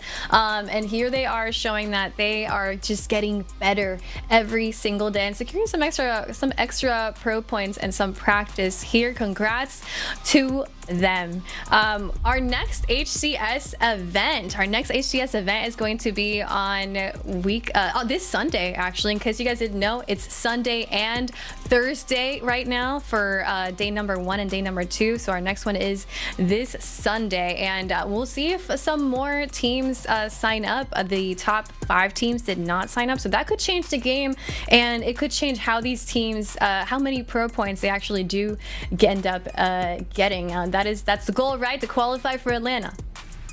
Yeah, qualify for Atlanta is the big thing for all these teams today. Big performance for Cloud9, right? Having playing as well as they did, gain that top 2 finish. Reversal Perfy, I think another team that probably is like regretting that game 5, right? I felt like they're one of those teams that need to get as many pro points as possible. They unfortunately fell a bit short. This time around, I'll have to try again next week. But next week, like you said, I think a lot more top 6 teams can perform. But we also have some incredible events coming up, even like earlier than the next HCS event, right? Yeah, that's this Saturday, the Coalescent Combat Tournament by Complexity and Women of Halo. It's going to be such a cool and such a fun event. 3 members, each team is composed by 3 members of the Women of Halo community, and they got to choose 1 pro player for their team. There's going to be 12 teams in total competing this Saturday. It's going to be so much fun, and I hope you guys get to watch the event. It's going to be here on LVT Halo and the Complexity Halo stream as well. It's going to be an incredible day. I hope you guys tune in for this Saturday. Write it down, Saturday. And then Sunday immediately after, it's going to be day 1 of week number 2 of the HCS Open series. I can't wait for some more Halo. Any last thoughts before we head out, Tools? No, I think it was a fantastic day today. Sentinels looks really great. See y'all on Saturday. I think the Saturday tournament's going to be really fun. It's the best players in the Women of Halo program. They're gonna be fantastic. A lot of great talent that'll be displayed, teaming them all alongside a pro player. I think it's gonna be a lot of fun and a lot of close games. Tune in, please. It'll be a blast. I think it's not just going to be fun, it's going to be incredibly competitive. These teams are so stacked. Go to the Women of Halo Twitter and see what they already announced all of the teams. They all have their names, they already picked their pro player. They're stacked. It's going to be incredibly intense, fun Halo this Saturday. I hope you guys catch it, and I'll see you guys also on Sunday. Thank you so much from my side for hanging out here with us the entire day on this incredible HCS week number 1 road to Atlanta. It's been incredible Halo that we watched today. It's been so much fun. All these game 5s have been exactly what we wanted. We just want more Halo. I'll see you guys on Saturday, and in the meantime, go check out the rest of these highlights of today's stream. See you guys next time. Bye, guys.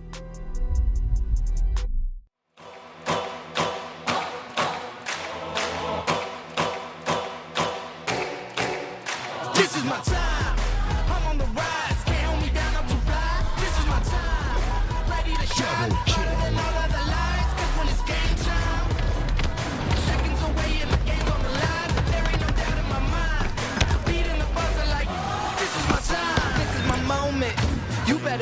I'm on it. Ready and set, I'ma own it. Blast it to 10, then keep going. There ain't no coasting, I never settle, don't play. Putting the kettle to flame. I go 100 all day. Foot on the pedal, no brakes. 10, 9, paid on my dues, waited in line. 8, 7. Now it's my time that I take mine. 6, 5. King of the jungle, heart of a lion. 4, 3, 2, 1. Watch out, here I come. This is my time. I'm on the rise, can't hold me down, I'm too fly. This is my time. Ready to shine, harder than all of the lies. When it's game time. Seconds away and the game's on the line. There ain't no doubt in my mind. Beating the buzzer like, this is my time. This is my time. This is my shot. Clock goes tick-tock. Haters wish that I slip. No, I don't miss. MJ all hits. Watch me pop off, I'm the king now. Moonwalk to the ring now.